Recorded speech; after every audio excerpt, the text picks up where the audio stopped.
Good morning, everyone. I want to call the meeting to order. Mr. Schoen, do we need to take the roll, or can we suffice that we have quorum? You have a quorum, but I don't see Dr. Getty. Do you know whether she is participating today? She said that she was going to participate Okay. virtually, but I don't see her. Let's see if I have any notes or anything from her.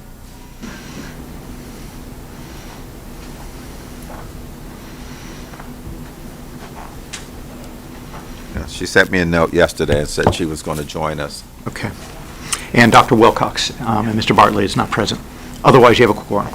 Okay, Ready to go. very good. I'd like to ask everyone now to join us in a pledge of allegiance.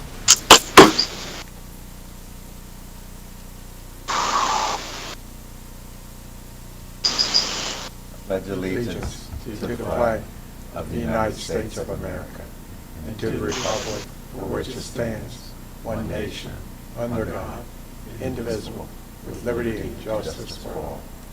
Thank you.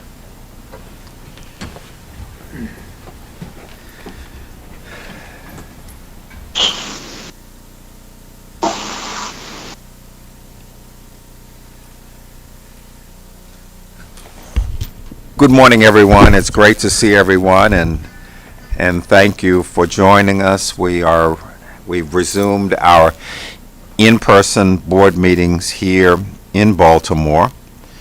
I guess we've officially completed pretty much the school year. Everybody's graduated or whatever, schools, everything at this point. Okay, all right. You're still here. Superintendent's still here, so things are pretty good. Things are pretty good.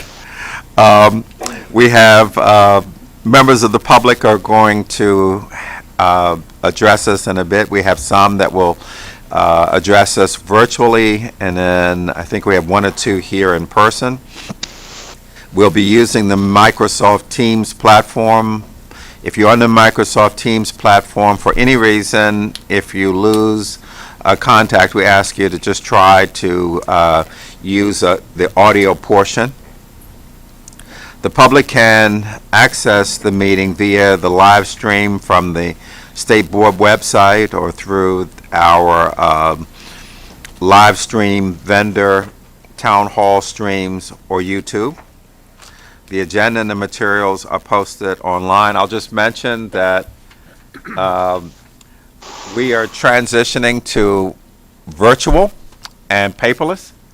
So some of us are struggling to do this. We're going to try to do this. And we will also, in the past, we have provided a lot of copies out of the table. So in July, you'll be able to access the copies virtually. We're trying to go paperless.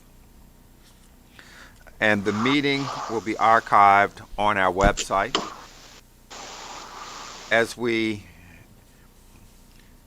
Just as a reminder for our public commenters, one, we really appreciate you taking time out to share your comments with us.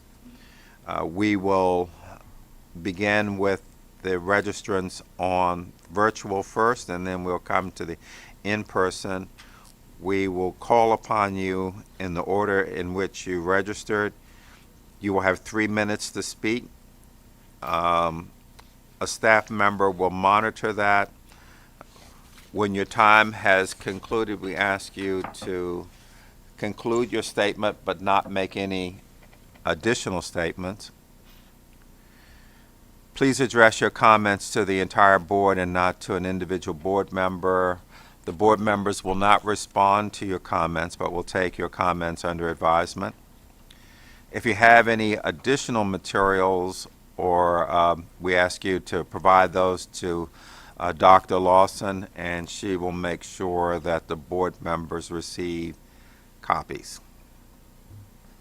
So we'll go first to our virtual public commenter. That's Elam Ephraim.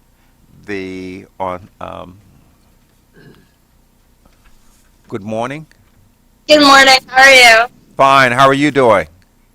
I'm great. How are you doing? Great, great. We look forward to having you. Thank you. Please begin.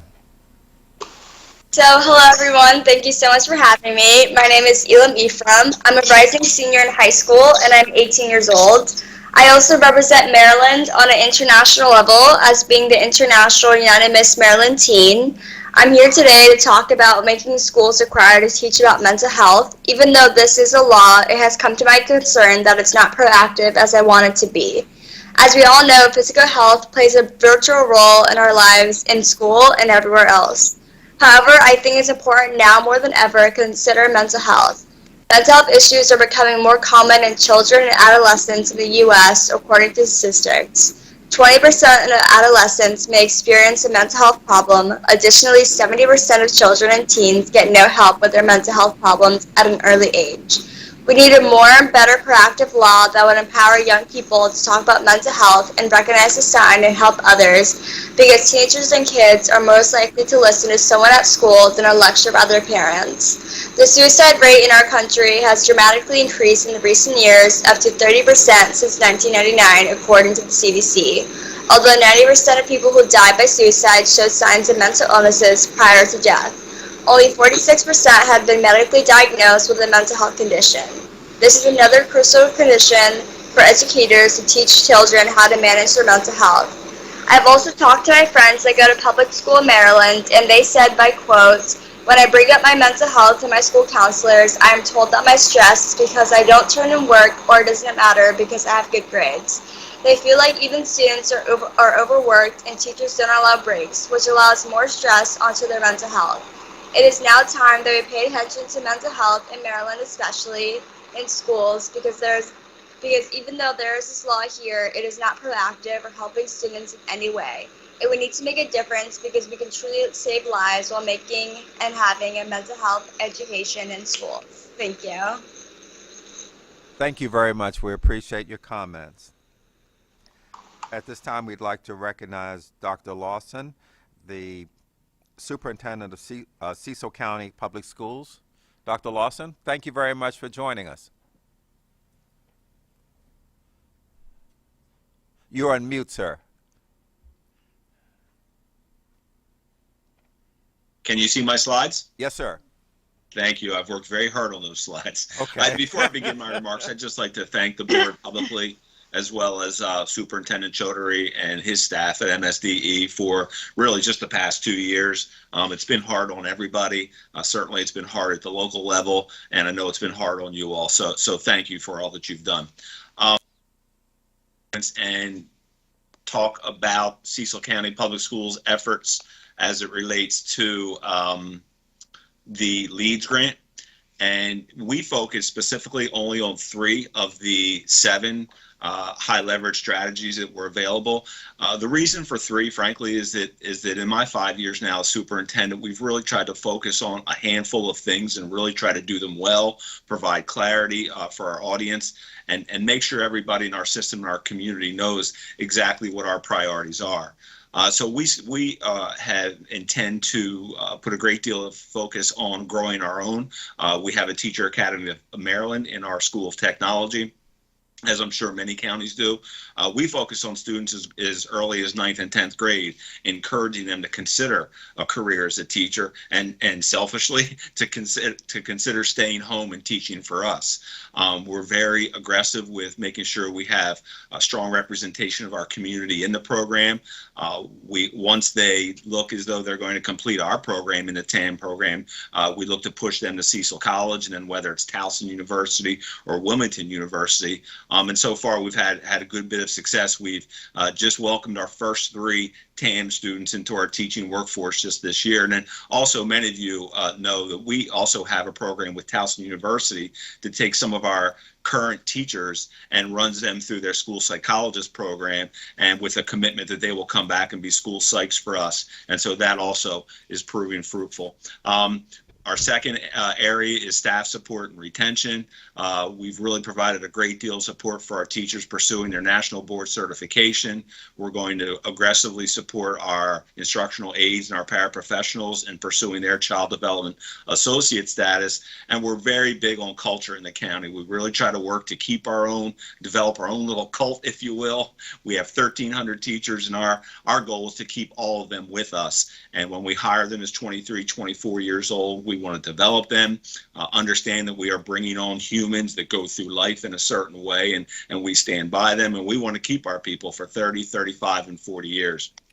And then finally, the science of reading is really, a star for us. We have adopted a bookworms curriculum now for the past 6 years. We've seen tremendous gains. It's an open education resource. I'd strongly recommend everybody to take a close look at it. We will use this LEAD grant to continue our training for our teachers, and as well as letters training, as it's called. And so, again, just thank you to everyone out there in Baltimore for the support you've given the locals, and have a great day. Thank you very much. We appreciate it, Dr. Lawson.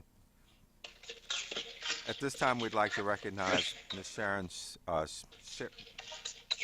Sharoff.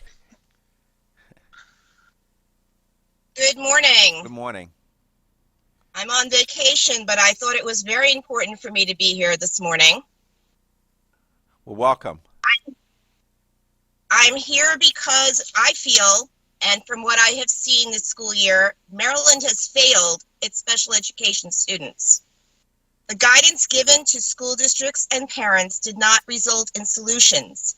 In many respects, it made things worse. We said students, particularly special education students, belong in the classroom. We can't teach them online. We forgot that those that thrived online needed to stay online. They thrived for the first time in their lives, and that environment that they thrived in was taken away from them. Instead, they were forced back in school into a one-size-fits-all classroom, and they lost another year of instruction. We forgot the immunocompromised. After all, again, special education needs to be in person. So we did not provide them with an alternative. We forced them back in the classroom. Home and hospital was not an alternative to many of these students. And again, many of them did not get another year of education. We talked about learning loss. Learning loss occurs whether you're in the classroom or not, particularly if you're in the classroom and you have mental health issues, that you cannot access mental health counseling. You again lose your instruction because you're not coming to school, you're at home trying to get yourself out of bed, and your family does not have insurance to access that mental health that you need. We offered no alternatives to parents to fight with school systems to get services that their students desperately needed. We told them to go to mediation. Mediation does not work for a solo parent when they're going against a lawyered up school system. And then, of course, when we noticed that there was learning loss, we said, we'll provide you with compensatory services. But those compensatory services never materialized because, after all, these kids did make some progress. So, what is the result? Oh, we'll just pass them on another year. So we're continuing to push students through the system. We are wailing about one school system in the state and forgetting that there are 23, 24 other school systems in this state. Thank you. You should look at. Thank you very much. Appreciate your comments. Thank you very much.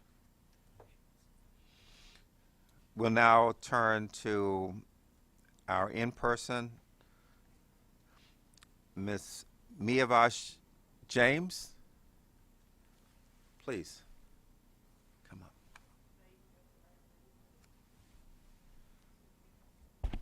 Welcome. How are you? I'm great. How are you? Doing well, thank you.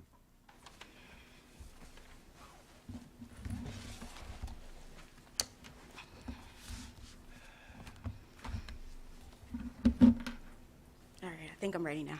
Okay, all righty. Welcome. Thank you. I am currently a conditional teacher in Prince George's County Public Schools. I have been in the county for over 17 years. This is my second conditional that expires on June 30th. However, the first time I had my son and had different trials and tribulations, so then I went and became a paraprofessional. Then I was like, I can bring more to the table, so I decided to become an art teacher. Now, in becoming an art teacher, I had 5 classes to take and to take the practice too. In doing so, in those 2 years, I have personally taken the test 3 times. I have not passed it 3 times. I went from 138, 142 to a 152. I have taken 2 praxis classes through PGC, through Maryland State Department. I have taken MSEA intensive tutoring for 12 hours that I meet with her every week. I have done everything I can possibly do to continue servicing the children. So in doing so, I was proposed by my principal to say, oh, we have a new program starting July 1st for PGCPS expiring teachers. What they said was, oh, well, I'll give you a substitute pathway, whereas you'll still get $225 a day, but you will not get any benefits and you will lose your 17 years in the county. Now, with that being said, I was like, well, I have to take matters into my own hands to make sure I keep my benefits as well as my time served in Prince George's County Public Schools. So they decided to say, oh, I can be a paraprofessional, still less money. However, I will have my benefits and a union to support me. Because right now I feel like I'm in this by myself. Although I've spoken to several teachers who are in this same predicament that I'm in, I don't think that a test should determine if we become certified. It can be our observations, it can be our evaluations, it can be professional developments, it can be anything other than that that is stopping us from achieving that goal of being a productive classroom teacher. I've also had my artifacts as well as everything that I'm laying out on the table to give us a chance. I don't know where we need to go with it, but something needs to happen because we're going to lose a lot of teachers in Prince George's County Public Schools. I have about 700 behind me thinking the same thing, that come June 30th, we are terminated from the system. And we have nowhere to go besides become a para or be a substitute. And that's all I have to say. Thank you very much. We appreciate your comments. Thank you. Who do I need to give the artifacts to?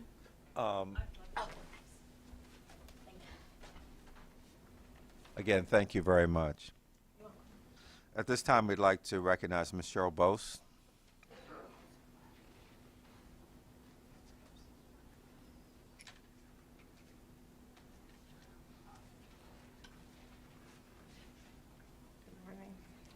Good morning. Welcome. Good morning. Good to see everyone. President Crawford, Vice President DeShiel, Superintendent Chaudhry, and members of the board. I'm Cheryl Bost, the 4th and 5th grade teacher from Baltimore County, representing over 76,000 educators across the state. NEA President Becky Pringle describes our current educator shortage as a 5-alarm crisis. A survey in February said 55% of educators indicated they are ready to leave the profession. 74% of members have filled in for other colleagues or asked to do other duties. 80% report unfilled job openings at their site, leading to more work obligations. And data from the Department of Labor and Statistics reports currently 567,000 fewer educators in American schools than pre-pandemic. It is a crisis. And Maryland is not immune to this crisis and is really causing a detriment to our students, their education, communities, educators, and the overall community. I want to bring together, though, some remedies, not just a problem. I first want to thank Superintendent Chaudhry and all of you for the LEADS grants being used to provide some pay incentives and the Grow Your Own program, as you heard from Dr. Lawson this morning. Also this year, the legislature passed a modest bonus for the years FY23 and 24 for our education support professionals across the state, but we need a long-term fix to keep these positions filled and really pay a living wage. There are additional remedies that we can do. You just heard from the young lady who's a conditional teacher. We have thousands of conditional teachers across the state, and hundreds who work in our classrooms are let go each year. We need to examine the testing requirements, the time frames we're giving them, the mentoring and induction that is provided. These are educators dedicated to be in our classrooms. We need to figure out a way to keep them in our classrooms. We need to collaborate on a retirement postponement incentive. We see this happening with many in the field of law enforcement to give incentives for people to stay after their 30 years so that they will stay in the classrooms. We need to initiate and enhance our high school programs, fostering students to enter the field of education, but also tie that to tuition reimbursement. And working conditions, working conditions, working conditions. I hear from our special educators about duplicative local special ed compliance requirements, enormous class sizes, causing increased data collection, grading, and really a lack of time to build relationships with students. Nothing comes off the plate as more things are added to the plate.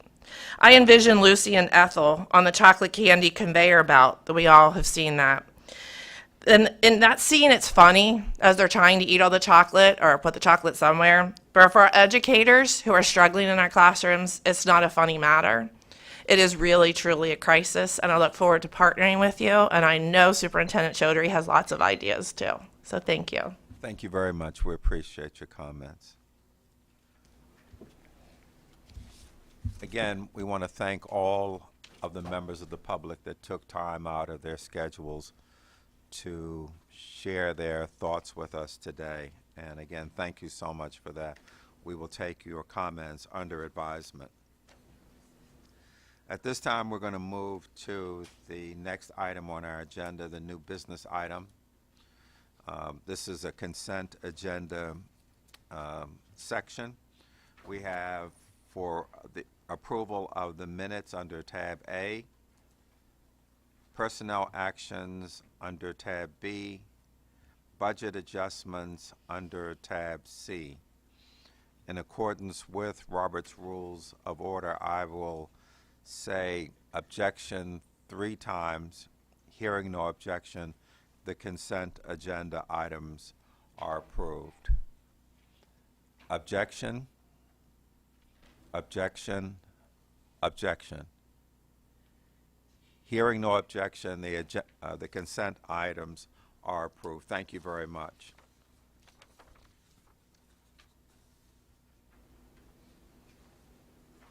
We're now moving to our recognition phase.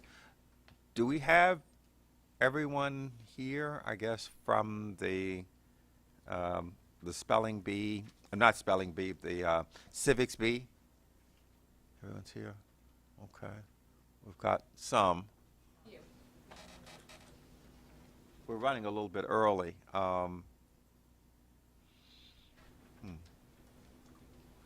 We are running about 15 minutes early, so I'm just trying to see.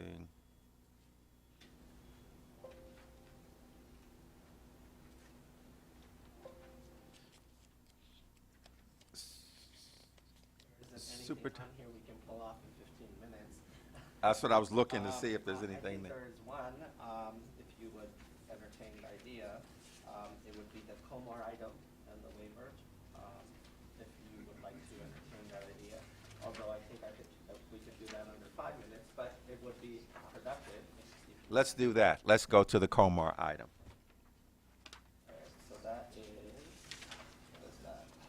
That's- Looks like it's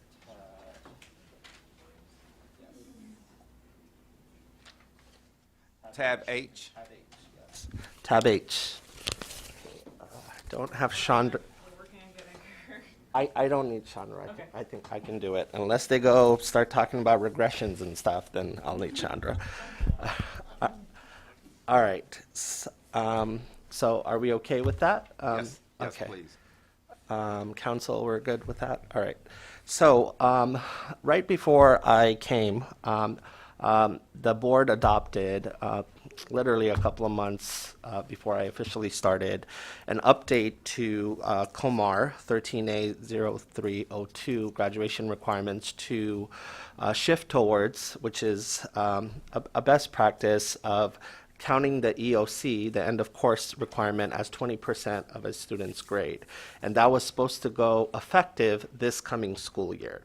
However, upon further examination and in conversations with school systems all throughout the year, coupled with public comments that we got on the regulation, I have decided to push it to fall of 23 rather than fall of 22, because I think you have to do much more deep engagement, especially so parents and students understand the implications of it. You also have to carve out more nuanced exceptions for what it looks like in an AP course versus some other courses as well as students who are undercredited or overage. So those nuances never made it on the original reg. So what I'm asking for is a waiver from the existing reg for requiring school systems to implement the 20% requirement for EOCs starting this school year. So basically, if no one did it this coming school year, they should not get in trouble. It's not something I'm going to enforce. It will not count towards a child's grade. It will go in effect next fall, and then I will also bring back the reg that is more refined and more nuanced. So I'm asking for a waiver from that requirement today. I hope I captured that, Council. Yeah. The only thing I would add is that the board has authority under its statutory authority 2-205 and under COMAR 13A010102-1 to waive certain regulations for up to 3 years. Okay. Let me first ask, are there any questions or clarifications? And then the floor will be open for a motion, and after the motion has been approved, then we would have then a discussion opportunity to discuss it in substance. But are there any questions of clarification? So we have Ms. Howley and Ms. Morrow. Clarification. Yes. Could you just refresh my memory on what you said in terms of when you will offer those refinements? I will use this school year to do it. So my goal is to, in the late fall, to bring you the refinements based on more deep, extensive engagement with the school systems. We meet, Deanne and Chandra, Dr. Collins, and Assistant Superintendent Hazlett now have a work group that meets every 2 weeks with school systems to refine this better and engage their community. So I would bring something late fall, a revamped, and then that would be in time to go through the promulgation process for adoption and then implementation from summer 23 and beyond. Thank you. Ms. Morrow? So I just had a question clarifying. So back in February, we had passed something that removed the reading and math as end of course assessments. No, you still have to have, there are still end of course assessments in English, algebra. Those were not removed, and we would not remove those. Those would not align with our requirements with both the federal accountability expectations as well as testing requirements in high school. Unless there was something else that I'm not privy to in the lower grades or something, so. I mean, the executive summary says, COMAR 13A3-2 graduation requirements for public high schools needs to be amended to remove the EOC requirement for the mathematics and English language arts assessments in high school.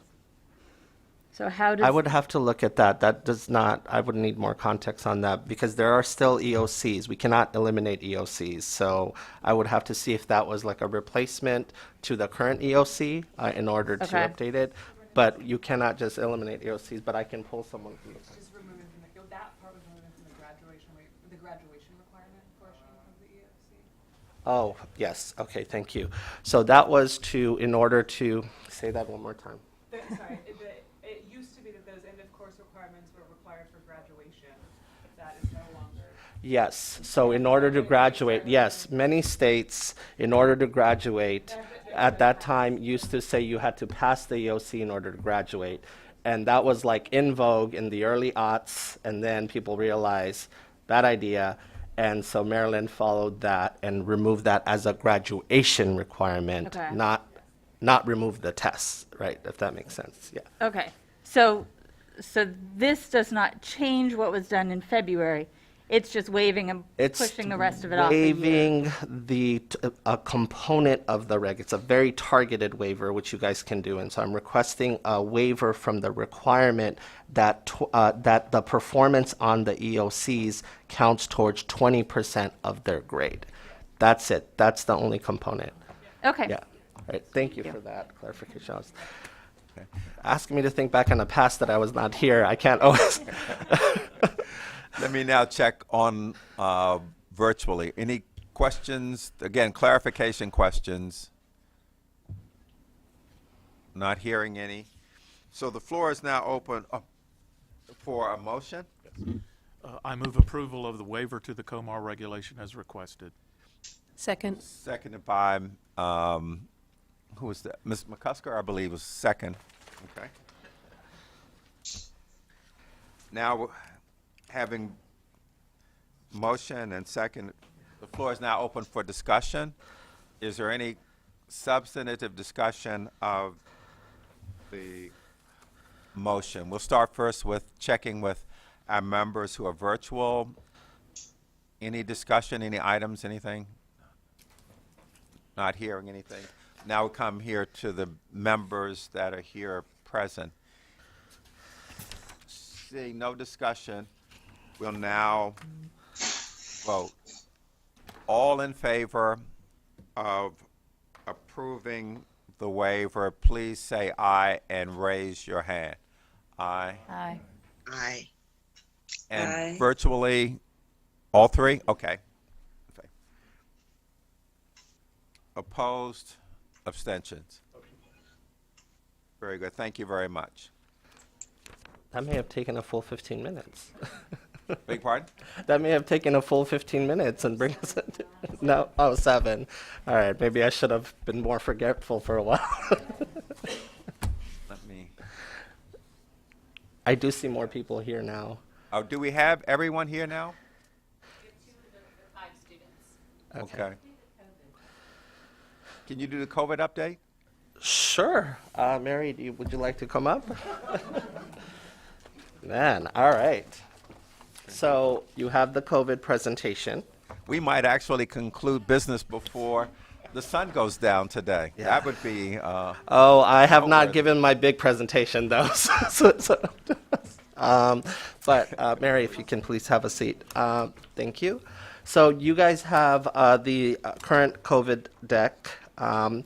And as usual, we are continuing to track how our jurisdictions are doing across the state, as well as the state overall. As you know, there was a rise in cases with the variant, but not to a point where you also saw an extreme rise in hospitalizations or deaths. And, you know, there's a better recovery out of, you know, the variant, but still there was a rise, and that's very important because people still do get sick, and, you know, there's also implications for long COVID and how that impacts individually. The big news is a couple things. One, the governor announced a 5-prong approach to tackle COVID long term. So that is there. That is on slide Starts on slide 52. 52, so slide Tab 50. G, everyone. Yep, tab G, slide 52. So he recently announced how the called COVID Ready Maryland, and essentially announced how the state with MDH's leadership will tackle COVID long term. And to also deal with any potential future variants and such. And that was announced on June 9th. And you can see what those strategies are. It involves a continued emphasis on the vaccine, not just the vaccine, but also getting Boosters, a big approach now that you hear. Before you were hearing test to stay, now the new phrase is test to treat, right? And so while you also test, you can get treatment right on the spot as well, and being able to expand that. And then also maximizing the use of therapeutics, as well as continuing to do targeted testing where it makes sense, especially having people being able to test home and making those available. So that was the governor's plan and announcement. The other big announcement is we now have vaccines for our most youngest students and children. And so that is rolling out. We're still very early, but we're going to begin to start tracking that and what that looks like. Overall, for students who were eligible prior to the younger students, we're above 50% statewide, and of course with variation across our jurisdictions. I think the biggest thing that we're monitoring right now as it relates to vaccines is the COVID disruption also impacted routine vaccinations, which is a very concerning thing. So one of the things we did with MDH is start now, like not even now this month, like a couple of months ago, we put out guidance and a memo is you need to start assessing which kids are vaccinated. You need to push it hard. You need to push it through the summer because as you know, this last year, a waiver was granted in terms of when they can do the official count, because if they're not vaccinated, they can't be part of the count. And it's a serious matter. I mean, we have not had cases of rubella for a long time, but those things can make an appearance again, and they are very, very serious in terms of not happening and in spread. And so that is something we're monitoring because hesitancy around maybe COVID vaccine has also spread into other things as well. Any questions about this presentation? Yes. So we've heard about the stress in the classroom because of vacancies and illnesses. Are there any proactive or innovative thoughts we're having in terms of absences due to COVID among the faculty? I mean, school systems are doing different things, but I mean, at the end of the day, I would have to, kind of assess what they're doing, but I'm just going to be upfront about this. The innovation is ultimately you need students in front of a teacher, right? And so teachers are having to cover, teachers are having to give up conference time, and that is not a sustainable strategy. But that's what's happening, and we need to make sure that does not happen long term. And then, where you can creatively, you can have students unsupervised, right? So where you can creatively combine asynchronous opportunities with synchronous live in-person learning, that can happen. But overall right now, in terms of being able to do things like, hey, let's repurpose this classroom in a different way because the teacher is absent, I would say because of the shortage, you have to leverage your existing staff, right? Can we, while there's maybe a lull, and hopefully it gets to be even more of a lull, have some contingency planning around COVID ready by having a task force of actual teachers say, well, these modest things would make it easier for me, some of the ideas that you said, so that school systems might have a contingency plan when they see that there's lots of substitutes needed and they don't have an adequate substitute pool. Think about it now instead of when we're in the midst. If we ever get to the midst, what's our contingency planning? Yep, that's a great. I mean, I've been looking through our regs. I've been auditing all of our COMAR as much, and I have a strategic process for doing that. We have to make sure it's easy to become a substitute, right? It's not complicated.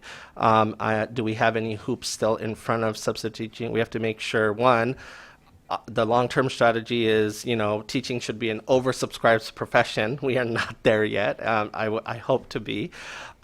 We have to make sure we can get creative around who can substitute teach again. I think that's a big one. Like, can we leverage student teaching in a creative way and what that looks like? Some states have done that. We don't allow that right now.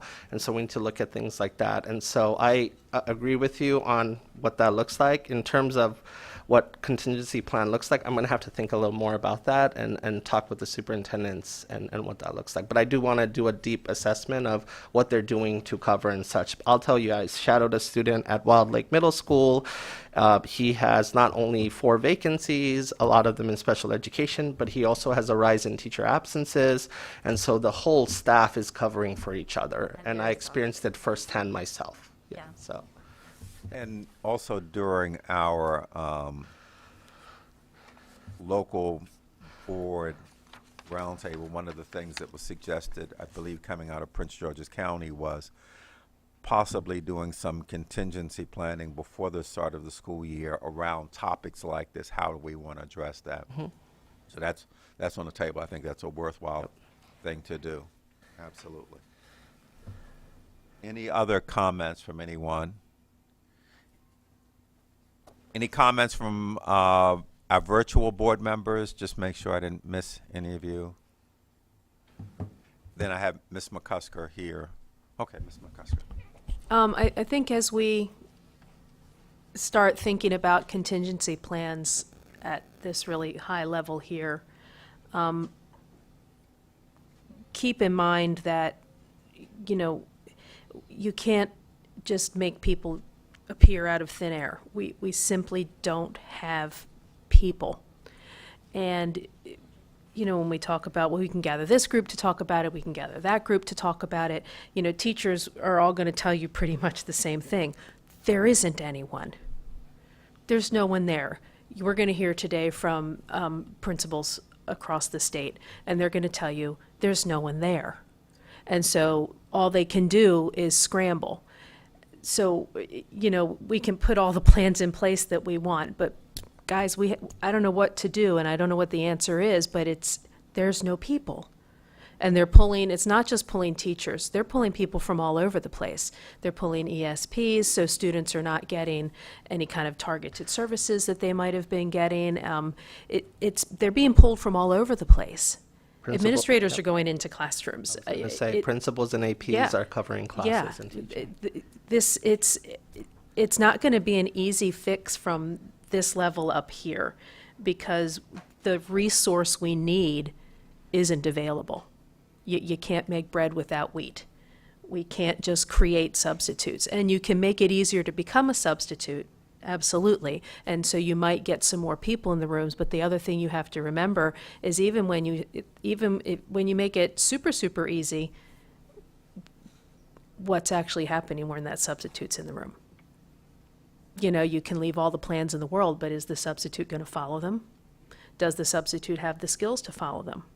So at what level do we make it too easy and not service children appropriately on days that teachers aren't there?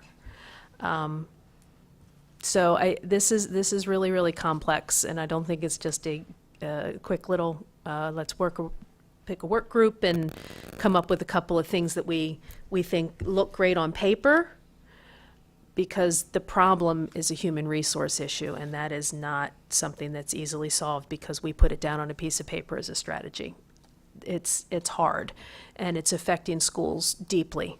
It's affecting not only the morale of your teachers, it's affecting the morale of everyone, and it's not just teachers. People who cover the cafeteria call out because they're sick. And so you're scrambling to get people to cover lunch. You're scrambling to get people to cover recess because the people that cover recess are covering classes. You're scrambling to cover morning duties. You're scrambling to cover getting the building clean at night because the custodial staff is out. It's not just one little place. It is a domino effect, and it is affecting schools on many, many levels. This is not a small thing and an easy fix, guys. And it's affecting morale in really, really desperate and deep ways.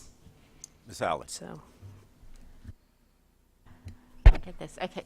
Thank you so much, because I think what you continue to point out is it's broken, and we have some ideas to fix it in a longer term, but we can't allow it to continue in the next school year because our teachers are beyond what is acceptable. You said it's not sustainable. We have some policy things that we can think about. Even if we do things temporarily for the substitute population that we might not do long term, we have to discuss it. We have money. We might say that we need to have some staffing in positions that might be flexible, that may not be long-term positions, but we need it during our transition until we recruit significant staffs. I think that you usually need to talk to people who are on the front line because they know best, and they say, here's some common sense things that you could do, but they're not apparent to us at this level. So we have to engage the community. It's not optional. It won't be easy, but we have to try because it's not sustainable. Yeah, I agree. I think one of the other things, and it came up in public comment today, is the idea of conditional teachers.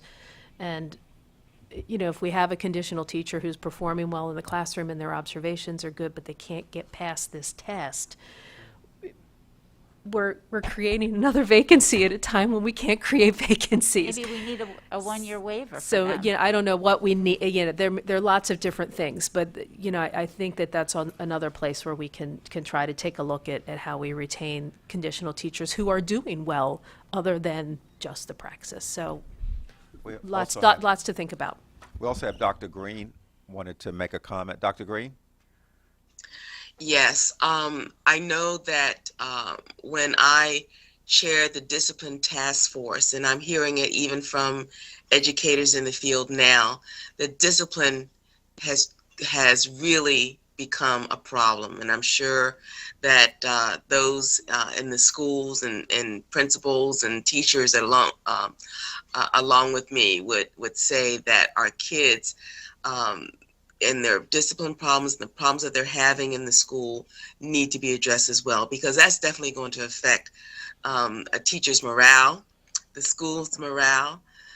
It's one thing to know that when you go into a school that the children are going to be well behaved, that you're going to be able to get your lessons. But then if you think that, I'm going to have to go into a school and it's a war zone.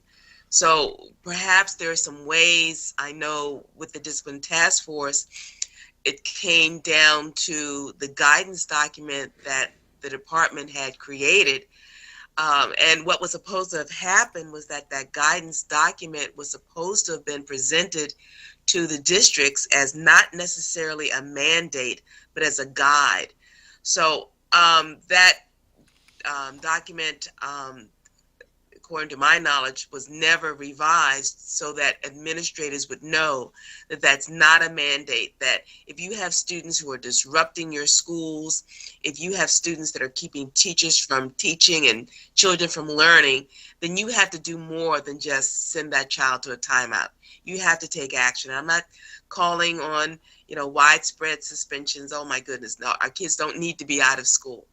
But our administrators need to know that they have the department support. The local districts need to know that they have the department support in providing whatever is necessary to have safe and orderly environments. Okay. Thank you. Thank you. So I think this is one of those topics that we need to take a hard look at and engage the broader community and come up with short-term solutions, perhaps like Ms. Howley was saying and others have said, that maybe there's some things that we just will have to do over the next year or so just to help us get through this. Very good. Thank you. I'll share one thing. I will plan out a deep dive into discipline and what that looks like, because I am wary of painting things with a broad stroke, because when you dive into the data, which I look at all the time, it is not there in the aggregate. It is lower than other years, and it is lower in many places. And it's not because they're not reporting it. That's not true either. And so I want to be careful in how we talk about this, right? And yes, our staff and our students are not doing okay, and what that looks like. But there's very serious issues where a student needs to be pulled out, supported, and make sure that they're reintegrated in the community. And then there are just issues because students did not get routines and just traditional schooling for multiple years, and they're trying to reacclimate, where they would rely on the middle school to acclimate them into high school, and that's having to happen now. But I just want to We'll talk about this. The Baltimore Banner is actually about to do a deep dive on this with a focus on Baltimore County and others. I also did an interview for it and provided data, and so I'm happy to do that and what that looks like. And I will tell you right now on the ground, it's actually all over the place. The restorative discipline is not happening across 24 systems. Some actually never actually fully embraced it. So, let's do this briefing. I'm happy to do it in the coming months, but I just want to make sure that there's a lot of more nuance to this picture as well. So, And I believe Ms. Chang has a comment as well, and then Senator Bates. Okay, thank you, President Crawford. Yeah, my comment is that the shortage of teachers definitely it's a long-term issue, but like Holly suggested, there is some short-term goal and there is some long-term planning, so they can be taken into different stages. And I agree across the board, not just only teachers is in shortage, there are different professional groups that are very shortage, and they created different pathway, not just increase the admission in the higher education level. And right there, they needed staff to staff there, such as a hospital that I work with, that we have to hire the traveler, hire the agency, and recruit and expanding the pool, even across the boundary. And definitely there are certain regulation we need to comply. And the other way of looking at there are some retired teachers, maybe we can tap on that big pool and to see if there's any interest to have like a short term coming back to help out. And in terms of the coverage, the day-to-day school routine, that could be something come out creatively at the local level and get the community engaged. I think that it's basically a lot of county has been doing, and some research and studies done at Harvard that read some of the literature. They get community engaged and move the education forward is one of the key, but it takes years to build, but we are not too late. We can build it now, and I know a couple of counties and in Maryland are already doing so. Thank you. Okay, thank you, Ms. Chang. And Senator Bates? Thank you. I'm looking on page 11 about the staff quarantines.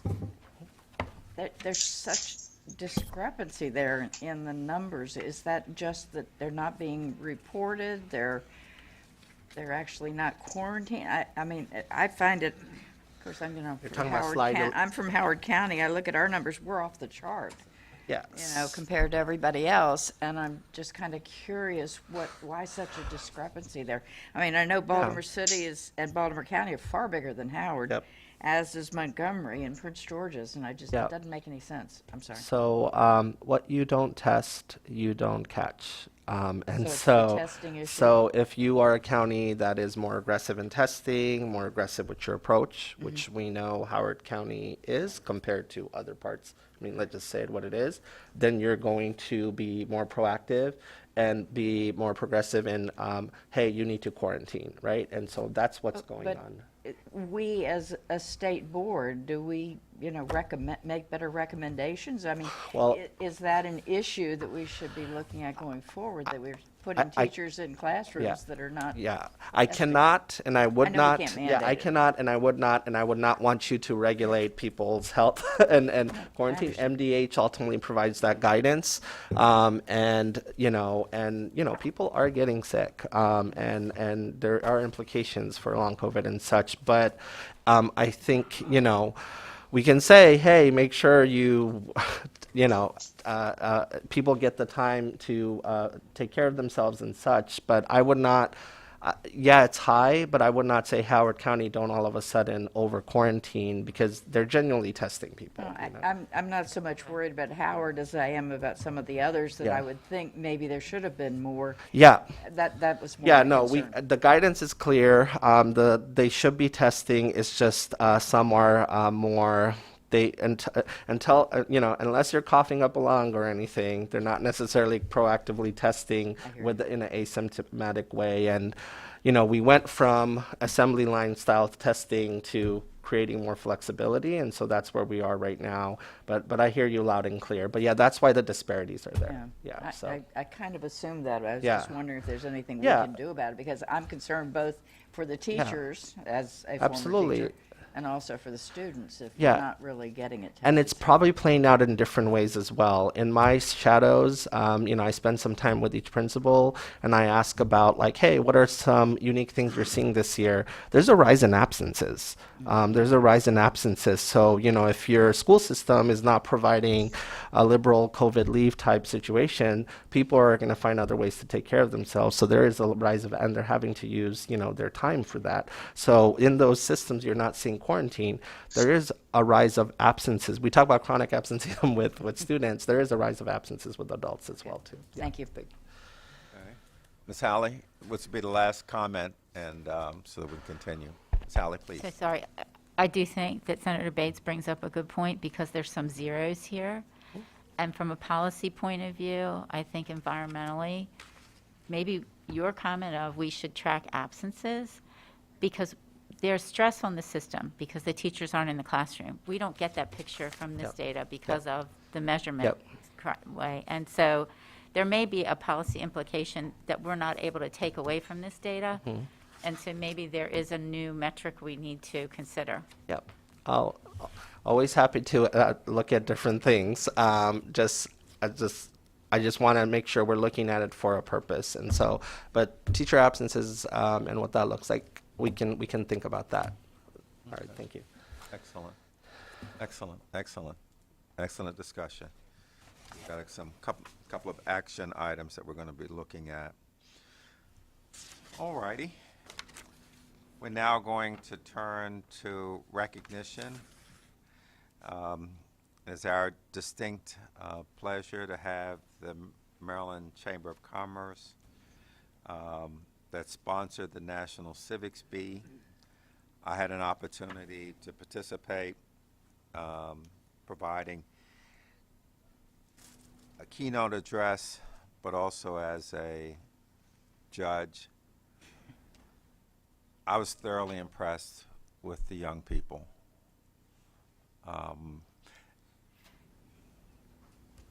Their narrative summaries were excellent. Then we had them respond to questions. I'm not sure how many adults would have gotten those right. Not only did they have to respond to sort of technical questions about civics, but then they had application kinds of questions. So here's a situation. What would you do? And they were just truly, truly outstanding. We had 10 young people from across the state. I'm going to ask Mary Kane, the president CEO, to come up and just provide a little background on the test. And then what we have is we have arranged for a photographer, and I thought maybe Mary, myself, the superintendent, the children, the individual child, and parents, we would take a quick picture for them. We'll do that. I think we have 5. So, Whitney, if you can also help us with calling up the young people that are present, that would be great. But Mary, would you just come and just share? It was just such an impressive Saturday event that I participated in, and the children were just truly exceptional. Now, Mary, how long have you been on board now? You're relatively new. Since October. Okay, all right. Last October. Okay. And thank you so much, Mr. Chair, Mr. Superintendent, and members of the board. It's really exciting to be here because being the president of the Maryland Chamber of Commerce, what happens in education, with our students affects us directly when they grow up. So I'm actually going to pass this over to Whitney Harmel. She is the Executive Vice President of the Maryland Chamber of Commerce and also the Executive Director of the Maryland Chamber Foundation. So, and she was the one that ran all of this. Okay, excellent. Good morning. Thank you. I really appreciate being here and having an opportunity to highlight the program, but more importantly, to highlight the students that are joining us today. And President Crawford, you did a great job of describing the day, but if I may just give you a little bit of the history, this is a new program. We were approached by the U.S. Chamber of Commerce Foundation with the idea, could we hold a civics bee? Could we have an opportunity for students to talk about a challenge in their community and to write an essay on it? And so that's exactly what we did. We were one of 6 chambers across this country, only one of 2 state chambers. We had some community chambers in Texas as well as Wyoming and Iowa participate as well. And we found it difficult to reach middle school students at first. You know, how do you reach this population of middle school students? And my colleague that's here reached out to both, or I should say all 3, homeschool students, private school, and public school students across this great state. And we had 101 students in middle school write and submit a 500-word essay about a civics issue in their community. So you can imagine from the eyes of a middle school student, what do they see and what are the challenges in their community? And they were very wide-ranging and I would say eye-opening as well.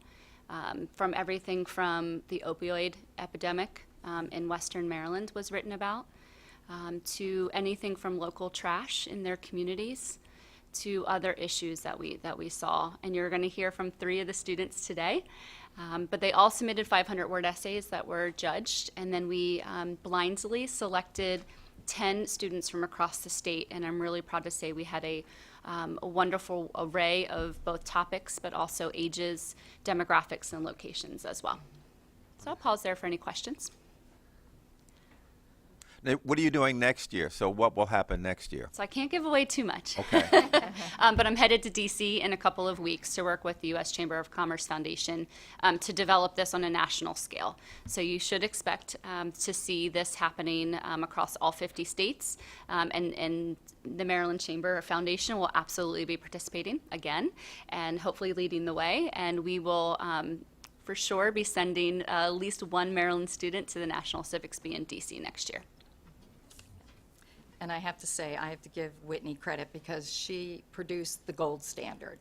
The U.S. Chamber of Commerce came back to us, and we held this at Bowie State University also. So we were able to bring kids onto a college campus and show them what that was like, and I have to tell you, Bowie State was fantastic. And this is the way it should be done. So Whitney gets to go tell the U.S. Chamber of Commerce how to do this the right way, and did a phenomenal job. And to read those essays, you wish you could have given each one of those 101 children a prize, because one, to sit down and write a 500-word essay, please. We couldn't get a lot of us to do it. But the topics they talked about, wow, they're so wise. And it makes our future look very bright when you have kids that can do this. So. Absolutely. Please. Any other questions? No? Okay, so we do have 3 of the 10 finalists here today, and if I'll just introduce them one by one. Okay, if I can get Rayanne to come up. I don't want to give away their ideas and their essays, so please join me, and if you would introduce yourselves, tell everybody what grade you're in, where your school is located, and then we would love to actually hear your essay. Good morning. My name is Ryan Mohammed, and I like your last name. I apologize. I'm in 7th grade in Northwest Academy of Health Sciences, and my essay is about the Russian invasion of Ukraine taking place on the 24th of February. My proposed solution to this is that we use social media to bring awareness to the Russian people about the atrocities being committed in the country. Because under Vladimir Putin's propaganda, they know that a special military operation is happening in Ukraine, but do not know of the actual violence that is being committed. Social media plays such a big role in many people's lives today that if we use platforms such as Facebook, TikTok, and Instagram, we can use that to broaden this information to a larger demographic, and most importantly, the people of Russia. If we can encourage them to protest against their government, then it would eventually may pressure the Russian government to pull out of Ukraine. Mass protests have worked in the past, such as when the United States invaded the country of Iraq in 2003, millions of people across the world protested against the war, which may have influenced the United States government's decision to pull out in 2011. Along with, during the Cold War, Poland also demonstrated against the Soviet Union for reforms in their government, which eventually happened. And in the end, we can only hope that this situation would be solved with the least amount of human suffering possible. And as the saying goes, Slava Ukraini. How old are you? 13. 13 years old. Okay, thank you, thank you.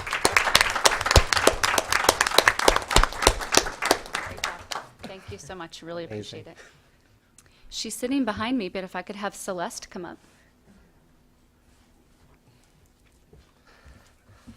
Celeste, if you would introduce your name and the grade that you're in, as well as your school, and we would love to hear your essay today. Hi, my name is Celeste Duncan. I go to the Key School in Annapolis, and I'm in 6th grade. In my community, I have observed an increase in theft of property among young people. As a result, some businesses are opting not to remain, and new businesses are hesitant to come to my community. Some of my neighbors have opted to relocate to safer neighborhoods, while residents travel to other communities to enjoy the amenities they want. This in turn results in less tax dollars being collected in my neighborhood, a decline in stores in my community, and a shortage of employment opportunities. Two root causes of theft of property is the unequal access to employment and educational opportunities. In my community, some public schools don't have access to the same resources as others. Some people have opted to send their children to schools that provide better educational opportunities outside of their county. To address this problem, I recommend resources for all public schools across Maryland should be the same. Whether you live in a wealthy or financially challenged community, additional students should have the opportunity to learn in ways that will prepare them for job opportunities in the future. For example, there should be more creative opportunities like lessons taught outside of the classroom through outdoor activities, camping trips, and the merging of STEM across all subjects. The next step would be to make available well-paid jobs that students will have access to while in school. While with equal access to education and availability of jobs while in school, young people will be able to develop the necessary skills to meet their financial needs, which in return will reduce crime among young people.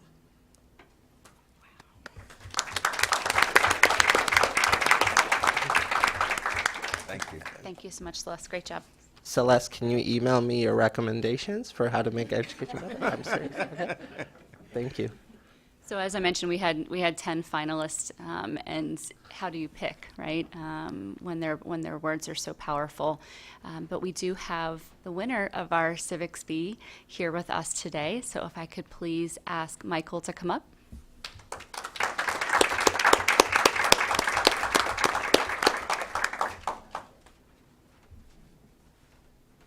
Good morning.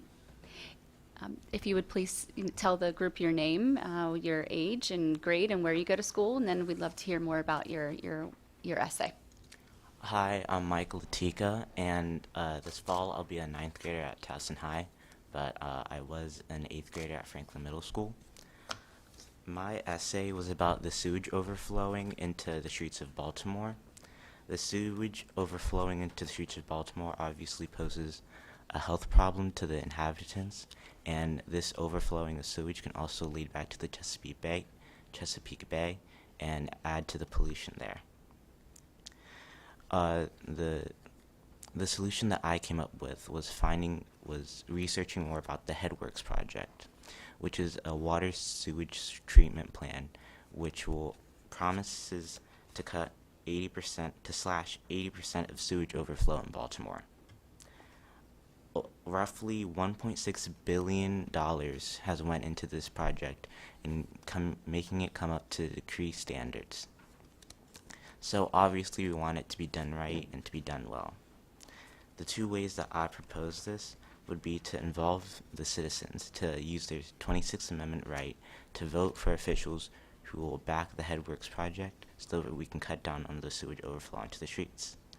Another way is for social media. People can outreach, spread the word, get people to support it by raising funds or just even talking about it. It's important that we show, it's important that we give a lot of respect and that we support the Headworks project so that we can cut down on sewage overflow.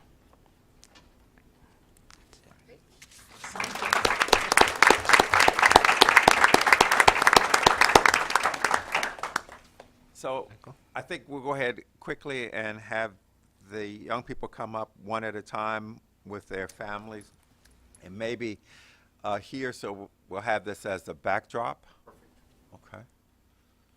So Whitney, if you want to call them up, I think we have a certificate for them as well. Yep. Laura, who's going to help with the certificates? Why don't we, let me get the, Do you want all of us up or not? yeah, why not? Yeah. Okay. Do you all don't want to? I don't know. I thought they usually did. Yeah.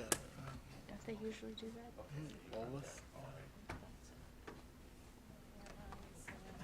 So if you come to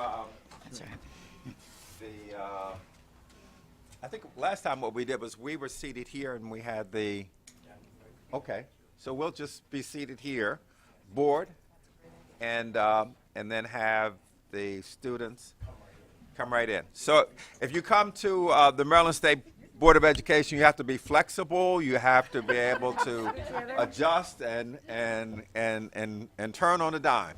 At the superintendent. And listen to the photographer. Number one thing, pay attention to the photographer. Please. Holly, Jean, do you want to be in the picture? I don't know. How wide angled is this lens? Okay. Now, the certificate for.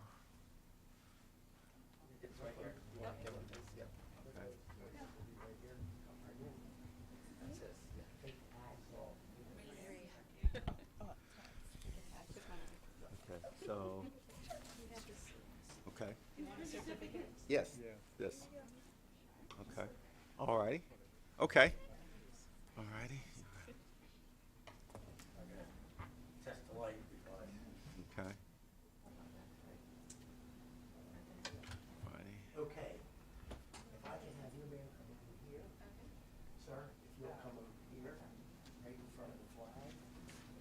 And if you'll come over here, sir, I'll be right here. Come forward a little bit, Mom and Dad, squeeze him. Look proud. Right into the, I hope this works. Right into the camera, please.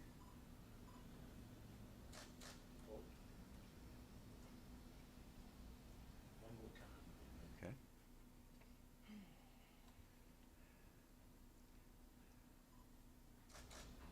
Thank you. Thank you. Thank you. Thank you. Congratulations. The unofficial cell phone shots, please. Okay. Okay. All righty. 1, 2, 3. 1, 2, 3. Perfect.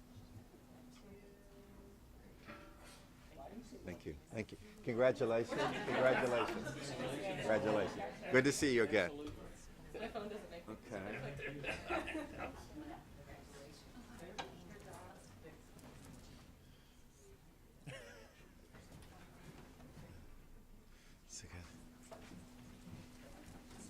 So, mention this is Celeste. I worked with her father at Deloitte, so we hadn't seen each other in a while. So, good to see you. Good to see you again.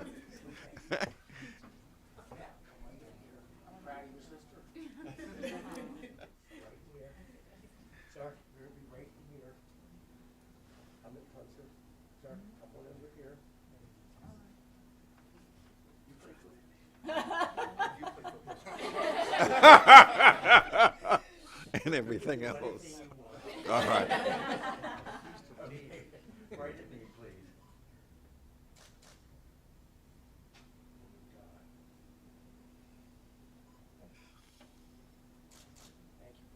Thank you. Congratulations. Congratulations. There's some. Okay. Your close-up is not over just yet. 1, 2, 3. Perfect, thank you. Last one. Thank you. One more family. Congratulations. Congratulations.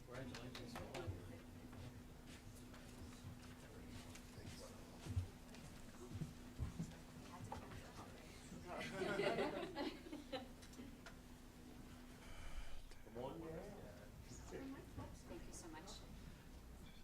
Michael. My brother-in-law used to Michael. play football. He was the head coach for a while. Did you say that you were an 8th grader at Franklin Middle School in Everybody Baltimore gets County? fired. That's my Someday. middle school alma mater. I Oh, was great. graduated in Actually, had 2 students 1987. from Franklin. Did you? We did, yeah. Come forward, please. You're gonna come right into here. Sir, you're gonna step right in here. Move in a little bit, move in a little bit, move in.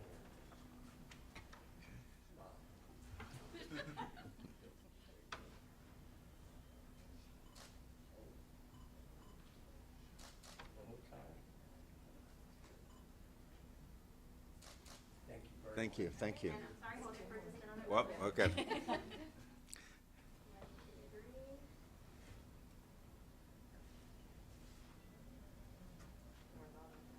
Thank you. Thank you. Thank you all so much. Congratulations. We're fine. I think what I want to do is, we're going to use this, since we have the opportunity, we're going to institute a new policy here. We're going to do a class picture for the for the board. So those board members that are here, we're going to do just a quick, stay seated? Okay, same way. Okay, this will be our board class picture.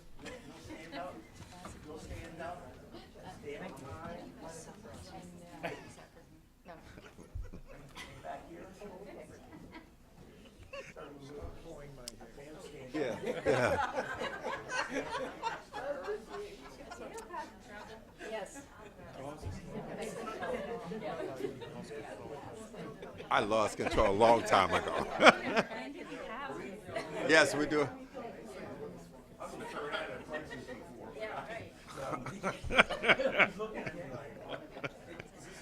Yes, this is good.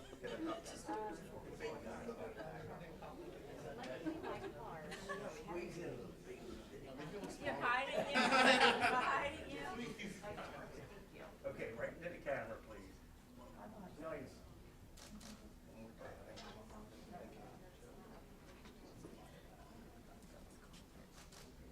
Thank you, thank you, thank you.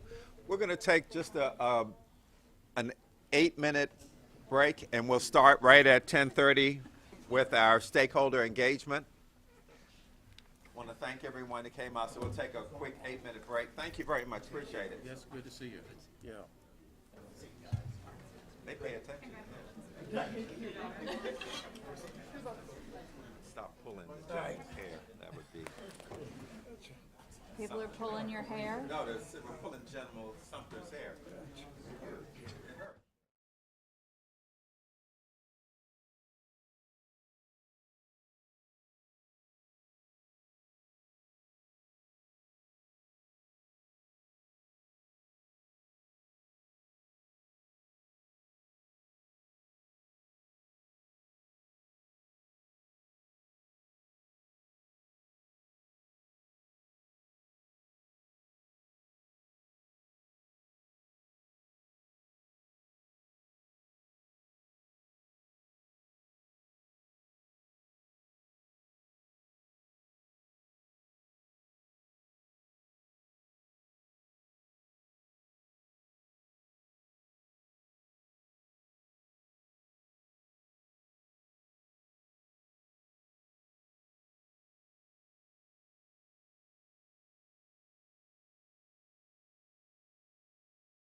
Okay.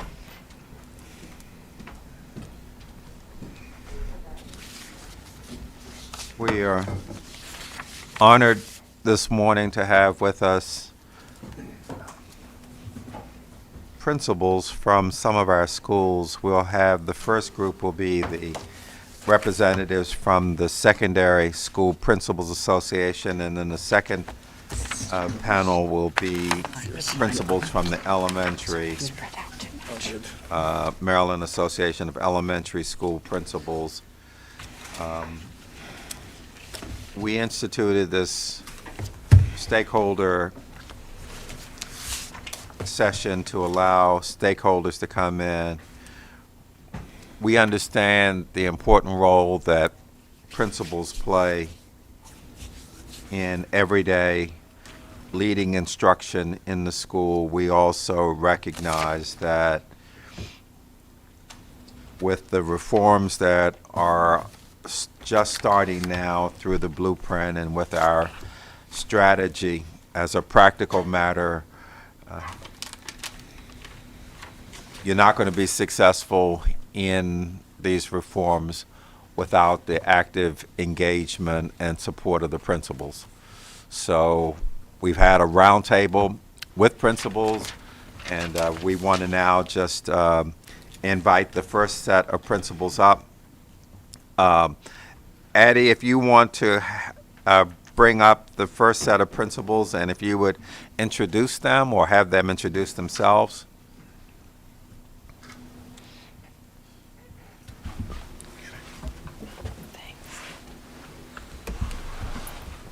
Good morning, and thank you for having us. Mr. Crawford, Mr. DeShiel, it's nice to see you again. Superintendent Chowdhury, we're happy to be here. And board members, we're very happy to present to you on behalf of Maryland school principals across all of the school districts in the state. Can we get the slides up?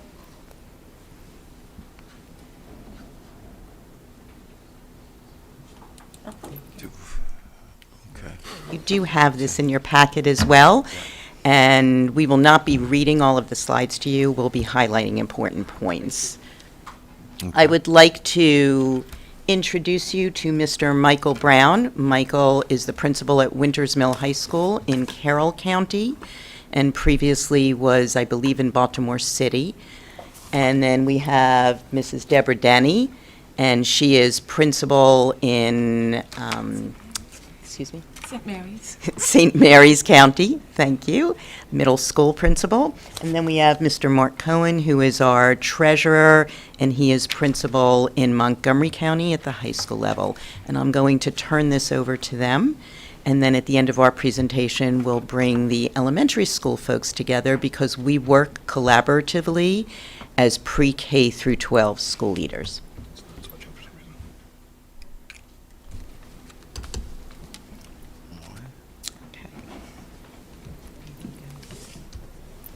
Just looking for a little tech support without. Do you need? I always turn to our teachers. They know how to work with technology far better than I do. And can yeah, thank you. So the folks on this first slide are the officers of the organizations. Mm-hmm. I'm not sure this stylus works.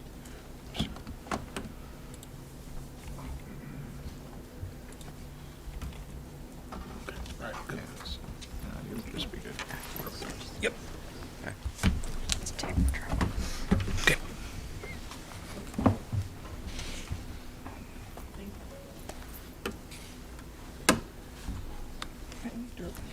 Okay, good morning. I'm Deborah Denny. I'm principal at Lenatang Middle School in Southern Maryland. And I just wanted to, first of all, thank you so much for giving us a voice at your table. I know that, as was said earlier, Mr. Crawford and Mr. Shields, who, if my memory serves me right, said we can call them Chip and Clarence. Yes, yes. But I wouldn't do that. But thank you so much for presenting to us, talking to us at our roundtable a while back, because we feel the need to really be a part of and be recognized as a body within the state of Maryland that has a voice. As secondary principals, we do feel that with the age of the Maryland Association of Secondary Schools principals, we think that we have that connection within the state, across the state, with all of the access that we've had to various networks, whether that is advocating on Capitol Hill or having a voice at all levels across all of the LEAs across the school, across the state, just having that representation from higher ed, having that representation with the students, with the Maryland Association of Student Councils, which I have been a part of for, the past 20 years or thereabout. But the idea is, I think what we want to present to you is that we have that scope. We have that breadth within the state, and we would like to be a part of the decision-making process that you would permit us to have, that voice when things are going to affect us as secondary principals across the state. As you can see, our engagement and how we connect, we just talked about that across the state. We met with virtually, since a lot of our meetings have been virtual in recent times, with Dr. Cohen, and he will actually be presenting at our conference in September. As I said, we met with Mr. Crawford and Mr. DeShields, and we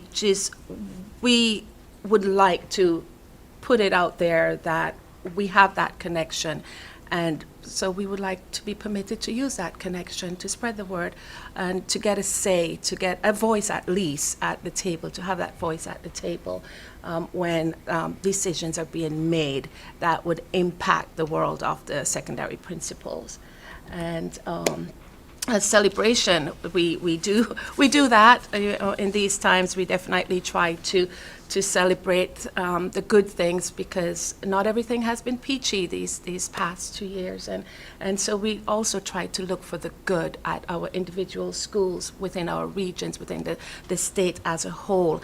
And so we recognize assistant principals across the state. We recognize principals at the secondary level. All districts are able to put in a nomination. It's open wide, middle school and high school alike. Just 2 years ago, we had Dr. Joey Jones from Montgomery County, who was a finalist at the national level. So we might be small, but we pack a mighty punch, and we want you to know that, because if we could collaborate along the way, we think that would help everybody involved. We also work closely with the superintendents. So if we can open those lines of communication and tag team, be a team with all of the different parties, we would greatly appreciate it. Thank you. I move on to my colleagues. All right. So I'm going to talk a little bit about member successes. Again, my name is Michael Brown, principal of Wintersville High School, also president-elect of MASSP. Before I get into that, I also want to, again, thank the school board for this opportunity. I wanted to also thank Superintendent Chowdhury. I was a part of your equity chat. I really enjoyed that. I thought that was really worthwhile, something that I think we can build upon as a state. So I appreciate the opportunity to be a part of that. Member successes, we talked to our members. One of the obvious things that we were able to do this year is being back in person. We didn't really know what the school year was going to hold for us. So for us and our members to get through an entire year of in-person instruction, that's a win for us. So we were very excited about that, getting students back in our buildings, and just being able to get back to some of our normal traditions and processes as a school. We were very excited about those things. Another thing is building back relationships with the students and our community members. We were able to do school events again, being able to see parents again, have them being involved and being volunteers in our school. Again, getting back a sense of normalcy to our school was a big win for a lot of our members and something that we really enjoyed this year. Lastly, getting back, connecting with our colleagues, the same thing that we're doing here today with all of you is something that we've been able to do more of around the state of Maryland, being able to meet with our colleagues, talk with them, have meetings, collaborate. These are things that we're missing, and I don't think we knew how much we were missing them until we got back to doing some of those things this year. So we're very thankful for that. Next slide. Member pride, right? Having, in my school, we always talk about, having pride about what you do. Again, our pride stands in the fact that we went through, for lack of a better word, went through hell and came back. And here we are, and perseverance is key. We were able to persevere as principals with all the daunting tasks that was given to us throughout this pandemic and be able to stand tall on the other side. We lost some people along the way. Some members decided they didn't want to do this work anymore. So those that are here, we wanted to celebrate them and have pride for what they're doing. Student attendance was also a welcome surprise for many of our members. I think that we thought that we didn't know if students were going to come back, even though we were offering them that. We didn't know how they were going to come back, how our attendance was going to be. And we found that our attendance was able to rebound. We were able to come back with some of our similar numbers prior to the pandemic. So that is a huge win for us. Again, everybody working together to make the school year a successful one was also something that we recognize. Parents, teachers, custodians, bus drivers, everybody was working together to work through all of the challenges that we faced, and that was really a welcome thing to really see. Do have some concerns, so wouldn't be here if we didn't have any concerns. Quite all right. We can take it. Right, but it's not all doom and gloom. So we are concerned about addressing the learning gaps in an effective manner. I mean, we know that there are achievement gaps along the way. That's something that we were able to see this year. I don't know how dire they are compared to what we thought they were going to be. However, they're still there, and they're still looking at us. So those are some things that we have to strategize and work around. Getting students back to where they need to be, it may be a longer process, but we have to be dedicated to do that. Staff vacancies. I know we heard about that earlier this morning. That is something that is still a huge concern for us. And also something that we really don't know what the outcome is. July 1 is coming. We don't know how many more teachers and staff members are going to, drop a bomb at the last minute and say, hey, look, I'm out of here. I'm not coming back to work. Or I decide I'm going to retire.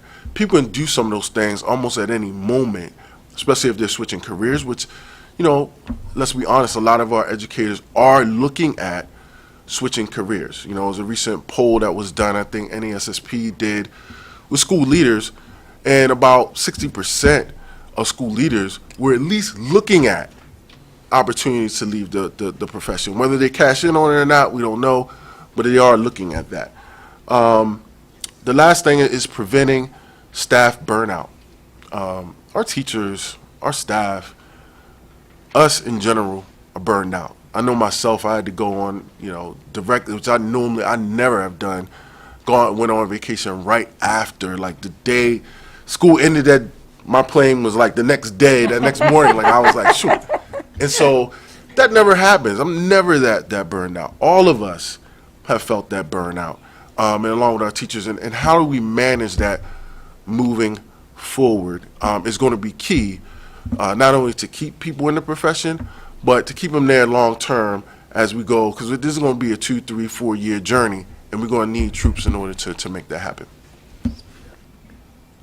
Thank you. In addition to concerns, we also have some obvious fears about where we're going as a profession and where we're going as a state. My name is Mark Cohen. I just finished my 28th year as an educator, 23 of them as a school leader, and I have to tell you that the last several years have been they have been the most difficult of that entire career. And I count those challenges above even opening the largest school in the state of Maryland, which we did a couple of years ago, Seneca Valley High School. Our members, our school leaders, we have thousands of school leaders across the state, and they have a genuine interest in collaborating with you all and with our LEAs to transform how we do our work. We believe in the power of public education, but we also know that it's time for us to move from simple survival to thriving as educators. And we're looking for a seat at the table in all conversations so that we can help our teachers to do the miraculous things they do every day, and we can help our students to achieve at the levels we know that Maryland has come to expect. We are fearful, though, of the impact that the last several years has had, not just on our students, of course, that is primary and key, but also on the wellness of our staff. We see it every day. In fact, as I mentioned, Seneca Valley, where I've been for over a decade now, has always had a very high retention rate. We lose very few teachers other than to retirement. And I had seven teachers under 10 years of experience resign. Poached is my words, the word I use, poached by the corporate world, knowing the kinds of talents that teachers bring to the table. They're being heavily recruited to leave education, and it's becoming an easier choice for them to do so. So I fear for our schools when I see things like that happen. I also fear for we also as members fear for the mental health and well-being of our staff as we wrestle with issues tied to school safety. We've seen I understand the conversation that happened earlier was an important one you started about discipline. I hope that we're invited to the table to be a part of that conversation, because while some numbers are down in some areas, we're also seeing significant changes in the kinds of safety issues that we're facing as administrators and that we're expected to manage as administrators. And so our members are concerned about those kinds of things as well. The blueprint is a great opportunity for us to move into the next generation of education. The blueprint has done some wonderful things, but among the challenges that I am concerned about and that we as educators are concerned about is the absence of a career ladder for administrators. We see this wonderful opportunity for our teachers. In fact, we think we applaud the opportunities that are being put forward to recognize the important role that the teachers play. The reality, though, and perhaps an unintended consequence, is many teachers are now financially discouraged from going into an administrative role. In fact, some of our assistant principals are starting to think about opting out of being a school administrator because they could, in fact, make more money as a teacher in some schools. And while money shouldn't be the determining factor for for the choice to become an administrator, it definitely makes a difference in our employees' decision-making process. And so I simply represent our principals when I say, please consider a similar approach, recognizing the important role that school leaders play in doing this work. And my last comment in this presentation is around voice. I want to thank the board leadership for joining us at one of our recent MASSP meetings. It meant so much to leaders across the state to see you there, for you to engage with us genuinely. I thought we had a very rich and real conversation about education. Dr. Kerwin joined us a few months before that. Superintendent Chaudhry, I hope that you'll consider joining us at our state conference or at one of our meetings to engage directly with us in conversation about how we can collaborate with you to transform the work that you're trying to, that we're all trying to do. You know, I've hung out with 50 principals, right? Okay, so it's happening, but I've not come to one of your associates, but Dr. Collins has come earlier in the year. Perfect. Yeah. Thank you. And again, the invitation is open to all of you as members of the board to engage with us. I've had and we've had chances to serve on your task forces and on your work groups, and I strongly encourage you to continue to invite us as another voice in the collaborative process that you're engaging in every day. MASSP and NASSP, our parent organization, provides significant professional development to us as leaders. If you look at the national research, there really is limited availability of leadership professional development that is not simply a national conference. And so I also hope that you'll consider partnering with us so that we can continue to bring the services that we have to bear to our school leaders Many superintendents across the state choose to pay for membership for their members, which gives them access immediately to local, state, and national resources. And I hope you'll consider encouraging our partners in PZAM to consider expanding that across the state.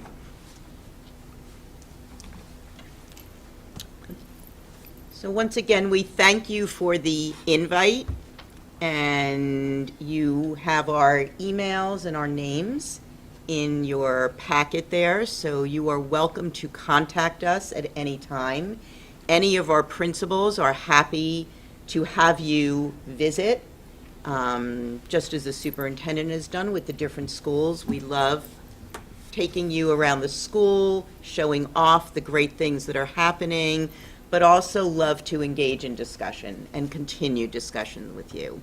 So at this time, because it's important for you to hear a pre-K through 12 perspective, we're going to turn this over to the Maryland Association of Elementary School Principals, and then we are happy to come back up here. It will be a big group of us, but we would love to answer any questions that you may have and share our experiences in greater depth. Thank you, thank you.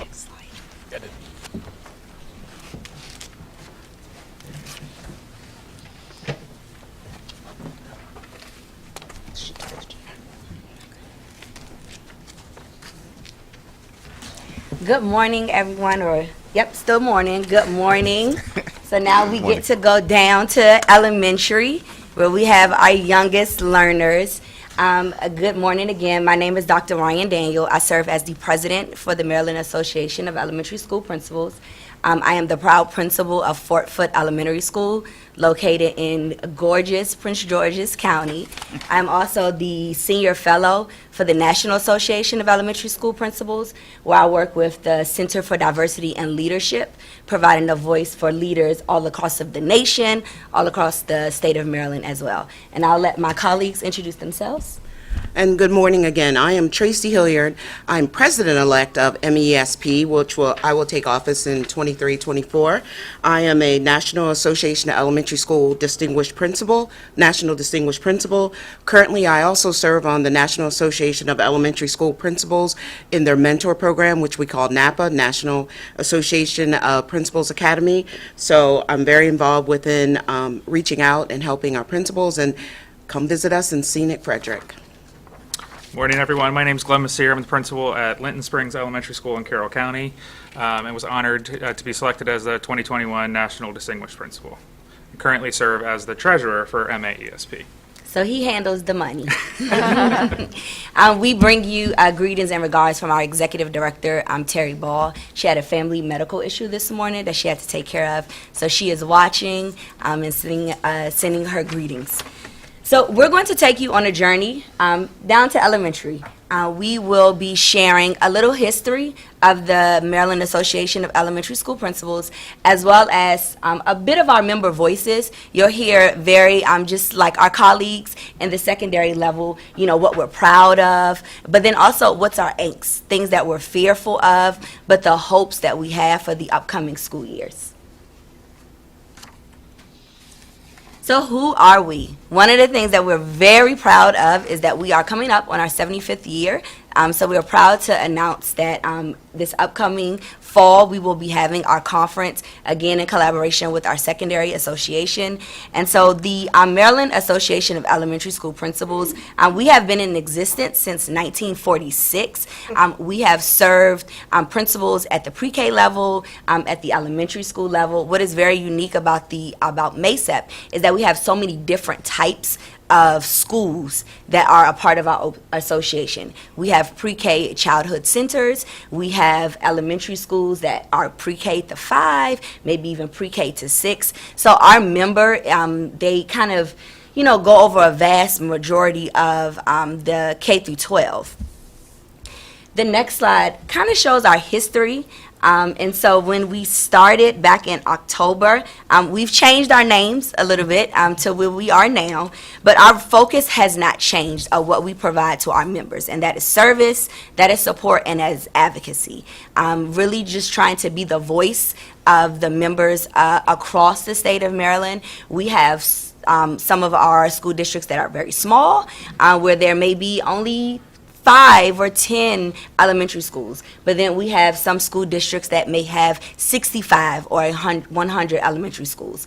And so we at our association, we try to make sure that we serve, we support, and become an advocate for all of our members.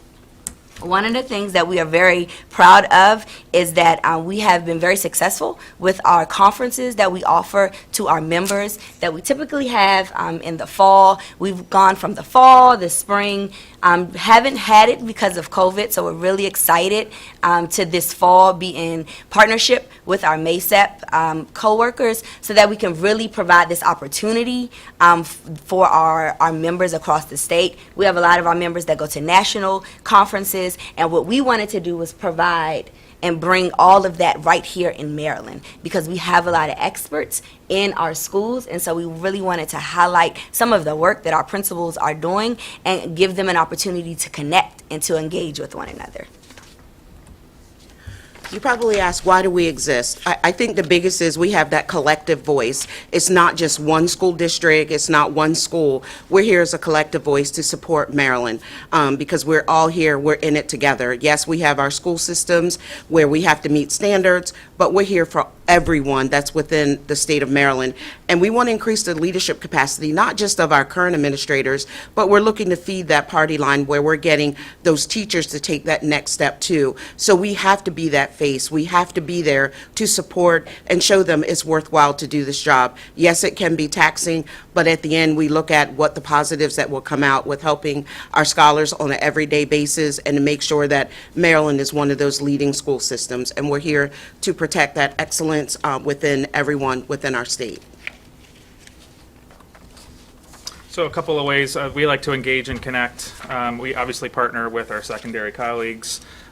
This past February, we advocated on Capitol Hill, which was a unique experience. It was the first time for myself, but it was a powerful experience to kind of get our voice out there as frontline workers and kind of do the advocacy on policy and law. We also have a new professional development committee that's kind of helping principals across the state unpack and understand the PSEL standards, which obviously is critically important. It's what we're evaluated on. And we welcome and encourage all of you to come visit our schools. Superintendent Chaudhry, you got super close. You were across the field at Century High School. I share a campus. I let them pick the first school only once, and then I pick. So I'll pick your school next when I come to Carroll County. I mean, and we do have Miss McCusker there too. So Yeah. kind of, two birds with one stone. So Boss, be nice. we would love for you guys to come to join us in our schools or in our conferences as well. And similar to our secondary colleagues, we also do celebrate teachers and principals across the state. One way that we do that was with through the Family Grant Committee. Schools can apply, and then we do award $500 family grant scholarships to principals and schools across the state, which is just a great way for schools to kind of give back to their communities. We also select one rising high school, or a high school senior rising college freshman to earn the Kenneth Mann scholarship for $1,000 towards their studies and education. And then obviously we select a principal each year to represent the National Distinguished Principal Program. It's a state affiliate with the National Principals Organization. All right, so very similar to our colleagues, we are very prideful in a lot of the things that have happened over the course of the last 2-3 years, but we do have some angst. So what we've done is gathered the voices from the elementary principals and really trying to package it up. And what you all didn't know is that you kind of helped us out by setting the stage with the conversation before of just wanting to hear the voices of those that are on the ground running. And so we hope to kind of talk about that. So we'll go ahead and start with Glenn. Sure. I mean, we absolutely loved, this is my first year at Linton Springs. I went from a smaller school of 430 students to Linton Springs, which is the largest in Carroll County with over 700 students. So obviously you can imagine getting to know 700 faces. It was really like eyes and foreheads. Initially it was challenging, but it was great to welcome everybody back. We had our first major event, was our fun run event, and it was packed with parents. And it was wonderful to have everybody back. full-time and get to know everyone. But with that, it was kind of mentioned earlier around discipline. I think the biggest challenge that we have faced and that our leadership team talked a lot about was supporting students with the social emotional piece. I know, Superintendent Chaudhry had talked about the students that lacked that structure for so long. And so we welcomed 136 kindergarten students this year that had no idea how to interact in a classroom. We saw a lot of challenges outside at recess because they simply didn't know how to play with one another. So a lot of the concern from the staff was simply that the discipline had changed. And so we had to have a pretty hard conversation with the numbers might look like things have come out of control, but really we have to take into consideration students didn't have any interaction for a minimum of 2 years. They didn't have preschool experience. And so there was a lot put on our counselor. We have one school counselor for 715 students. And it's a challenge. And I'm not an SEL expert, but at the end of the day, it falls on my shoulders to kind of be that person to help the team across the finish line and help to support the students.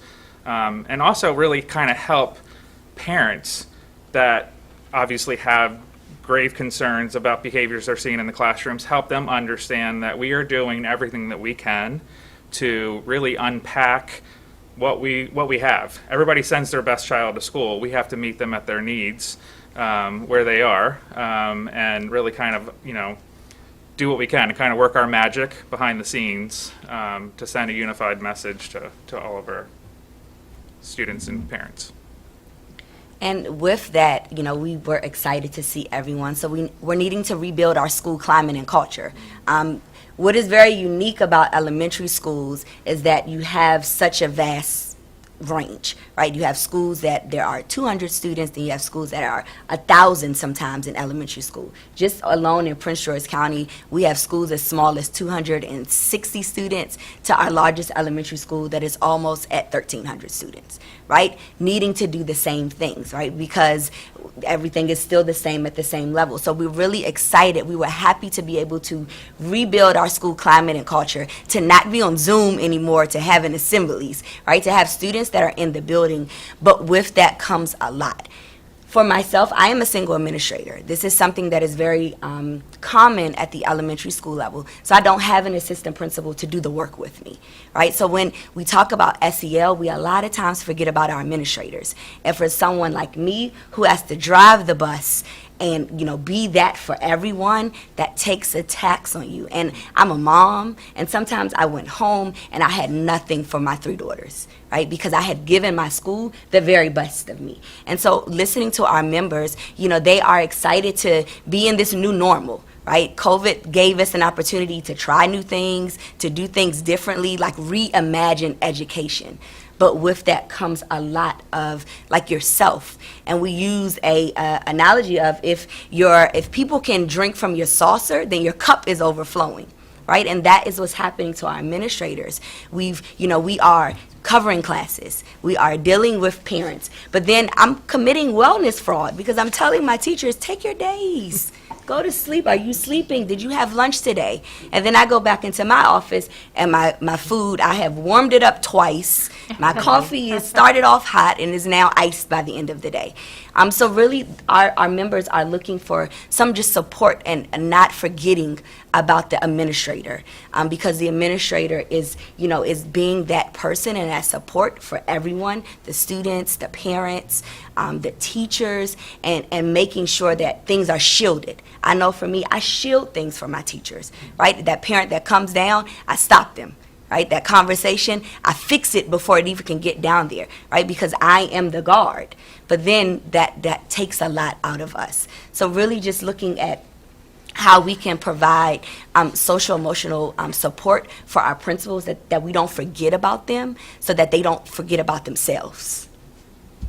As Ryan and Glenn have talked about, they talked about being persistent, being out there, rebuilding our school cultures. We look at our perseverance and persistence. This year we did it. every day. You said to yourself, perseverance. You preached it every day to your staff, to yourself, and you forgot yourself, but you would always make sure everybody else was there. But I think we have to look at what did that truly mean and what did it look like to the public. I think they took that as, oh, they have this. You know, there's days I would put on my school sign that says, we got this. And there's days I would drive by and go, do we really? But we kept persevering, and we made sure the persistence was there. We wanted to make sure that we could provide that time when our scholars came back. I opened a brand new school in Frederick County. It was built during the pandemic, 2020. We opened during the pandemic, and they actually came back to school half of that year during the pandemic. And this year was our first full year back in our building. So it was a new thing for us, too, that there were days that I was thinking, are we going to make it? Where are my students? I worried about their attendance because parents were still afraid of sending their kids to school last year, the half of last year, and this year as well. But we had to continue to do things to support that. What did that take? That took my counselor, myself, my assistant principal, any of my teacher leaders in the building to help us make those phone calls. How can we help you? You know, why is Johnny not coming to school? But to be able to do that, we persevered and we were persistent to make sure that our scholars got to school.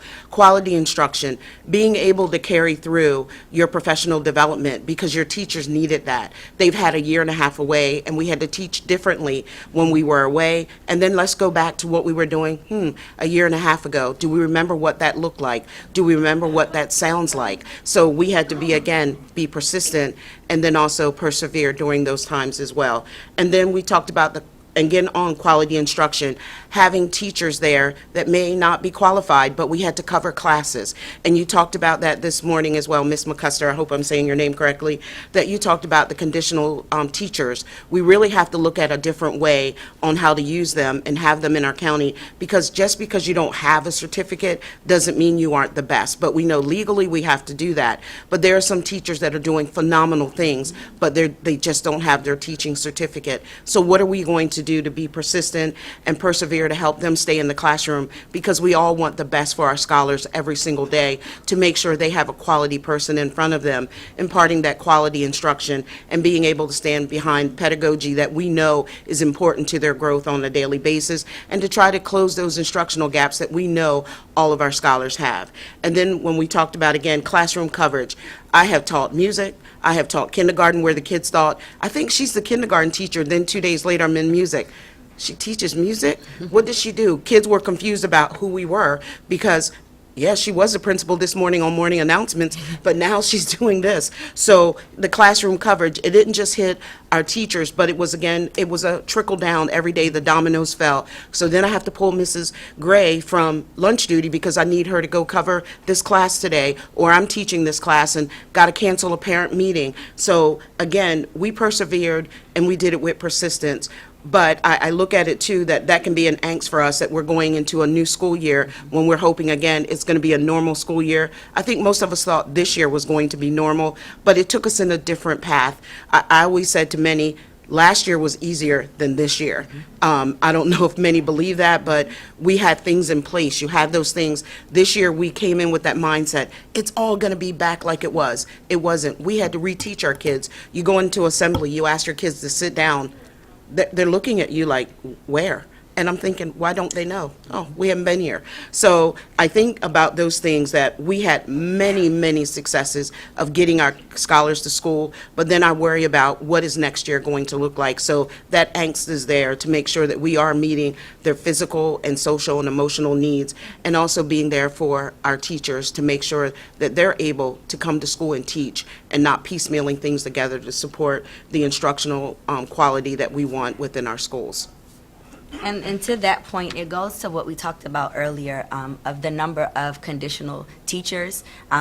We had one of the teachers representing Prince George County speak this morning, and that is something that principals are facing right now during the summer. While everyone is enjoying summer break, we're trying to figure out, okay, how do I fill the vacancies I ended the school year with, and then prepare for the vacancies that I'm going to have for the upcoming school year because of state requirements and district requirements.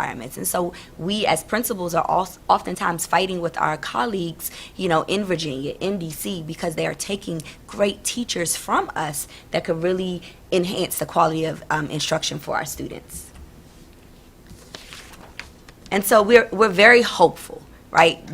We've already started just being here at the table and having a voice and being able to kind of share our members' voices.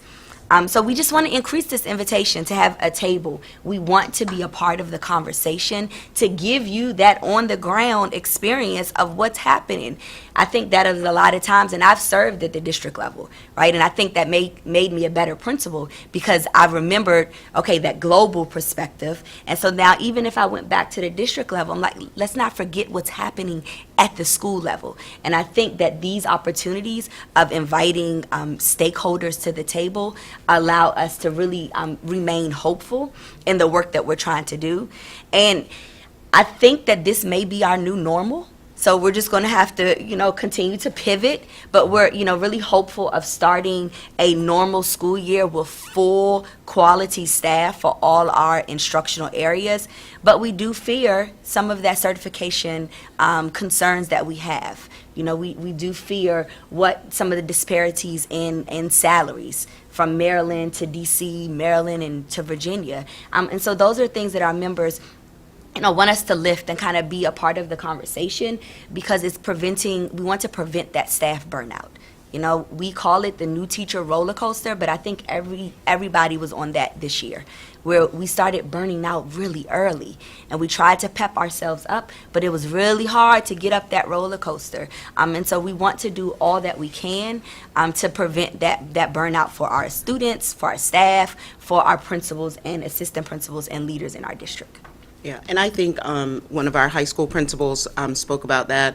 Michael talked about that burnout for us. I think sometimes we're left off of that discussion. We're usually talking about our teachers. We're talking about our staff and our support staff, but also our scholars. But then we think about the other piece of it is the principals had to take on a lot this year. With the contact tracing still, and all of those things, and still do our job every day. And all of us did it because we love what we do. We support what we do. We want to make sure that our scholars are always achieving. But some days they were difficult. There were days where we worried about our own burnout. There were days that I was just tired. When they said there's nothing like a June tired teacher, well, there was nothing like an October tired principal. I've never been that tired that early in the year trying to work through to make sure that everybody else in that building was doing what they needed to do to make sure that they were prepared and they could come with a smile on their face, even though I would close my door some days and go, wow, I got to get that smile before I walk out the door, because that burnout was happening to us. And then to talk to other principals, and you were almost afraid because you thought it was just you and you felt guilty. I felt guilty that I was tired, or guilty that I said, boy, it would be great to take a day off tomorrow, but I can't. It would be great to go do this tomorrow, but I can't, because we thought about our schools first. We put our schools first because we knew we were coming into a different type of school year. We thought it was going to be better. I would say, I'm not saying it wasn't a great school year for our scholars, because we made sure, and our staff, but it was another hard year. And to look at this new normal that Ryan talked about, we don't know what that new normal is going to look like August 17th for Frederick County or the other surrounding counties as well. That normal is going to look different again, that we're going to almost have to start from scratch again to make sure that we have those buildings where our teachers, again, they're going to be persistent and they're going to persevere, and we're going to be standing behind them to make sure that happens. And we're just asking for your support as well to make sure that we can make that happen and support them on a daily basis by giving us that voice like today to be here to share those things with you. So again, we just want to say thank you. We look forward to the continued conversations, the continued connections and engagements that I hope today allowed us to have, this bridge between the Maryland Association of Elementary School Principals and the Maryland Association of Secondary Principals, letting you hear what's happening in your schools that we're making these decisions about. So again, thank you so much for your time. And I'll turn it over to Addie, because I'm not sure if we're going to just open it up for any questions that you may have for either one of our organizations. Okay, at this time, we would love to entertain questions. I'm going to call the secondary folks up here. You have a wealth of experience in terms of years and knowledge sitting at this table, and also a diversity across the school systems in Maryland. Okay, so what we'll do is we will entertain questions from the boardroom, and then we will go online. And I saw Ms. Halley and Dr. Wilcox, Dr. Millie McCarthy, just about everybody. Kevin You want to just McComb, go around and, this way? We'll just go, what might be just easy, just go right around. I think we can just do that. So we'll start with Dr. Wilcox, and we'll just go right around. And then we will go to the members that are on virtually. Again, I want to just thank the principals for coming. We appreciate your candor, because the reality is, if you're where we are today, you have to first be able to face the realities. I mean, you can't move constructively forward on anything if you refuse to acknowledge the reality. So this is our baseline. This is where we are. So again, we appreciate your candor. Dr. Wilcox. Thank you for that fantastic presentation. It was really just, it's great to meet you and to hear from you. And everything you prepared, I thought you did it with such care and thought, and so it's very impressive. As a person in higher ed, I think we're struggling with some of the same issues you are with lack of SEL support for administrators. And I wanted to know what the best way is to engage with you all, to hear your ideas, policy-oriented ideas or approaches that you think would work to help, maybe even in the next academic year or further down the road. What is the best way to engage with you all? Just to hear without being a burden to you. So I think that's a great opportunity for organizations like MASSP and MAESP to provide that voice. We know principals, we've all spoken today about how incredibly challenging and busy we are. But we also volunteer our time because we believe deeply in the importance of school leadership. And so I think the best answer to that question may be to continue to invite you to engage with our organizations. We don't get paid to be here. Right, we're practitioners in the schools every day, and we care deeply about our work. And so I think there's not a person in our organization that wouldn't be excited at the opportunity to engage. And the other thing I'll add, I love the fact that this state board has a teacher on the state board. I love the fact, I can't tell you how much I love the fact that you have a student on this board. I love the fact that you have parents on the board. I'd love to see one of us on the board. And I know that's not your decision to make, but I do hope that that's something that the governor and the state legislature might consider in the future, because I think there is tremendous value that we can bring, not just to the big leadership questions, but to every question that you all discuss in these very important meetings. And so I hope that you might consider that as well.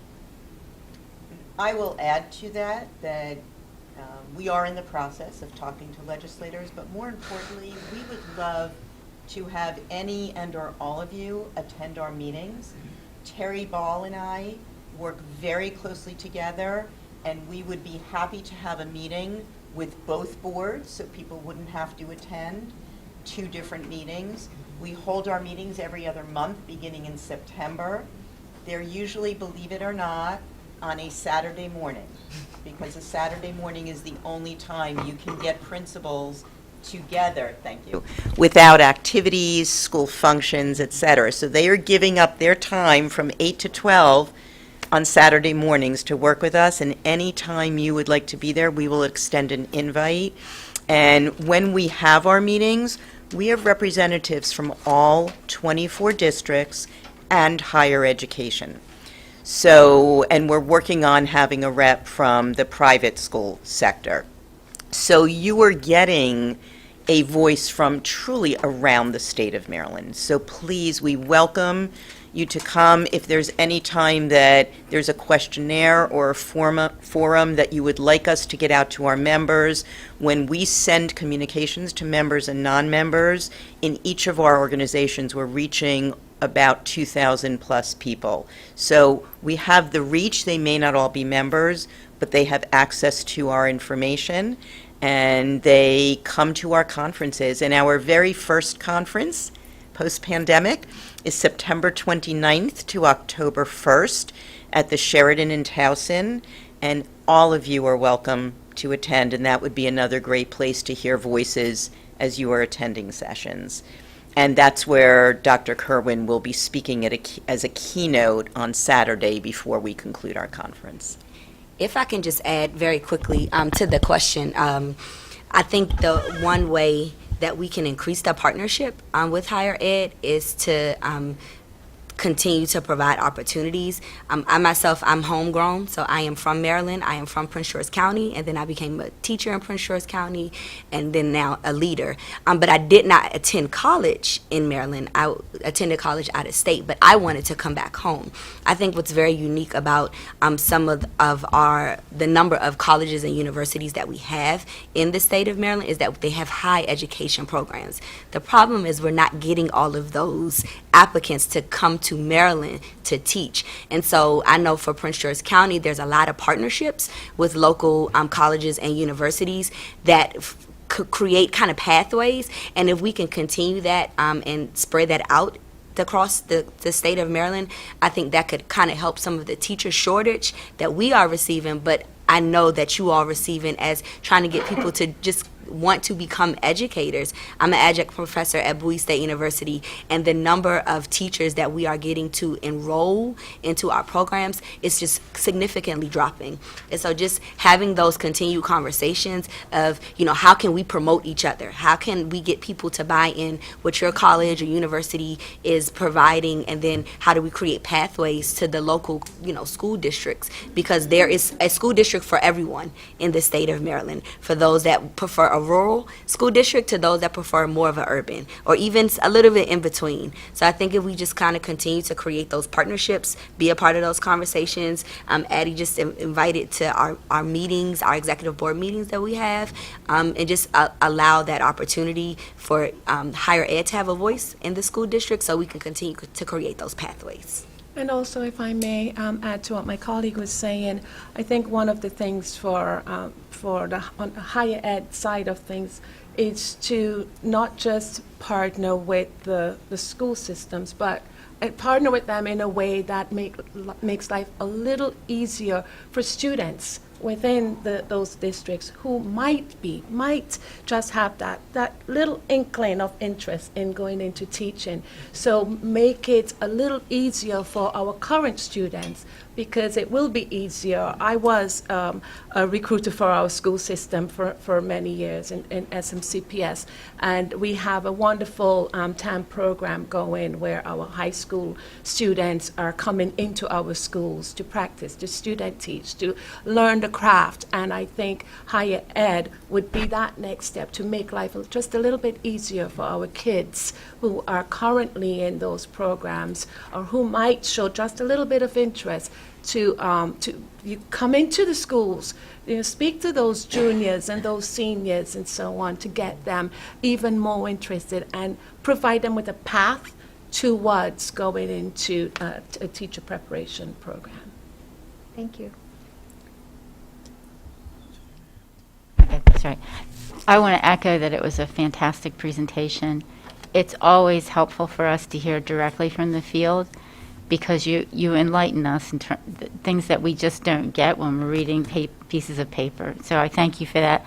I also want to thank Mr. Daniel for making whatever you and your team do to allow Rachel to be at the table here. She is a voice that adds a lot to our discussions, and I think I'm sure it puts a little extra burden on covering her time in the classroom. Does a great job securing a substitute, so I haven't had to teach music this year. We appreciate her. And that's very much appreciated. We appreciate her here at the table. There were some things in the presentation that you mentioned about the disparities in the blueprint, and I wanted clarification. Are you talking about the disparities that are created between teacher salaries and administrator salaries, or is there more that you were referencing with that bullet point? So that's the elementary side, but you all have it in yours too? Mm-hmm. Okay. Go ahead. So for the elementary side, it was more of administration. I think someone alluded to that there is kind of there's a ladder for everyone else, but sometimes the ladder kind of just stops. And it also depends on the different different union reps and union presence, but just wanting the conversation of leaders, assistant principals, principals, to be a part of that salary conversation. And then Addie, if you want to. Sure. So one of the things that became very clear when you look at the funding in the career ladder is that at a certain step of assistant principal, you will make less money than getting the additional monies you would get as a teacher, which we don't discourage. We want to see our teachers elevated, and we want to see our teachers make additional money. We just don't want to do it at the expense of school administrators. And I am sure that that was an unintended oversight, but it's there and it's real. And the other piece of the blueprint that was very concerning to administrators is there is in the legislation a piece about assistant principals teaching up to 20% of the time, which I understand from the perspective of wanting them to have a reminder of instruction and what it's like to be in a classroom. But as a high school principal of 23 years with sometimes 3 assistant principals, sometimes 4, I can't fathom having my assistant principals out there, particularly now when we've added responsibilities to the plates of administrators, when we're trying to handle SEL because we don't have enough counselors in our building. And so we just want to ensure that from an administrative perspective, we're being treated with that same pride and admiration for the profession, but also NASSP, the national organization, just came out with a study that showed over 40% of the principals are looking to retire nationally over the next 4 years. That is a very high number, and we don't have folks to take their place. As an organization, we are covering professional development for aspiring leaders. We do some wonderful things.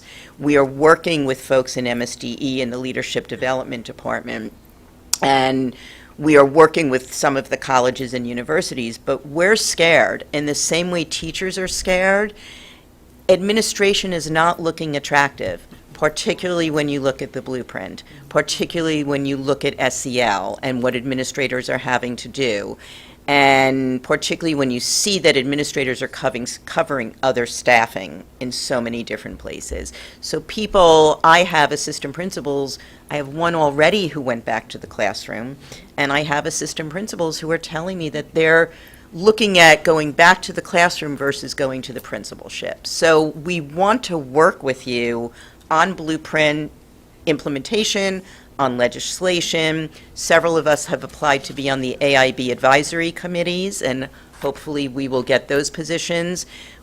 The leadership viewpoint needs to be heard, and we just need to have more of a voice. I think as we talk to people, we recognize that it was just lacking, not on purpose. It was just lacking, and things that were placed in the blueprint didn't always take into account administrative concerns and administrative progress on a career ladder. Let me just, in order to keep moving, I'm going Yes. to ask the board to just limit their questions to 1, and to the panelists, maybe have just 2 people respond. That way we can, because I think just about most of our board members want to have comments, and for some reason, our board members want to go home before dark, so. Yes. But seriously, though, we will definitely consider participating in your conference, and made some notes here about the others, so we're going to have to do some additional deep dives, but just so that we can get as much covered as we can, if that's okay. Dr. Millie McCarthy, you have? Yes. It's more of a thank you. I, too, am an educator, administrator in a non-public. And so put school before family comes a lot. And I don't know if people realize that, because you love the job and you love the kids and you know that every day counts for every child in your school. So I can't emphasize that even more. The challenge with staffing is horrendous, and I do charge us, the board, with the superintendent and looking at some alternative pathways so that we can welcome people into the profession. We give different kinds of accommodations for teaching and course passing to children who are bright, who have learning differences. Well, those children grow up to be professionals.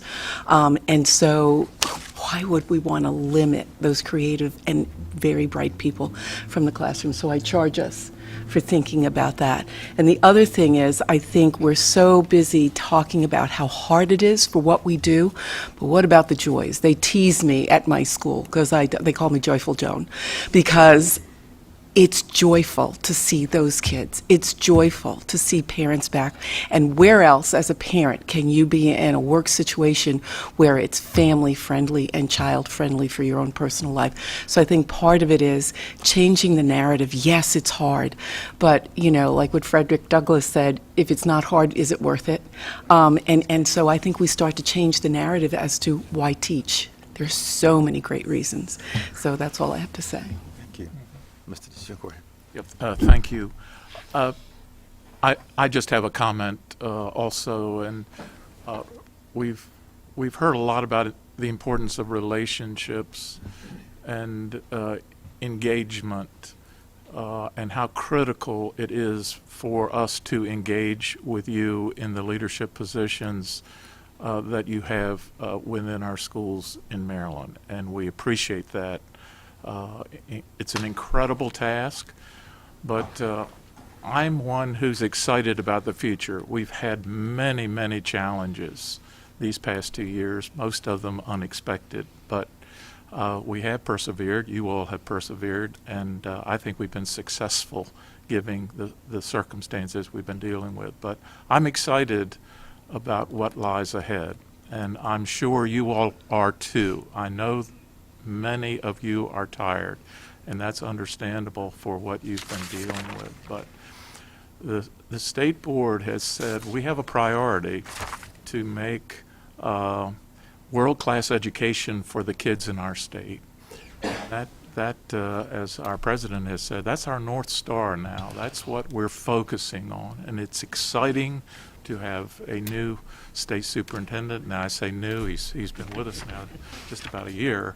But still, he's on the ground running, and the state board and the State Department are putting together a strategic plan for the future of education in our state. It's exciting.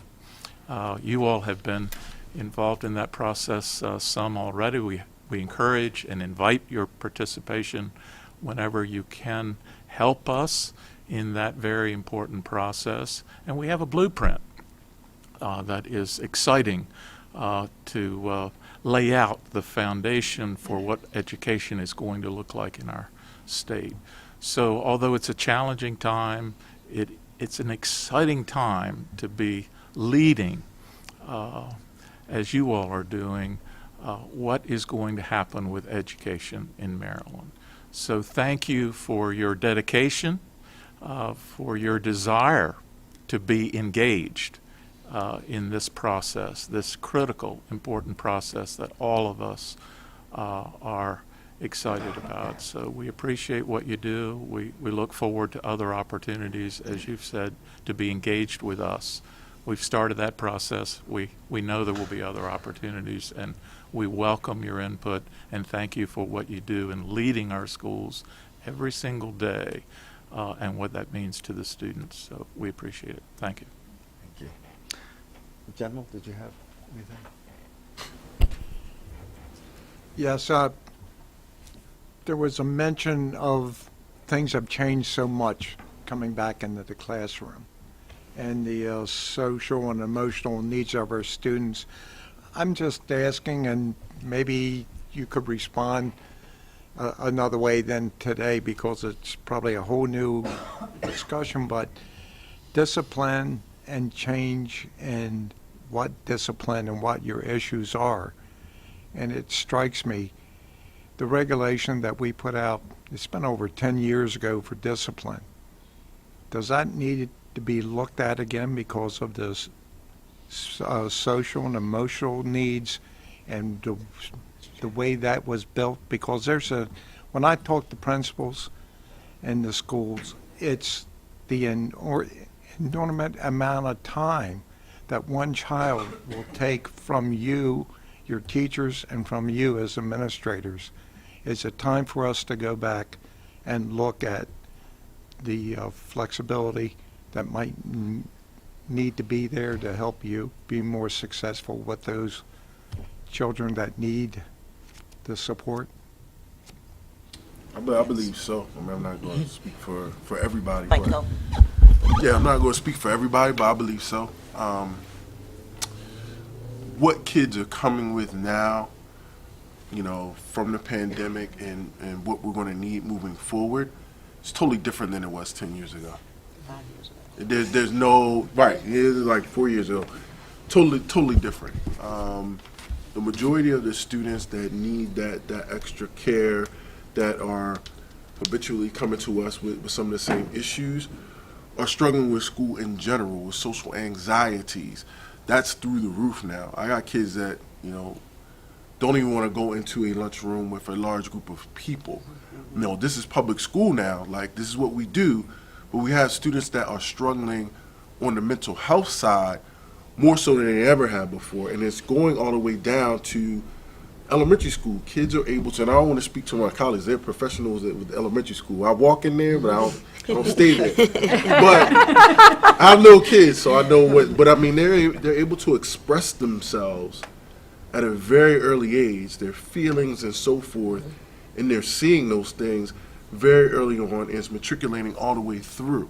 This pandemic has only exacerbated the problem and issue in my sense. So I think if we're being smart about it, I think we definitely need to take a look at that and how we're looking at student discipline. If I could just add to that real quickly, I don't know that we can completely legislate or policy our way out of some of these challenges.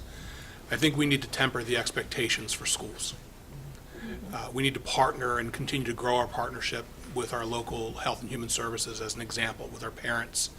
I think now more than ever, schools and school leaders and teachers are being asked to be everything for everyone. And that's where the time gap really emerges, right? That's where we become most overwhelmed, because each one of us got into this profession because we love children and we believe in public education, but we can't do everything. It's not prudent, and it's not advisable, and it's simply not fair to ask that educators be everything for everyone. And so I think a big part of your question, General, is to see how at the state level we can expand the connections or the interconnectivity between and across agencies in support of students, but also in support of schools. I'm very grateful for grants that we've received. I'm very grateful for a wellness center in my new building, but I also know that we're unique to have that in our location. I think that a big part of what this state board can do is to help to make those connections, and then maybe through policy require some of those connections. And then just in 5 seconds, the emotional maturity of an elementary school student has drastically changed. So when we think about a second grader this year, they never had a normal school year. So I'm expecting a 7-year-old to do something, but their emotional maturity is still at a 5-year-old because they've been home with mom, dad, or at the babysitter, or with grandma, or with the big sister. So just the emotion, we talk a lot about learning loss of the elementary school student, but we forget about the emotional maturity that has also suffered through the pandemic. Okay. You confirmed what I heard. Thank you very much. Okay. Thank you. Ms. McCusker. All right, I won't take a whole lot of time, but I want to say out loud that I see it every day, and the incredibly important work that you do that doesn't just touch your students, it touches your teachers, it touches your staff, it touches everybody in the community in which you serve. And I have never seen the amount of work by administrators that I have seen for the last couple of years. I'm with you every day. I'm with Glenn every day, and I see what he's doing every day, and I look at him and go, oh my God. And I've walked into his office, I don't know how you're doing this, man, because there were times that I just don't know how you all do what you do, and still say to us, you need to take care of yourself. Your family comes first. Your health comes first. How can I help? And that fortitude and that strength, by those of you that exhibit that to your teachers, are pillars for your teachers. You are supports for us. You are making things happen for hundreds of thousands of children across the state of Maryland every day. I see you. We see you. We appreciate what you're doing. As a board, I charge us to figure out how to partner with you more effectively to make sure that you can do your work in an effective way, and that we have the things in place for you to not feel like the entire world is on your shoulders, because I know that's what it's felt like. It's felt like the entire thing came down and sat on your shoulders. You were doing everything that they told you up here to do and trying to build up all of us that are down here, and that is a heavy, heavy place to be. So I just want to say I see you, and I appreciate you. And you made a really tough year as your first year as our principal still have joyful and wonderful times at our schools. And I know that you're not alone. So thank you personally, but thank all of you for being that pillar for your teachers and your students and your families. Thank you. Ms. Morrow. So I'm going to echo what everybody says. Thank you for what you do. Thank you for being here today. So I am the parent member. I ask actually a question. So one of the things that I know we saw, especially I'm in Prince George's County, we didn't have volunteers back in the building until after spring break this year. So that dynamic with parents, with home has really changed.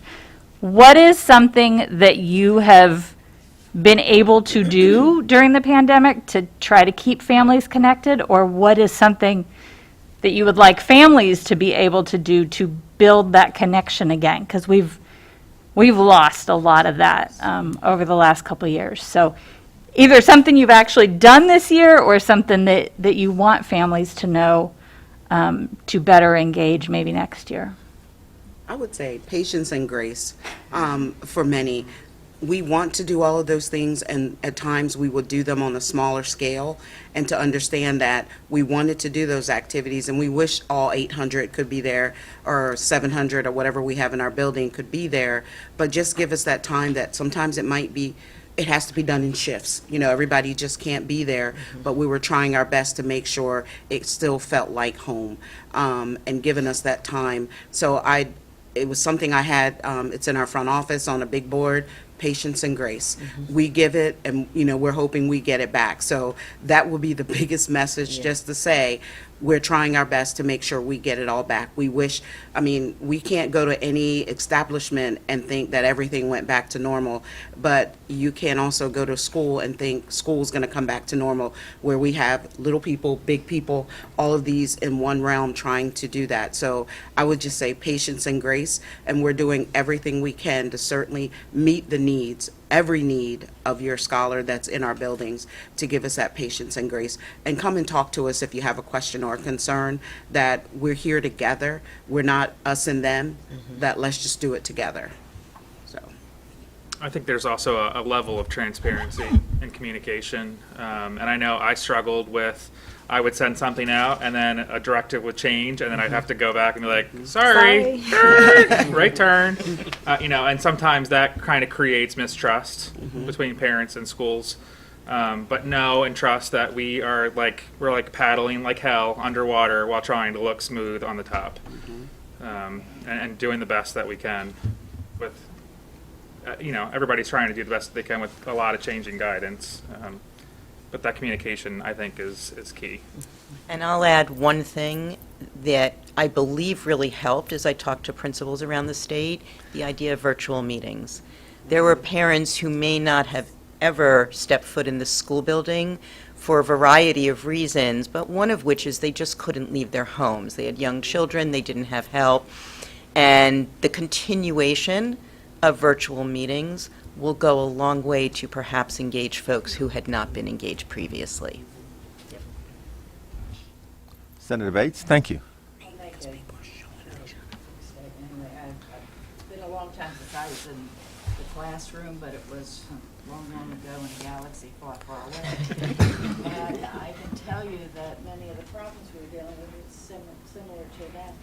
What troubled me so much as I was working with my students was many times school was the safe place for those students. You know, we hear about the families, but many times, am I not? Turn it on. I thought I. There you go. Anything, okay. Anyway, when I was teaching, many times, for some of my students, the school was a safe place. And when you have kids that cannot be in school for so long, they come back with issues that maybe you never even thought you had. So I really appreciate all the work you're doing, because not only do you all have the changes, but you know, it's hard to readjust these children when many times they have no stability at home.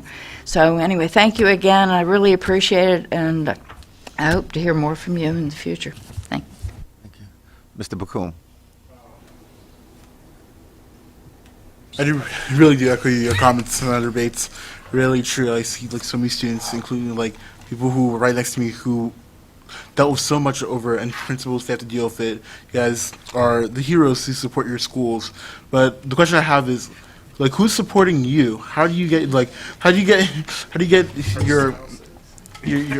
SEL? How do you get all of that when you're stressed having to deal with not just only school finances, but teacher evaluations, teacher discipline, even response from parents, students' concerns. It's like you're juggling 10 million things at once. But how do you de-stress? How do you get that emotional help? Because for effective school, you need an effective leader. Yeah. I think having someone who, or a couple of someones that you can actually decompress with, you know, so even if some might call it venting, you know, you just need to talk. You just need to talk it out, and not that you're asking for help or solution or anything of the sort, but sometimes just having someone to vent. You know, for me personally, I text my girls all the time because they're all over. And so I text my daughters or my husband or my brother. So just having someone there that you can just vent to, just get it off your chest, as we say. And I think that helps a whole lot. Having strong assistant principals, you know, somebody who you can go to, who you can just hash it out with and know that, okay, I said my say. I'm going to get off my pedestal now, you know, and just go back to being it. But it happens so quickly during the day. You know, you don't have a whole lot of time, but just having just a few seconds just to vent sometimes does it for me. I don't know about you guys, but just having a few minutes. I know we recently, the National Association of Elementary School Principals recently did a Twitter chat and then a article in the Principals magazine around the importance of a principal having a PLC, like their own professional learning community, their network, and principals that they can, or principals as we call ourselves, that they can connect with. The great thing that being on the board and being a part of both MASEP and Maryland Association of Elementary School and Secondary Principals is that it has created bonds. For example, Glenn and I were in the Promising Principals Academy together, and then when he got his principalship, I reached out to him when I was preparing for the interview for my own. And then now look at us, right, serving on the board together. So I think that we as principals have had to kind of connect with each other, because although we may all serve in different districts, we're going through a lot of the same things, and we don't reinvent the wheel. If Glenn has done something great at his school, I want to do it in mine as well, and vice versa. Something that happens at a high school, middle school, how can we tailor that to the elementary school level? And so that's just that constant conversation.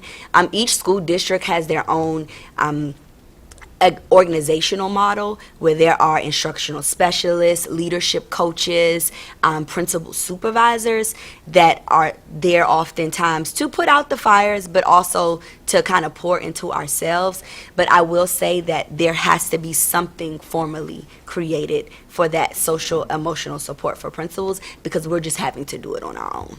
And I'll say that Promising Principals Academy, I took part in that this year as a coach, and that's something that we're doing right. Like, that works. Like, but I think that can be extended to principals. That doesn't matter if you know, 4 years in, going to year 5 like myself, or you've been doing it 15 years. The pandemic has proven one thing, is that you still need support. Doesn't matter how well you know the job, you still need support emotionally to get through. And I think that's something that, you know, hopefully we can look forward to in the future. It's something that can be put together. But, you know, having a mentor, that works. And I will say that MASSP and MAESP provide supports as well, along with our national organizations who have these virtual leadership networks that are actually national. So you are talking to principals from around the country. We learn best from one another, so support of our conferences, encouraging people to attend. I don't know about all of you, but when you attend your organizational conferences, I would hope that you come back invigorated and energized and rejuvenated, because so many exciting things are discussed. And that's what's going to happen at our conferences. So we just need to continue to promote that. It's a great way to re-energize, just talking with colleagues, PLCs. Okay, thank you. We're now going to go to our remote board members. Ms. Chang, did you have a comment or question? Yes, thank you, President Crawford, and thank you for this two big group of principals, cover all the public school system mostly, you know, presented and share your pride and share your angst, and share everything that what we can do to help and to move forward. It is a great opportunity, and I hear that from two groups, all your focus or areas that most kind of put a lot of burden on you is similar and very, it's almost identical. And a lot of ways you have been doing has been try to resolve and plan a long-term goal toward resolving those issues, which is really good. And I heard positively is that all through these channels of networking, and it seems to me it's more vertical networking from the state and local level to up to the national. But I would say encouraging you to do the horizontal networking too. And I really appreciate Rachel kind of bring it up that she sees all principals' efforts and put the school students and family in the front on top of it, in front of everything else. But just one word of caution, teachers burn out, the administrators burn out too, and I do believe you space out some of the scenarios. And I know some school may be fortunate to have a wellness center, which is very good. But if you don't have that capacity or space available, maybe a small relaxation rooms for your staff or yourself to be able to use, and plan a short break in between. I know summertime, and I'm so glad one of the principals that were able to get immediately right after school ended and have a short break vacation. But thank you so much for coming back to today's meeting and join us and express your concern, and we hear you. And please keep the conversation or the platform open, and this is a very safe place that we can exchange ideas, and hopefully we will move everything forward. Thank you very much. Appreciate it. Thank you, Ms. Chang. We'll now go to Dr. Getty. Hi, good morning. I don't have any additional comments, but I want to say a heartfelt thank you. Your presentation was excellent. Thank you. Dr. Green. Good morning. I have to confess that this is my favorite group of folks. I did 25 years in Prince George's County as an educator. 15 of those was as an administrator, from assistant principal to dean to principal. Also, 14 years after I retired as an administrator of a private school. So I hear you. And for the, I think it was, I can't remember who it was that said that many days you put your lunch in the microwave and you would have to warm it up twice. I would bring my lunch in a bag and take that same lunch home at the end of the day when I left at 8:30 or 9 o'clock at night. So I feel you.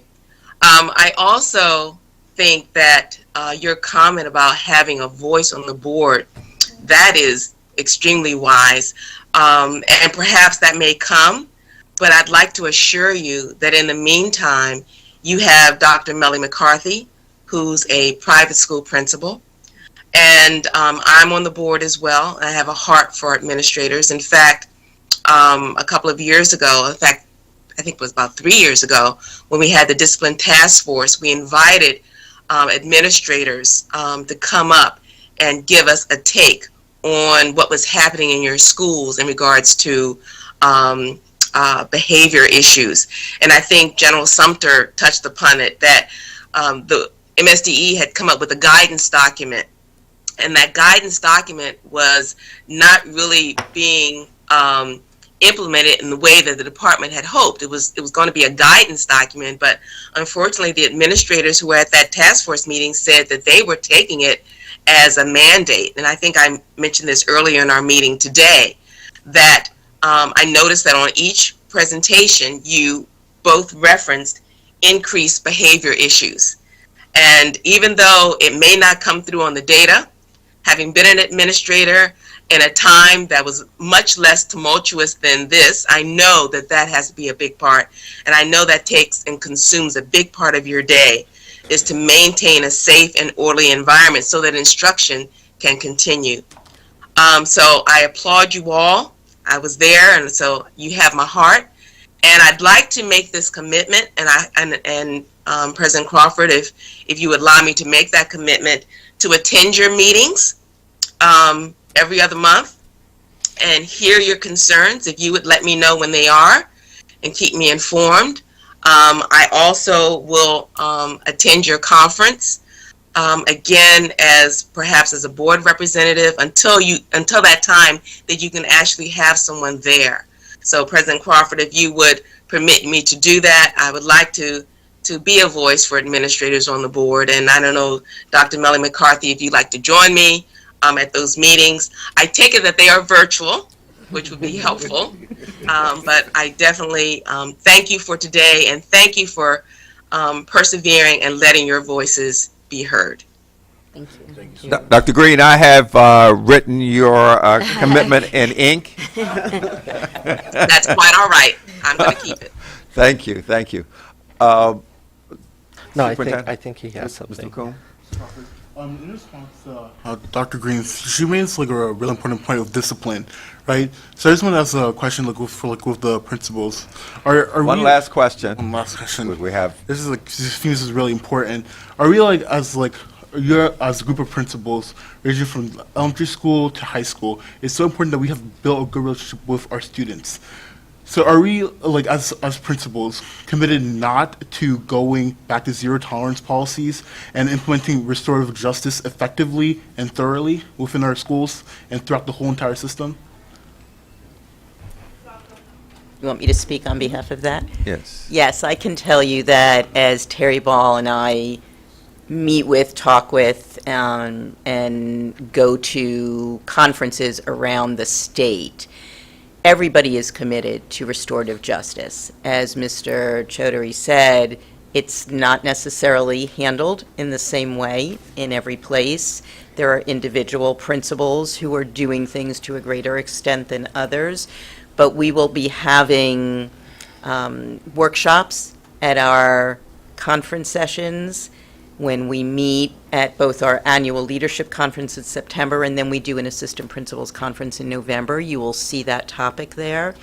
And I do believe that as I talk to folks, and I think everybody here would say, there isn't a principal who believes that suspension is the answer to any discipline problem. There are times Thank where you. it's necessary, but it's not the answer. We understand that it is the building of relationships, the understanding of where that behavior is coming from, particularly as it relates to SEL right now.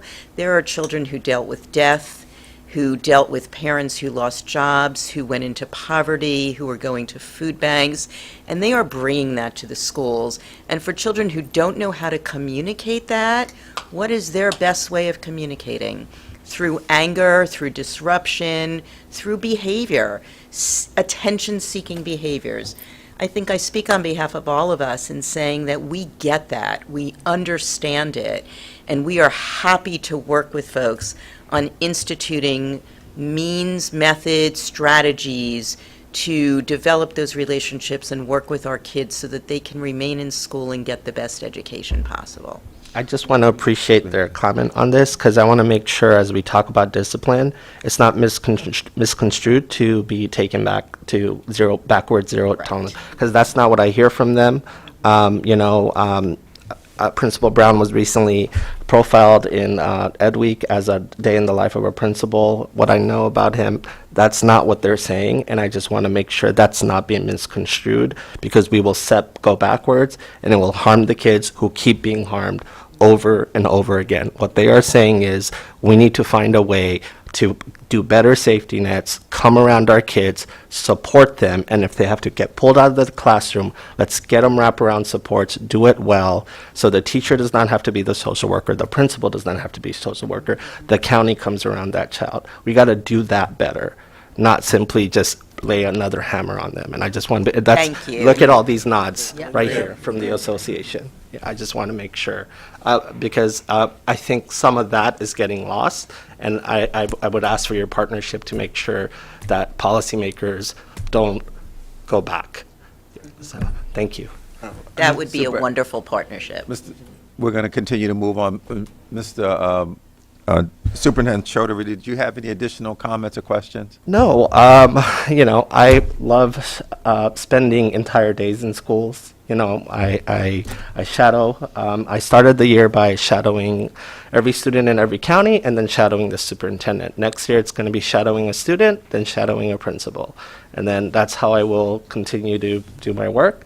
I don't like dog and pony shows, and so I've appreciated them keeping it real with me. I shadowed a student at Argyle Middle School, which is one of their principals of the year, Principal Ulrich. Awesome, high poverty, high Title I school that has completely transformed itself by taking a restorative approach. And it is one of the safest places on earth for kids each and every day. Yeah, students are acting up more than usual, but it is still one of the safest places on earth. I would put my own child there. And so I just want to thank you guys, and we will keep making sure we get it right. And yeah, the blueprint missed what we need to do for principals, and I am committed to figuring that out. Thank you. Again, thank you so much for your candor. This is the start of a conversation and engagement.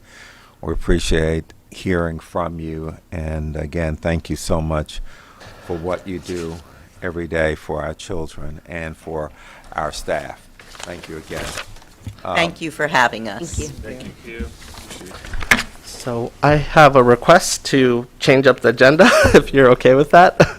Sure. Because Justin's presentation is like basically the presentation, and it's deep and long. And so I'd like to do the strategic plan right now, because it's not as long, and then go on break for lunch, and then come back and we do the finance presentation right after we come back from lunch. And I think I will pull virtual schools, and we'll do it next month, if you are okay with those changes.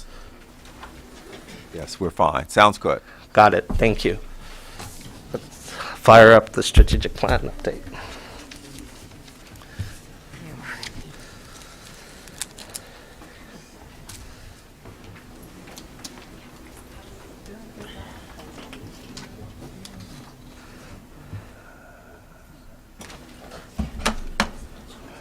Just gonna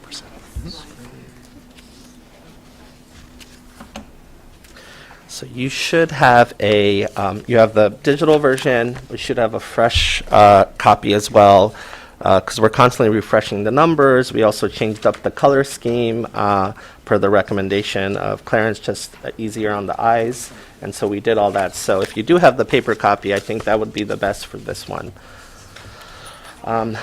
So we are excited to share an update on how things are going on our strategic planning process. The team has been working hard with our subcommittee that Chip, Vice President DeShield chairs, and a lot is going on. And we are excited to share on what we are hearing from Marylanders so far. We're not going to stop engaging. The team was like, I thought you only wanted 15,000. Nope, I think I want to try to do 100,000 respondents. And so I'm going to try. I mean, there's definitely 100,000 people. And so we have been engaging. The roundtables have been powerful. The listening sessions have been powerful. And I will argue it's unprecedented, and we're not going to slow down. And it is something even beyond the strategic plan I want to continue. And so today is that update, and we also decided to make a shift in how we're going to release it, and so that's kind of the big update. So with that, Mike, why don't you start? Great, thank you. Good afternoon, everyone. I'm Mike Hirschenfeld. I'm the department's Senior Executive Director of Strategic Planning and Continuous Improvement. I'd like to thank you all, board members and Superintendent Chaudhary, for giving me this opportunity to update you all on the strategic planning process that we've been engaged in over the past many months.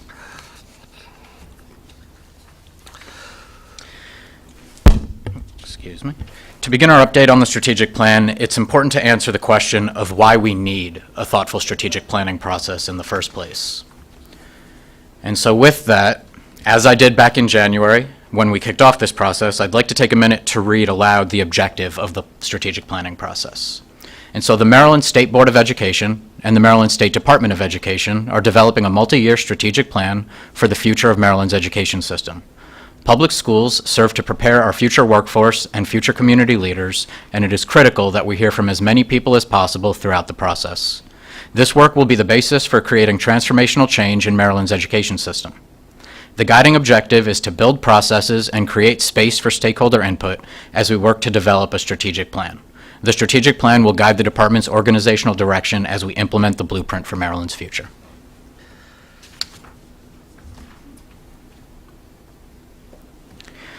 Everything we do here as a department is rooted in a continuous improvement mindset, and this process is no different. The department and the State Board of Education have been engaging in a strategic planning process over the past year, and we are excited to share important updates to what was originally envisioned to create a stronger strategic plan.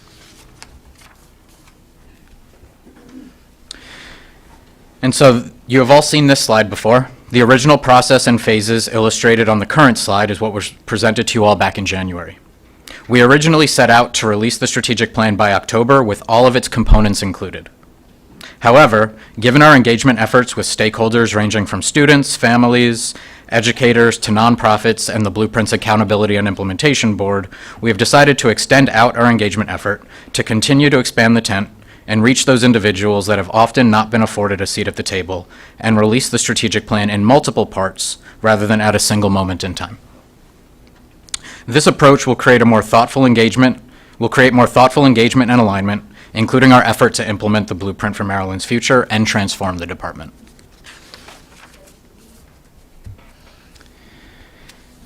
And so this current slide illustrates our revised vision for a three-part release of the strategic plan. As you can see, everything up through the Phase 1 release in October remains the same from the original process. Since launching in January, we have authentically engaged our communities with no plans to stop. We are taking all of our conversations, survey responses, and lessons learned to develop, in collaboration with the State Board's Subcommittee on Strategic Planning, a mission and vision, and a set of strong values and priorities.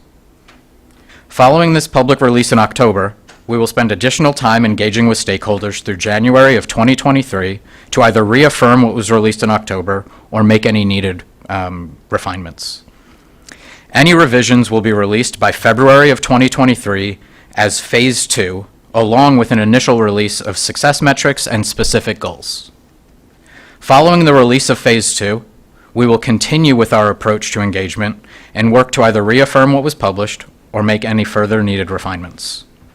This will all lead up to Phase 3, which is our final release and publication of the complete strategic plan by June of 2023. The release in June will include finalized content from Phases 1 and 2. This is a mission, vision, values, priorities, success metrics, and goals, as well as the flagship programs, initiatives, and strategies the department will prioritize in order to reach those established goals. Throughout this process, we remain committed to our implementation of the Blueprint for Maryland's Future, as well as our continued response to the COVID pandemic. Ultimately, the strategic plan fuels, anchors, and refines our implementation of the Blueprint for Maryland's Future.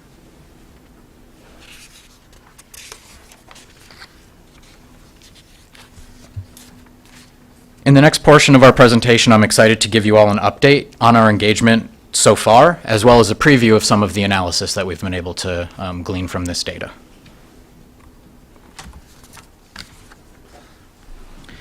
And so this slide in front of you illustrates some of the methods of communication that our community engagement team has been organizing.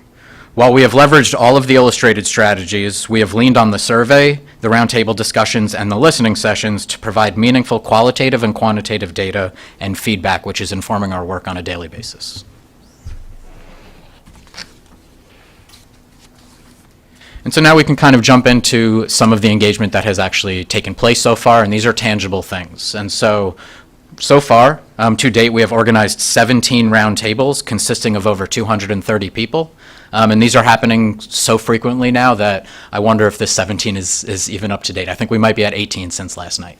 And so these roundtables are generally 90-minute deep conversations with specific stakeholder groups. For example, we've had some great roundtable sessions with students, teachers, families, business leaders, and local school boards, just to name a few. And all of these roundtables are available to view in their entirety through MSDE's YouTube channel. They've all been recorded and posted.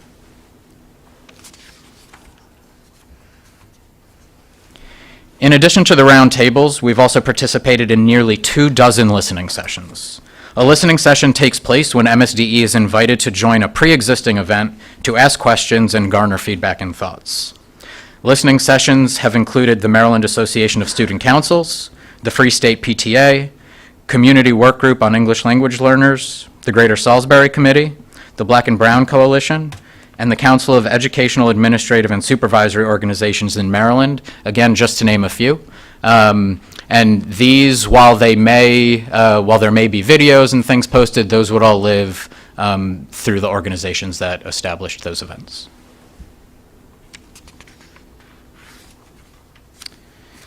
And then in prioritizing engagement, Superintendent Chaudhry himself has shadowed the superintendents and at least one student in each of Maryland's 24 school districts. I know he talked about that a little bit also, but I do want to see Superintendent Chaudhry if you would like to talk a little bit more about your student shadows or anything that you've learned in those processes. Sure. Can we go to the next slide? For sure. So here's some pictures from the shadows. I really do enjoy student shadows. And I have appreciated the school systems really embracing it. It was a little different for them, but I think once you kind of get through the first hour, you're like, hey, he is really a kid today. And so what you're seeing is I have experience both from elementary all the way up to high school. One thing that I didn't experience as much is middle schools. We don't talk about middle schools enough, and it is something we do need to talk about more. And, we talk about the crisis, and there's a crisis within a crisis when you think about middle schools and turnover and such. I was a middle school person as well. And when you see parents opting out of systems, they tend to opt out of the comprehensive middle school experience. So that's something we need to look at, and I want to look at more. But here, here I am in different places. You see me in Cecil County taking part in PE, where I needed a mass break. and so we all stepped outside and had one. But just, it is amazing things are happening. Amazing things. I got a sense of the assignments and the complexity. I also got a sense of disparities. I got a sense of the ventilation in the classroom and in the same building. I got a sense of what pickleball feels like in Liberty High School, which I absolutely enjoyed. a makerspace that you're seeing in the bottom in Kent County for a small system. Amazing things are happening, and I continue to remain committed to doing that. It is truly gives me the best picture on how things are happening in the classroom and such, and it gives me a chance to talk to teachers, principals, etc. So I'm looking forward to the next round. And Omicron really threw off the January, so I had to do my last one in June, which is not fun because you're doing it kind of after testing, and and so, but I'm looking forward to doing them next year. And like I said, I also do an adult. And so I started with the superintendents. I'd like to do a principal, and then I'll rotate that, and I'll shadow a teacher for a day, and even other type of personnel as well. It's something I picked up from my mentors, and I'm not going to stop. So. Excellent. For just 1 second, I'm going to go back to that last slide, the map that was on right before this. We talk a lot about the numbers, the number of roundtables we've had, the number of people the number of stakeholders that we've engaged with. But when I look at this map, it's very clear to me that if we only just looked at student shadows, we've touched every corner of the state. But when we look at the roundtables and the listening sessions and the other events that we're engaging with, which again don't have any planned end date, even beyond the strategic planning process, these are things that are embedded in what we're doing as a department. And I just think it's great. I think it's clear that we're going down this direction of continuously engaging and continuously improving all of the work that we're doing. And so with that, this next slide is going to give an update on our survey. And as the superintendent mentioned, we had an original goal of 15,000 responses. And to date, again, as of this morning, this number is probably higher. But as of last night, it was 23,168 individual survey responses. And that includes, I'm assuming most of you have at least looked at it or taken it yourselves, but this includes over 20,000 open-ended response questions. And so we've been going through and reading those. That is not included in the analysis today, but what is included will come up on these next slides, what we were able to do so far. We are working on a full report to do the analysis for the open comments because, they vary. Some of them are like, I hate your mask mandate. And others are like, more nuanced on things. And so we're combing through that to pick up trends. And of course, we will present that to you when we have it. Yeah. Absolutely. So I know there's a lot going on this slide. It's probably easiest to look at the papers that are in front of you. But what we can see here is that Marylanders overwhelmingly believe the quality of our public schools is important to Maryland's overall success as a state. You can see this is true across every stakeholder group that's identified in that top question. However, when we ask how our schools are performing, we begin to see a more mixed view across groups. For example, the folks who experience our students after they leave our schools, the higher education and business communities, seem to have the least positive opinion of how our schools are performing. And so this is critically important in terms of data and what we focus on and how we design goals and strategies moving forward.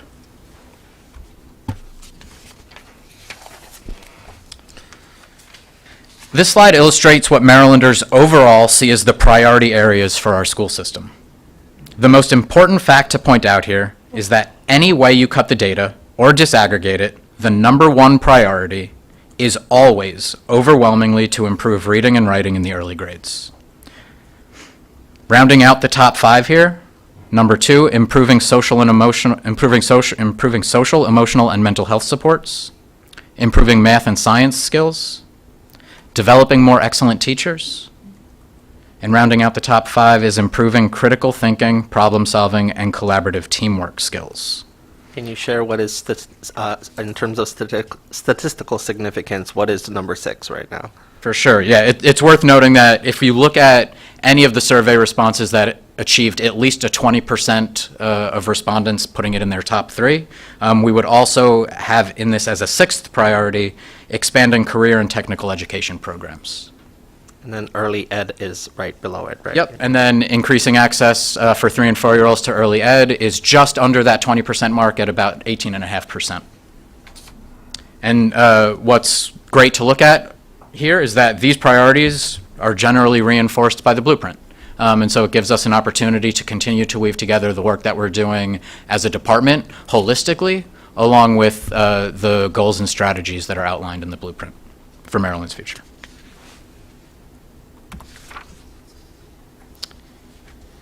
Great.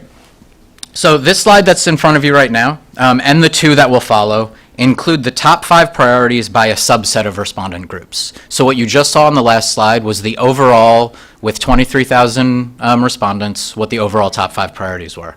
We wanted to start breaking this down by different respondent groups. This includes race and ethnicity breakdowns as well as respondent type, and then we also broke it down by regional areas across Maryland.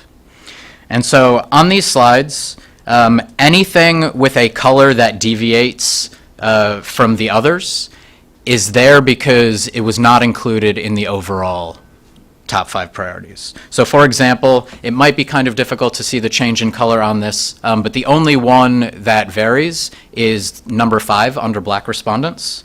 And so what we can see in this slide is that Black respondents were the only racial group that identified increasing resources to underserved communities as a top 5 priority. And so we can start tracking this across other subgroups of respondents as well. And then on this next slide, the deviations from the overall priorities reflected in this slide are the inclusion of expanding career and technical education programs, and this was included from teachers and the business community. Teachers also included recognizing and rewarding our best teachers in their top 5, which represents a deviation from the overall.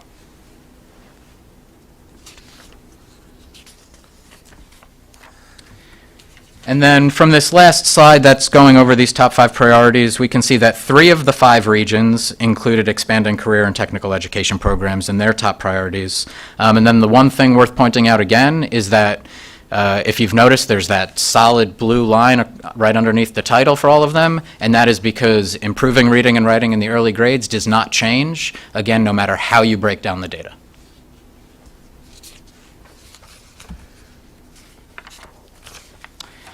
And so with that, I know you all enjoyed the video clips that were played back in January for at that point it was only 3 roundtables that had been completed. Now we have at least 17 roundtables that are included in the video clip that we would like to show to you all right now. And so if this is all set, I'm going to go ahead and play this.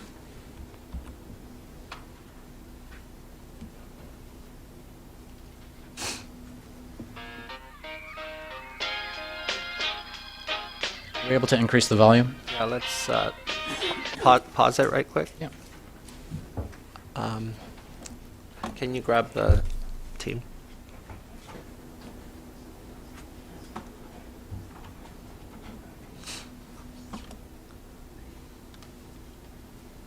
Good. Great.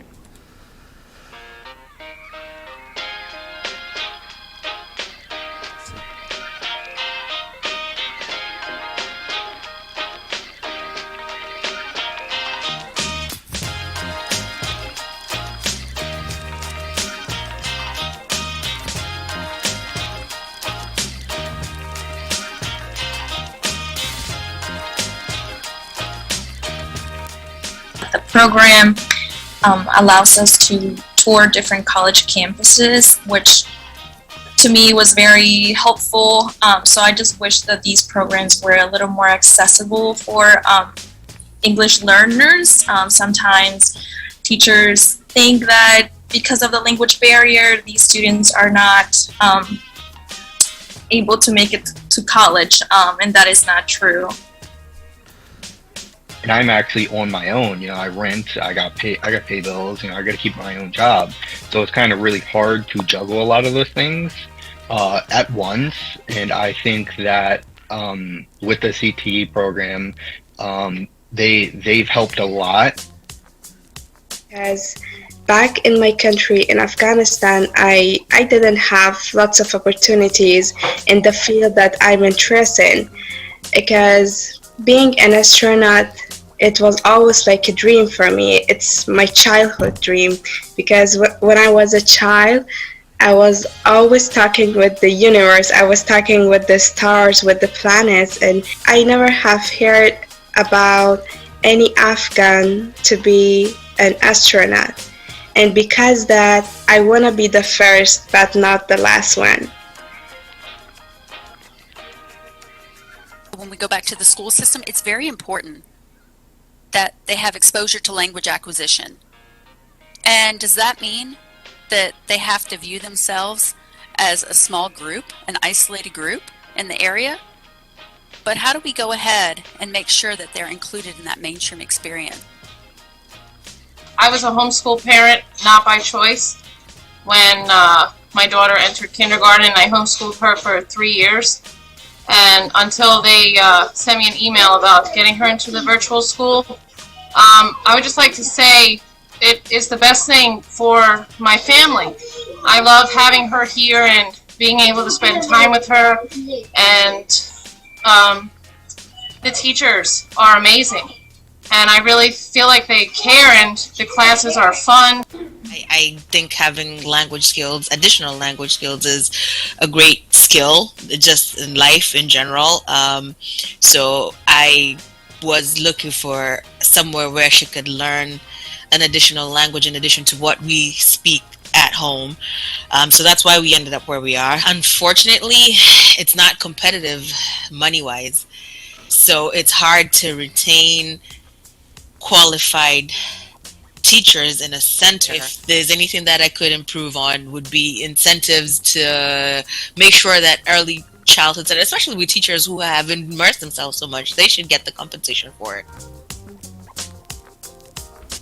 The reason I got into teaching, so I was a mom and my son was diagnosed as being on the autism spectrum when he was 4 years old, and I did like a lot of online training and worked with him. I learned how to do floor time therapy with him, did some classes with that and worked with him, and he did amazing.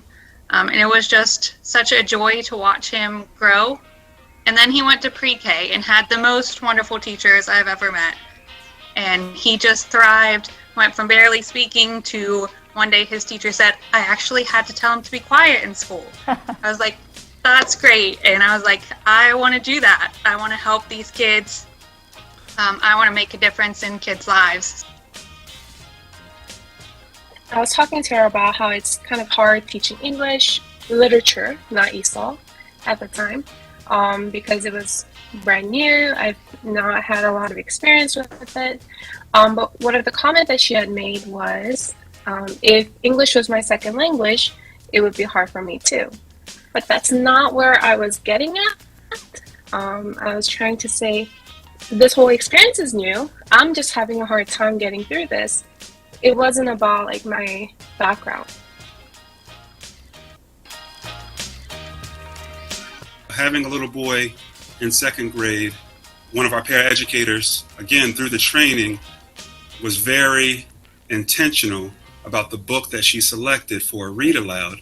And one of the little boys quickly recognized, because he saw himself as one of the main characters in that book. So it's those types of things that I think speak to the culture and the direction we want to move in for transforming the culture for our Black boys in all of our schools. One of our challenges is being able to communicate with the newer generation.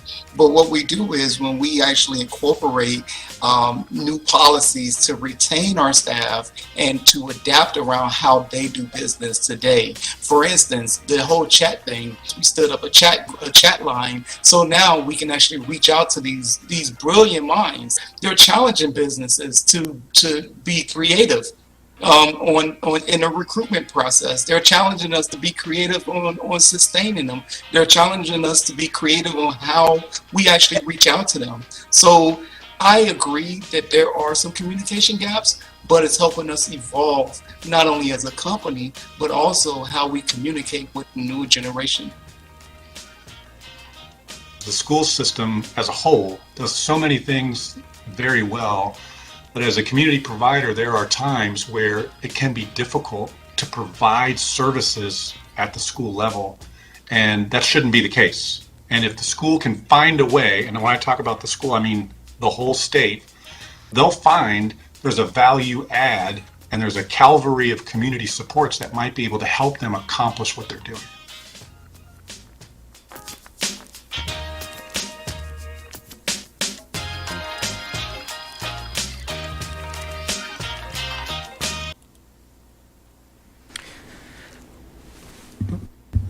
Awesome. So I do want to give a huge shout out to the Office of Communications and Community Engagement. Not only did they create this video and put this together, they've also organized the dozens of events that we've been using for the engagement.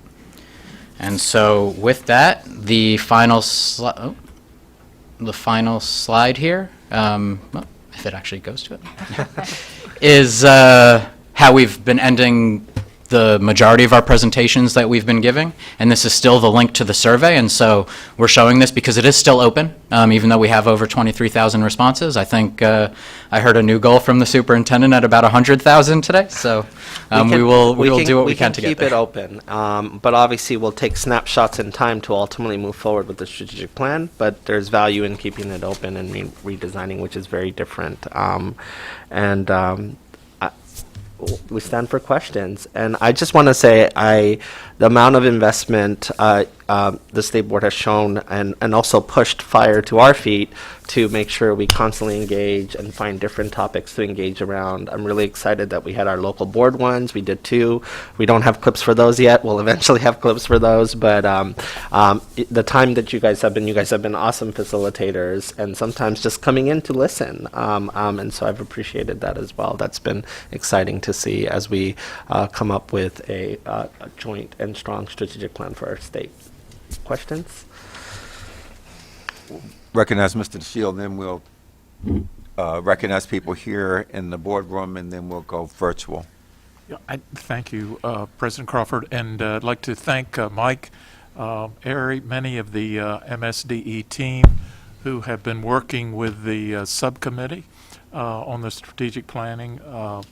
Rachel is a part of that committee, as is Jean, and President Crawford and myself are board members who are representing the board in that process. But at any rate, it has been an incredible process. We have enjoyed the presentations. We have been working hard around helping to shape the mission, the vision, the value statements. The superintendent has been very helpful in providing information that he would like to see included as a part of those statements.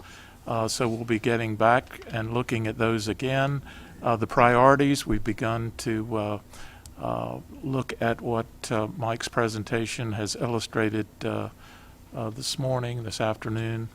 It's been a very good process, and we have a lot more to do, but it's exciting. As you see, the timeline now is becoming more defined for us, and we're trying to leave the process open so we can get as many folks who would like to participate in the process as involved as they can be. So the engagement, I think the word is unprecedented. I think all of us have shared the efforts that have been made to be inclusive and to get information out to the public so that they can respond and be a part of this really critically important plan for schools and the educational benefit to the kids of Maryland. So thank everybody for what you have been doing, and the local school board presentations have been interesting. As the superintendent said, we've done 2 of those. We have at least 2 and maybe more to do, but we have, I think, reached out and included folks that have not had an opportunity to be a part of this process, which not only includes our educators, who are critically important, but the business community and folks as involved as our local school boards. And this morning we've heard such an interesting presentation from our principals. These folks are critical to what we do, and I think the state superintendent understands all of that so well, and we've included, I think, an incredible group of stakeholders that have been excited about being a part of the process, so thank you. Thank you. We'll now open it up to questions or comments here in the boardroom. Okay. Ms. Morrow? Just a quick comment. I just want to echo, I mean, this has been incredible to do this in this past year in a way that we had not reached out to people in my first 2 years at least. And a thank you to Superintendent and Mike and everybody on the team who has definitely made this possible. So. Okay, now let's go to, thank you, go to the online. Ms. Chang? Thank you, President Cooper, and I really appreciate this great information included in the presentation. Share with the board member the strategic plan, the survey result, which means a lot. It seems to refine our North Star and basically across the different region or roles or ethnic groups. Yeah, we all saying the same thing, but different priorities, which I recognize that is based on the local school, local systems, educator and agencies need, and the population and the school students. So yeah, I really appreciate sharing, and I think that's a time that we can really move forward. Even I know Superintendent Chowdhury have a big goal of 100,000. Yeah, I think we can get there. I think so. Yeah, thank you. Vote of confidence. Great. Okay, thank you. Dr. Getty? Great presentation. Thank you so much. My question is, how has the AIB board been included or responded to this process? I'll address that.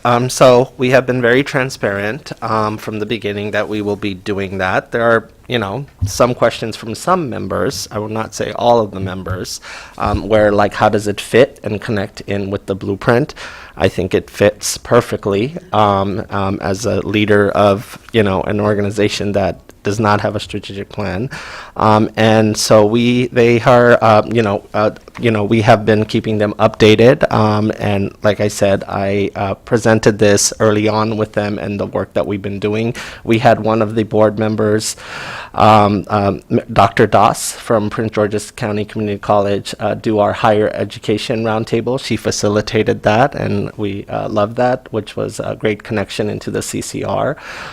And as Mike said, and it's a line I made sure he said, which is it fuels, drives, and refines the implementation of the blueprint, and it connects pieces that are needed that are not explicitly stated in the blueprint, maybe stated at a broad level, but is needed as a foundation to get to CCR, to get to,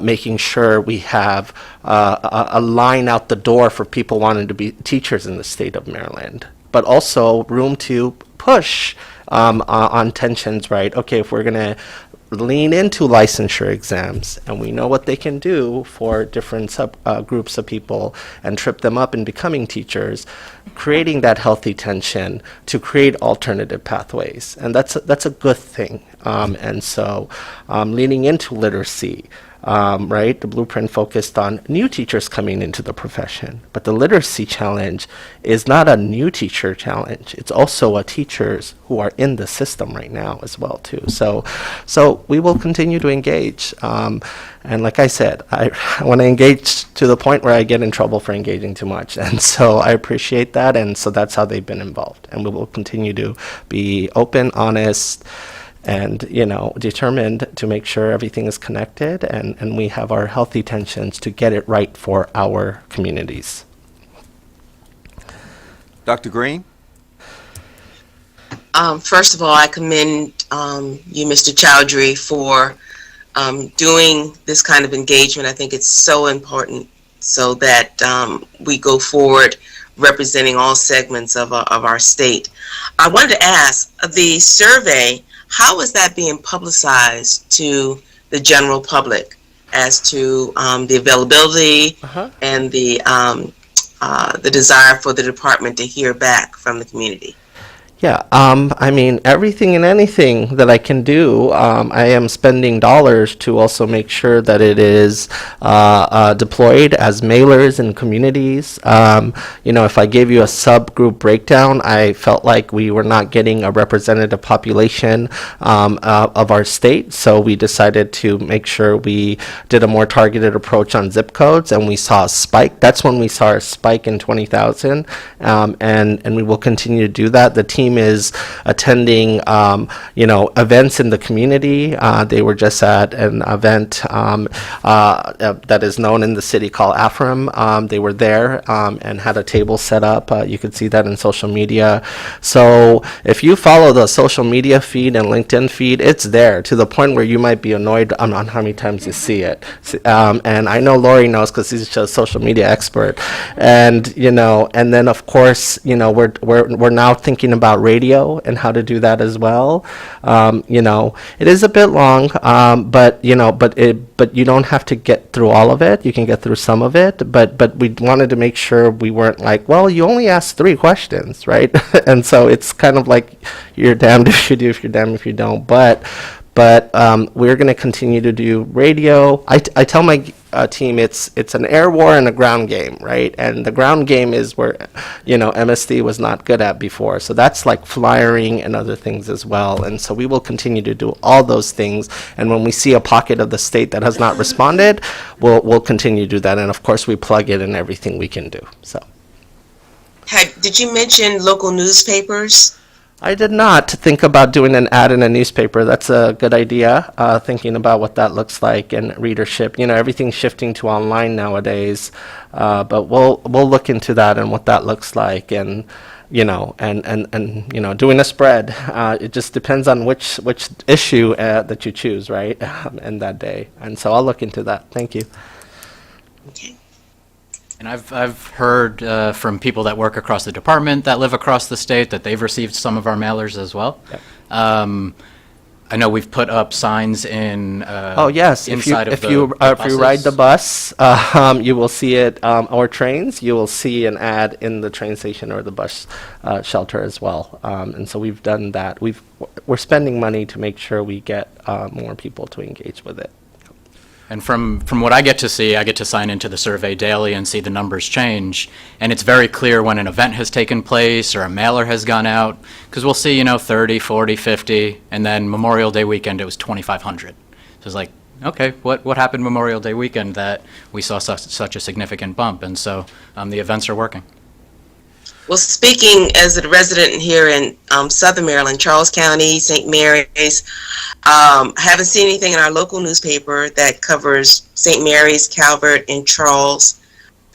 Didn't get a mailer. And really, in this area, a billboard on 301 would reach a lot of people. So, as long as it's half price. So I'll look into I'm sure, Mr. Choji, you can go in there and get negotiate a great deal. I'll tell him I know Dr. Green. So, from my perspective, I just want to when you step back from the results and you say, what is this? To me, we are moving in the direction in which we said we wanted to be at the start of the process. I think we're reaching a point now where we can begin to say, this is what Maryland wants. And this is bigger than the department and the board. We now have data across Maryland from however you want to cut the data, in terms of people expressing their priorities. And to me, it was the consistency, relative consistency across all the groups saying, we want this. The other piece that was also, to me, was when you look at what people said about the importance of a quality education to the success of the state. Again, overwhelming response. This is critically important. So when you look at this, we are, in effect, process owners, and the owner is saying to us, get it done. Get it done. So I think being very focused on what we do, and the other part I'm going to talk about on is just the engagement. I fully support what MSDE and what we've talked about in the committee and everyone in terms of the expanded engagement, because just as we heard this morning from the principals and what we heard from hearing from the local board members, and now Pazam wants to have a roundtable, one or more roundtables with us. These are the people that actually deliver. So we got a choice. We can produce a wonderful strategic plan with nice colors and graphs and charts and timelines, but if nobody else in Maryland cares, it's nothing more than shelfware. And then in the year 21, 22, they're going to say, these guys had a wonderful plan. It's beautiful. But all of the issues that were in play in 2020 are on us in 21-20. So we have an opportunity to engage the boards, the superintendents, the principals, the teachers, to own this and get it done. So for me, it is being a fairly basic person. In essence, what this plan and what these results say to me is, it is time for Maryland education to draw a line in the sand and just say, we got a lot of issues. We've heard this morning about a lot of issues. But it's time for Maryland education to just simply draw a line and just say, we're going to get this done. Senator Bates and I talk about this in terms of the audit reports and the repeat findings. We should set a goal that says at the end of this process, and it's going to take us years to get there, we are not going to have these open items, these reoccurring items again. We should be figuring out how we, and this is hard. This is extremely hard. This is when I think about the challenge that we have in front of us because of the number of moving parts and the number of owners throughout the process. This is hard, but this is doable. This is doable. This is doable. But we got to, as an education community in the state of Maryland, we just have to just sort of draw a line and say, it stops here. The repeat findings stop here. Now then, we have to then be serious about it and figure out what do we actually have to do to make this work. But I think we're off to a great start. I'm pleased. You know, one of the priorities we gave to the superintendent was do something in engagement and outreach. And I think we're out there in a way that we haven't been in perhaps some time or maybe ever. And so again, I appreciate everything the board is doing and the department and the other parties of Maryland education. But I think in front of us right now, the challenge is get it done. Just that simple. Figure out what we have to do and get it done. No more repeat findings. When they write about us 100 years from now, they're going to say, these crazy people some kind of way figured it out and we stopped. That's what I want to have, is that when they write about us 100 years from now, they say that somehow they figured it out, they got it done. So again, we won't stop now. We'll take our break for lunch. We'll take a half hour. This has been a great morning. Great information, many things to think about. Very nicely done. Thank you. Thank you.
Something I missed something. There was Something's not right. something weird there. If he is, Like, he's not talking to me almost about like it. They did, Okay, they great. did something wrong and they were trying to, I think we're gonna make up for it. They Or, I don't did know. very narrow. So going in and reading that, the depth Yeah. of the language Now, and the They interpretation is very didn't narrow. know the new financial implications, but it I also think we might said be able to- nobody ever. You mean Carson?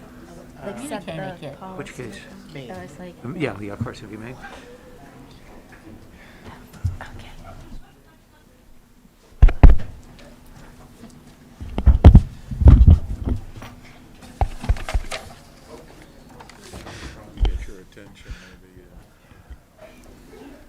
All right, we're going to reconvene at this time.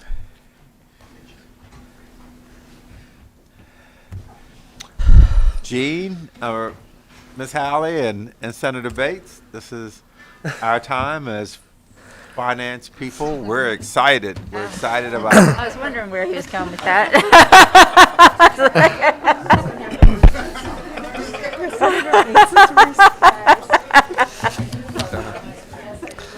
So now, we're just excited as can be to, for those of us who've played in that space, to dive in as deep as, on the deep side of the pool here. So please, whenever you're ready, sir. All right, so just a couple of things. You see the posters around the room, Yes, I saw those. or not posters, the artwork, the Yeah. pieces, the fabulous pieces. amazing. If you may have caught that the governor had done Healthcare Heroes poster, not a competition, but it was healthy competition, and these are some of the submissions that happened through that. And we had partnered with the governor on it, so we facilitated the process for collecting them and everything. So what you're seeing is the pieces by our students in honoring our healthcare workers during this time in the pandemic. So I just wanted to acknowledge that. And really, I shouldn't say the governor's first lady, Yumi Hogan, is who's really passionate about the arts, and so we really worked with her to do that. So that's what that is. I am excited about this presentation. I really am. It's coming into the role and just I studied a lot of board presentations from the past and have looked at just how people are able to navigate education finance and what the department does to confuse or further either sometimes even cover up, frankly, to really explain what is happening with dollars. And I'll just put it that way. And I think it's absolutely crucial that we demystify school finance as much as possible to the greatest extent. Some topics may be more complex. I know Justin is very passionate about that, is one of the reasons why I brought him into this role. Being able to explain it to the advocate, being able to explain it to the teacher, being able to explain it to the parent and why things are like this and why it needs to be like this. And so this presentation is focused on three big buckets. One bucket is our federal dollars that have come in. So what are they going into so far? What are we seeing? And so there were three major tranches. And so we're going to talk about trends that we're seeing, lessons that we're learning. We're also going to challenge some of the things that you are seeing in headlines that lack the nuance on what is actually happening in reality. So we'll talk about that.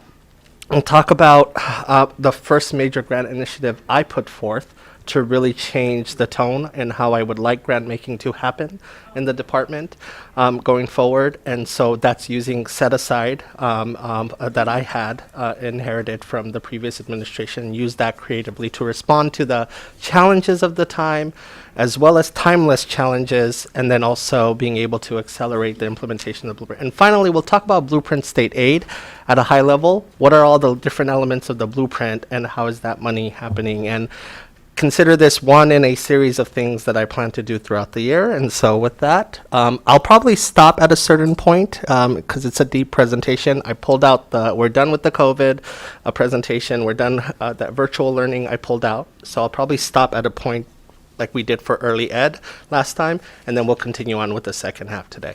With that, Justin, you're on. Okay. Well, good afternoon, President Crawford, Vice President DeShiel, Superintendent Chaudhry, members of the board. Thank you so much for engaging in a very fun finance conversation, perfect for after lunch consumption here.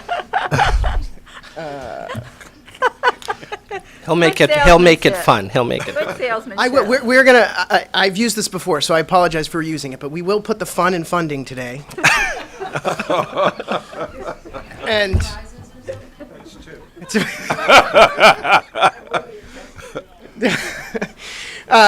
to that end, and Excuse me, just want to check. Our board members online, are you there? Just to make sure you guys are there. Yes, I'm Okay, here. great. Thank you Okay, for checking. all righty. okay.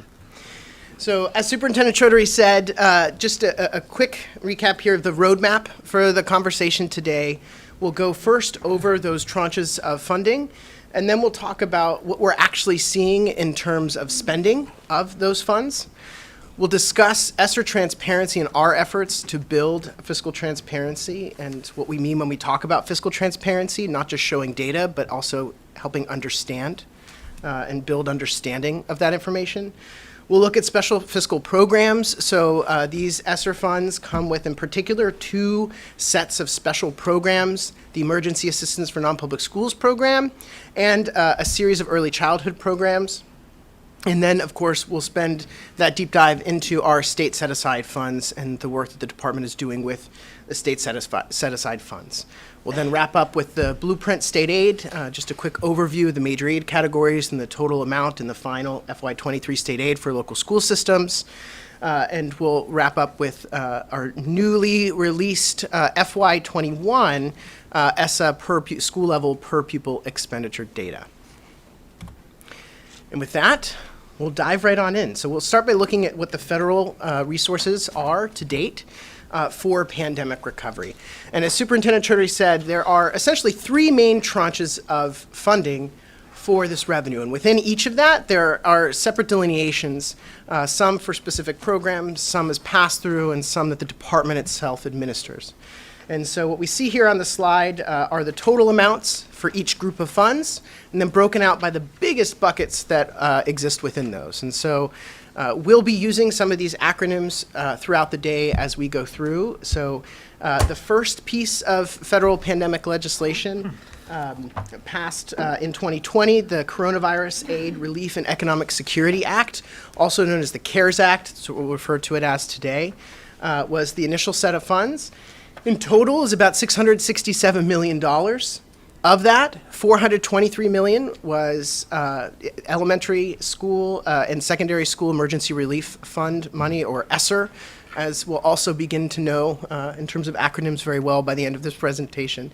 That was the first round of ESSER funds. It was about $423 million to LEAs with some state set aside. In addition to that, $46 million in funds for childcare, and an additional $157 million for funds associated with school lunch. So as we know, early on in the pandemic, in particular, the federal government stepped in to provide extra resources associated with emergency meal distribution to all students as schools and communities shut down. The next tranche of funding came in December of 2020. That was the Coronavirus Response and Relief Supplemental Appropriations Act, also known, or what we'll call today, CRSA. That is a larger bucket of money, and you'll notice that trend as we go through all 3 here, where we build towards American Rescue Plan, which was the largest tranche of federal resources. This in total reflected $1 billion in revenue for Maryland. Of that, the majority of which, again, were those ESSER funds, $790 million for LEAs. $36 million, in this case, for non-public schools as a part of the Governor's Emergency Education Relief Fund, and the emergency, also called GEAR. So again, I apologize in advance. I know we're going to be throwing a bunch of acronyms out, but that is the GEAR Fund. That included the Emergency Assistance for Non-Public Schools, or EANS funds. That's the first time we see that tranche of money. And then in addition to that, another $129 million for childcare. The last piece of federal legislation passed in 2021, the American Rescue Plan Act, the largest by and far, almost $3 billion total.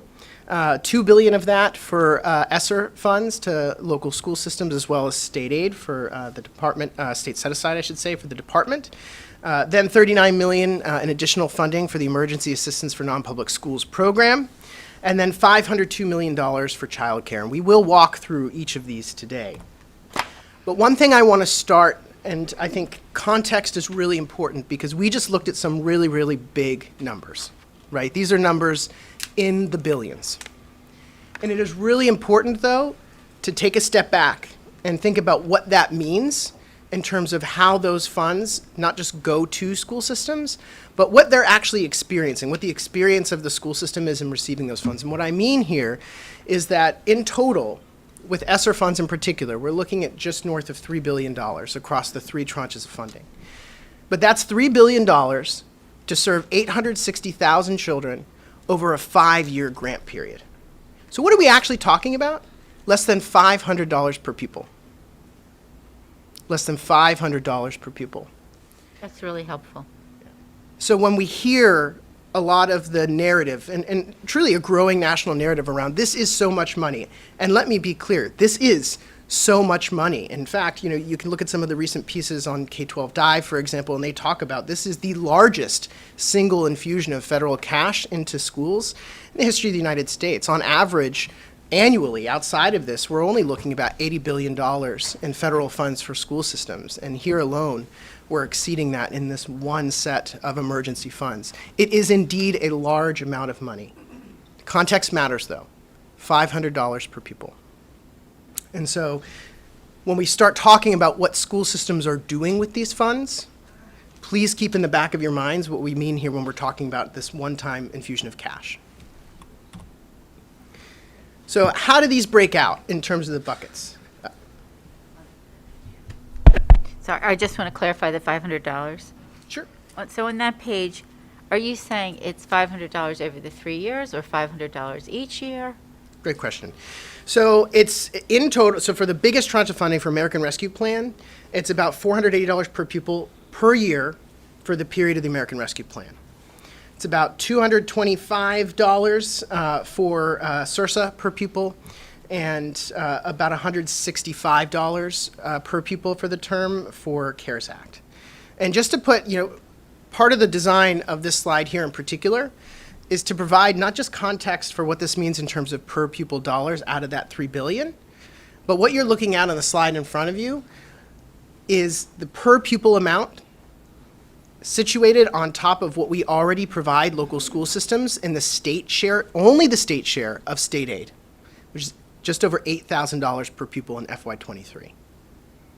So, and that's only about half, right? Because the local school systems, depending, that formula is wealth equalized, but on average it's about half. So there's another about $8,000 per pupil coming from the local school systems on top of this. So we're talking about $16,000 per pupil combined in state share and local share of state aid, compared to less than $500 per pupil per year in these emergency funds. Is it? Thank you. So within these, there are certain rules about how and where and to what extent these funds need to be used, particularly with how they're distributed. So for example, the Elementary and Secondary School Emergency Relief Fund, again, these are ESSER funds. And if you hear, if ever you see in the media, if you see ESSER 1, ESSER 2, ESSER 3, that's just referencing this program in the 3 pieces of federal legislation. ESSER 1, CARES funding, that's what we're looking at right here. 90% of those funds go pass through down to the local education agencies, down to the school systems. The state is able to withhold in its reserve for that 10%. Similarly, one of the other pieces of funding in CARES was, as I mentioned, the GEAR Fund, the Governor's Emergency Education Relief Fund. In that program in particular, the GEAR saw grants for LEAs for technology, again, supporting Wi-Fi, hotspots, some of the items. We'll talk very specifically about examples of COVID spending in a little bit here in the presentation. Broadband initiatives, as well as the Coronavirus Relief Fund, which these are U.S. Treasury dollars that provided specific investments for technology and for tutoring services. In SRSA, so this is tranche number 2, slightly larger, you'll start to see a pattern here. ESSER 2 funds, we have the same split. So it's about 90%, it is 90% passed to the local education agencies, 10% held in state set aside.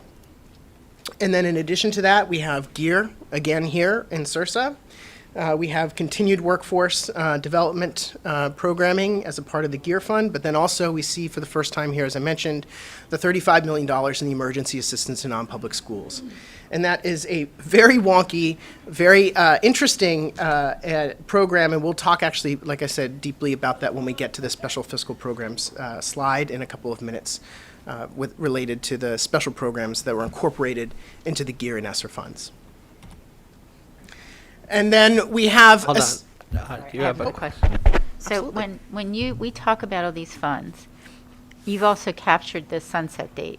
So as we're thinking about it, they're getting these infusions, and like the early funds, I say, okay, they had some one-time costs, and I'm not worried about that because this covered those one-time costs. The second. And some of these other things are recovery type funds, but there's a cliff, right? At the end of 25, there's no more funds? At the end of, actually, in September 30th of 2024. So we're going to address that concept about the notion of. But I just wanted to make sure I was understanding it. Yep. Okay. September Thank you. 2024, everything has to be spent and obligated. Thank you. Yeah. And they do have, to your other point, each tranche of funding has a different deadline. And we'll walk through all of those in just a second. September to is walk that through how last those waterfall. tranche. That's Yep. right. American Rescue Plan, similar but more nuanced here with ESSER funds. Similar but more nuanced. We still have 90% getting passed to the local education agencies, but within that 90%, for the first time here, we have a 20% set aside at the LEA level, specifically for learning loss. Those are extra discretionary resources within the LEA pass-through that they can use and purpose in a discretionary fashion to directly attend to learning loss. In addition, the department still has its 10% set aside, but that's split out and more nuanced as well. 5% specifically for learning loss, 1% for after-school programming, 1% for summer enrichment, and 3% for other emergency assistance. In addition to that, there is another round of emergency assistance in non-public schools. Like I mentioned, that's at $39 million. I just want to note here, the GEAR Fund, Governor's Emergency Education Relief Fund, is not in American Rescue Plan. The Emergency Assistance for Non-Public School Funds and ARP come from ESSER.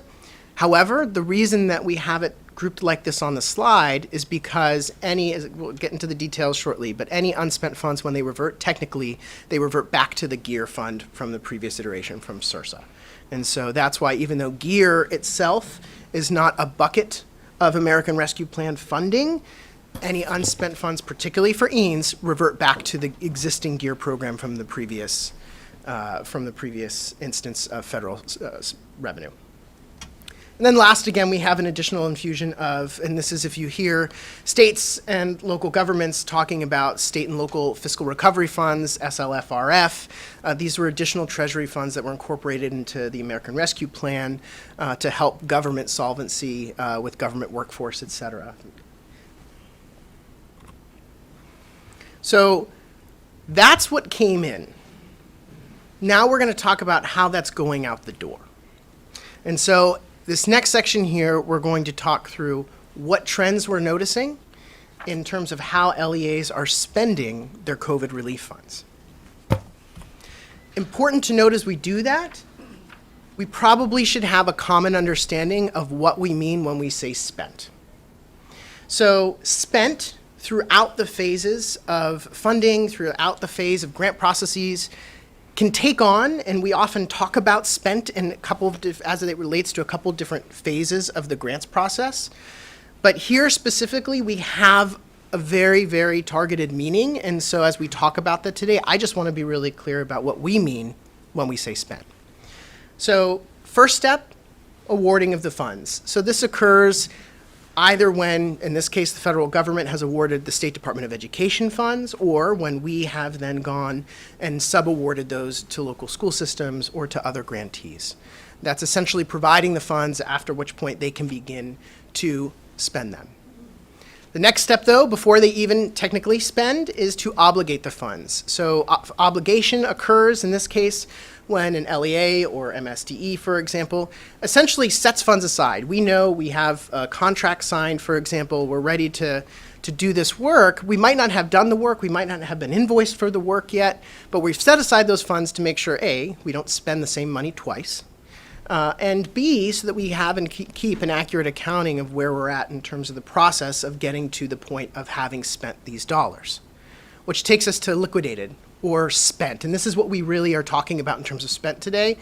These are when funds change hands. So once a school system pays a vendor, pays out a retention bonus, right, the funds are spent. So we are only today talking about funds that are spent, and we have one additional caveat here because of our position at the State Education Agency, which is that after the funds are spent, we then have to receive that reimbursement request from the school system. So even though they might have spent it, they then send it back for reimbursement, and then we issue the grant funds to them. We don't proactively pass the funds down. We don't reward advance payments.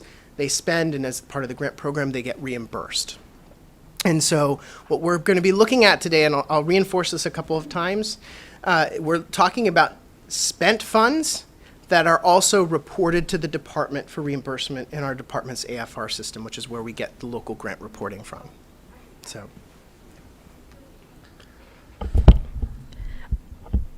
If they go through mostly a reimbursement process, where are the locals getting the money to pay the vendors before they get reimbursed from you? So, because this is a lot of money. It is. But, and most, as we'll look at too, school systems aren't spending $3 billion all at once. And so typically they're able to fund this they fund out of their current cash, their fund balance. How quick is the reimbursement process? We reimburse monthly. Monthly? Okay. Yeah. Thank you. Absolutely.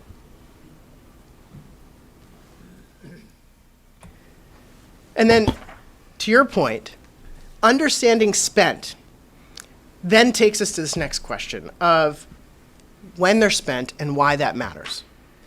And why that matters in this case in particular is avoidance of a situation where a district or school system or even MSDE would have a fiscal cliff. And I want to be really clear here about what I mean by a fiscal cliff.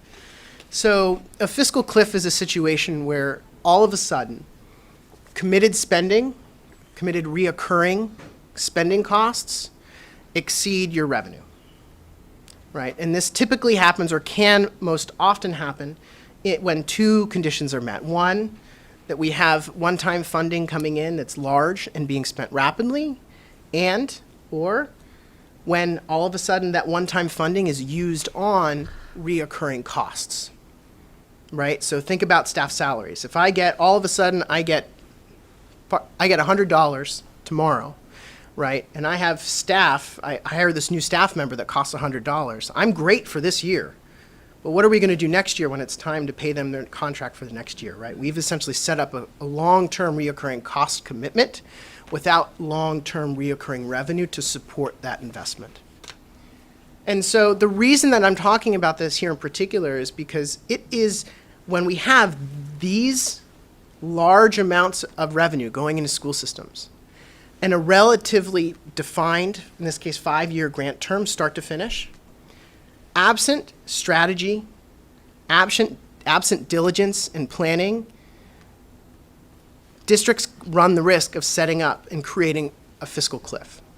And so it's really important for them as they get these funds to also take a second and make sure that the way that they're implementing these dollars are in investments that are going to drive outcomes, that are going to drive student achievement, that are going to drive attention to and support for learning loss and the other outcomes of the pandemic.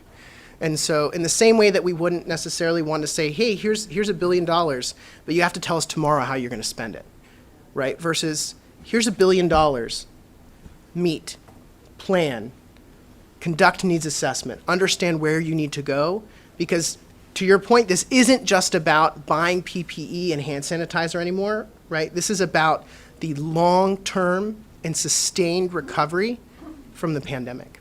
And so what we would hope to see is more of a gradual slope, right? The gradual slope that you see is the situation where there is increased revenue, you do see spending going up, but you also see a tapering off, right? You don't see all of a sudden certain programs or activities having sort of the rug pulled from underneath them, and they're more positioned at the end of the program window to take on and identify which programs they want to continue investing in, to continue sustaining and to continue developing in the school systems. So to your point of the investment, we're thinking that we'll align these cash flows because in the beginning, we'll have more students. If we're making investments for outcomes, we'll have more students that need to take advantage of those programs. And this is a question, but if we're successful with the investments we make, the number of students that need those programs will be smaller, but we'll continue to offer programs that we see are driving outcomes, correct? Right. I mean, I think, and we'll talk about this in a lot more detail when we talk about some of the state set-aside investments in a little bit, right? But when we make, and if we make an investment, or if a school system makes an investment and determines, hey, this is doing really great work, right? That becomes an opportunity to say, well, this is probably something that we as a school system should continue to implement. If the situation or the particular students or the particular challenge they're trying to solve still exists, right? And so, I mean, building sustainability for these coming out of the grant will certainly be important. And we do hope, and we hope that our monitoring efforts and the work that we do in collaboration with LEAs will continue to both encourage and directly support through our research, through our evaluation as well, identifying what's working with these funds and helping LEAs understand what essentially could be a powerful mechanism for them going forward once these funds go away. Because driving student outcomes will be something that I would imagine we continue to think about, not just when the pandemic is going on. Dr. Green, you have a question? Yes, sir. I know in the past when schools were given funds, it always came with the stipulation that these funds can be used to supplement, but they can't be used to supplant. Is that the case here as well? Yeah, so one of the interesting things with ESSER funds is that these are actually, these have less strings than I think largely any federal investment that I've certainly seen, at least since Race to the Top. And even there, we had some very specific targeted federal programs that those funds had to be spent on. So these are really unrestricted. And so the supplement, not supplant provision doesn't exist in the same way as when we talk about, so Dr. Green, you're exactly right, Title I, Title III, other funds where we have to say these funds are going to something in addition to, it can't be supplantory. But given the nature of the pandemic and what school systems have to do, needed to do to spend funds on, that restriction doesn't exist with these funds in particular. Talk about the provision that said even if you wanted to, as a state, begin to say, don't spend it on that, that's not good. Do this instead with ESSER 1 and 2. Talk about what the provision is in there. That's right. And it goes even further to essentially making sure that not only is, supplement, not supplant, not a piece of this, and not only do local education agencies, do the school systems have enormous flexibility with what their what the allowable uses are for these funds. MSDE, the state education agency, cannot come through and try to overwrite that essentially for the school systems. And that's why, strategic use of the state set-aside resources that we do have discretion over becomes that much more important. And Tranche 3, the Tranche 3 from the feds does have a monitoring component. We'll talk more about it. I don't want to lose the narrative here as we build up to it. But Tranche 3 that came in does have a specific focus where the feds also want to know which interventions worked. But for Tranche 1 and 2, the theory was drop it into the school systems. Other than making sure they're legally procured and everything else, they get to decide what they need to do, right? We want to cut red tape as much as possible.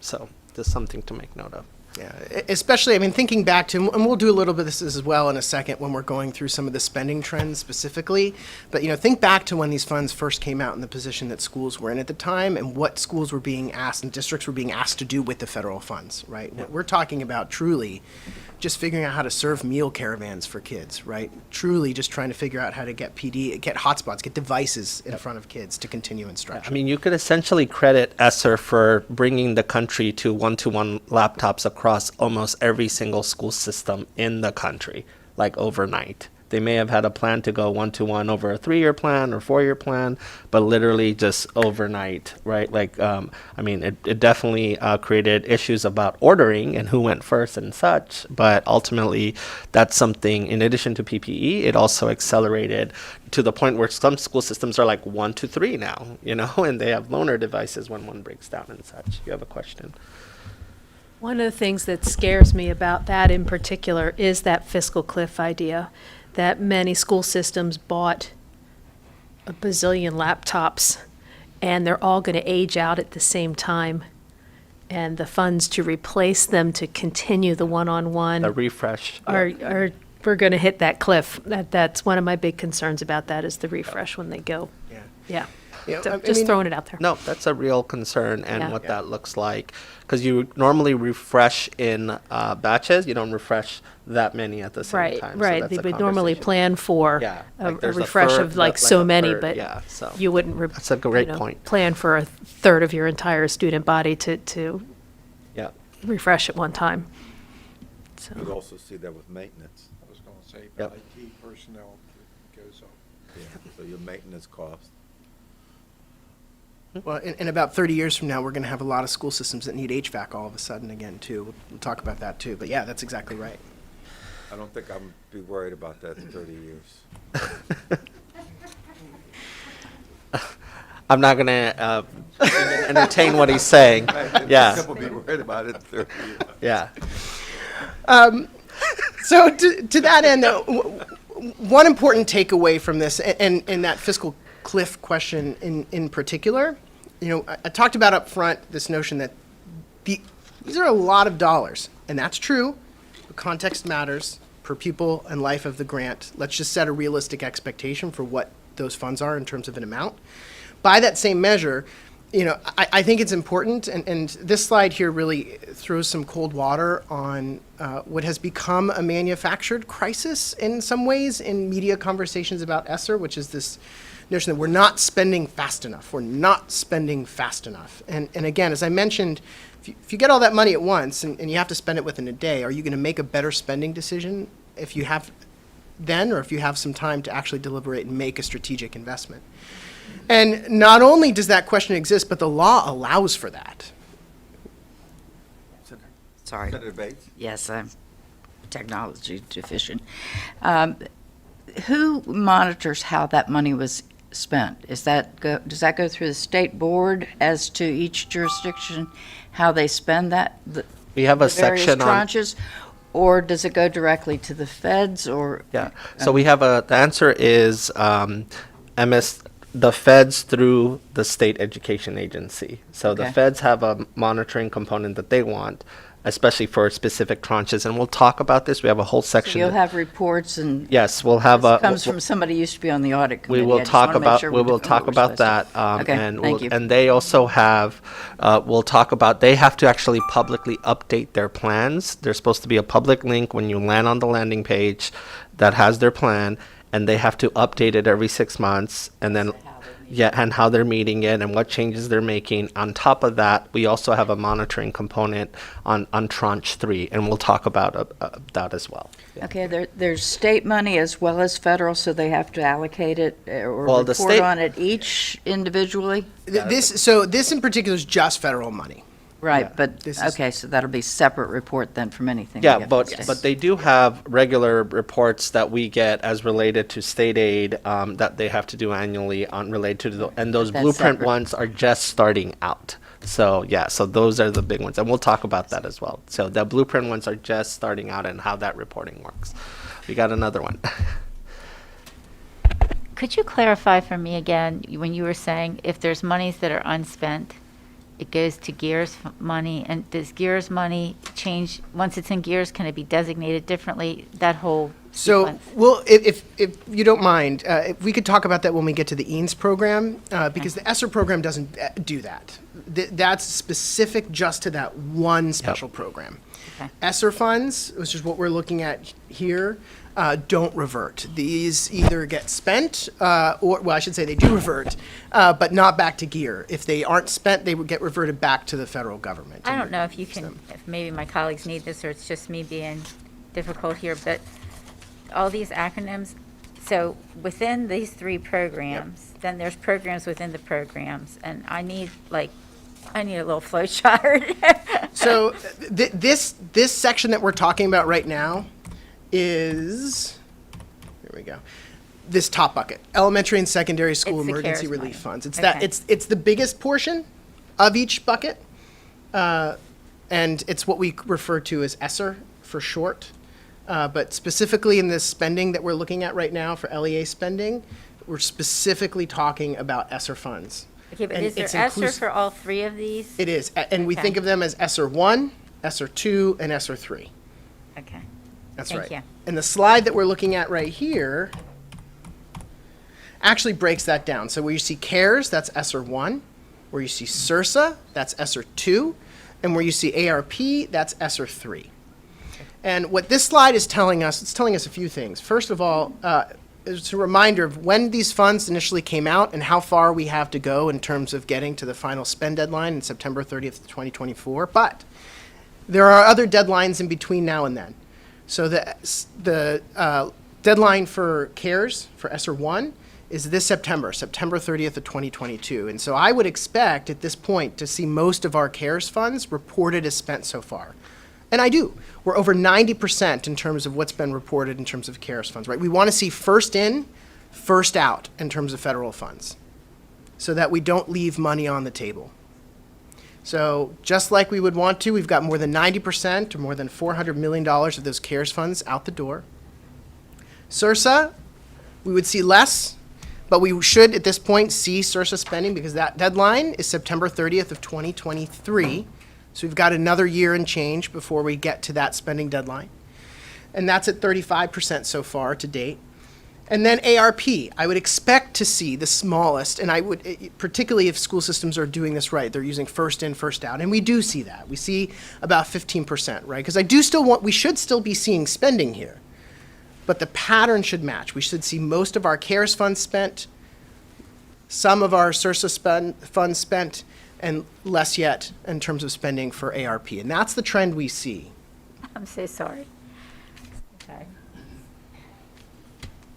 Okay, so I'm sorry. So when I'm looking at slide 12 and the numbers on slide 12, they're ESSER 1, 2, and 3. Correct. But they're a little different than the numbers on slide 4, that is the money going to the LEAs, with the exception of the SRSA program. That's the same number. That's right. What's the difference why is there a difference in the other two programs? Great question. The difference is the state set aside. That's 90%. Okay. Right? That's 90%. But no state set aside in SRSA. There is state set aside, yes, right? But it's just the 10. So if I go back. It's the exact same number for SRSA, but for CARES, it's 413 yeah. versus 423, and for American Rescue, it's 2.1 billion versus 2.07. Yes, that I think is just, so I mislabeled that slide. Not mislabeled the slide. It's about 787 million. I could pull up the exact total, but it should be the 90%. The bars at the right length. 90% of the numbers on slide 4 is what you're saying. That's exactly right. So there's state set aside for each one of the tranches of 10%. That's right. Thank you. That helps me. That's Thank you exactly very right. much. Yep. The only difference is that third tranche has some of those nuances within it, but it's still a 90-10 split. Still a 90-10 split. So what are they spending it on? And so these next couple slides, I'm just going to break down some of the broad categories of how they're spending on it, and I'll give examples of what we're talking about here because I know categories in and of themselves may not be the most useful way to understand that. But in terms of CARES funds, CARES spending to date, the trends have predominantly been in supplies and materials. That's the biggest set of funding. And when you, again, think back to when CARES funds were administered, that's where we would expect to see most of the funds. Supplies and materials are going to be PPE, masks, hand sanitizer, desk shields, right? Those cleaning supplies, disinfectant, those sorts of items, as well as some of the peripherals and pieces of equipment associated with Wi-Fi, hotspots, bandwidth, those pieces that are essential early on. Again, start of the pandemic, schools are closed down. We have to both figure out how to keep things safe, keep things clean, disinfect, and somehow continue instruction for students who are at home. Other couple items that you see here, contractual services. I know you see $46.5 million. These are not people costs predominantly. These are these are going to be essentially the service contracts for all of those devices that we just bought. These are going to be the service contracts for all those hotspots.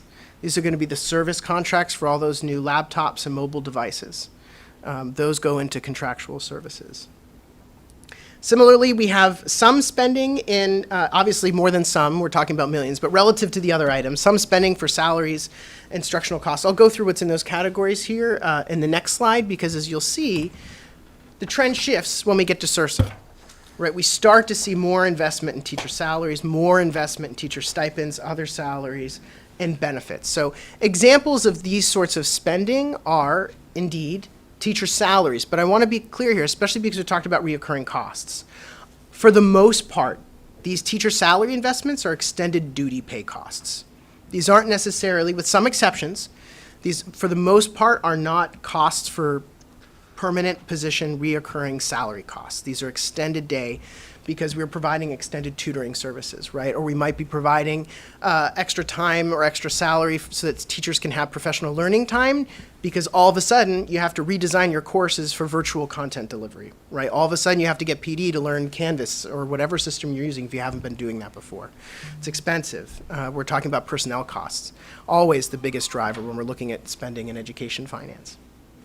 Similarly with stipends, right? These are stipends for tutoring, tutoring intervention services, costs for special education services to provide for, essentially what had to be in many cases one-on-one special education service provision early on in the pandemic when that was really the only way to administer that for students. And then the other note here, other salaries, janitorial and custodial salaries. So, and you'll see this increase again when we get to American Rescue Plan.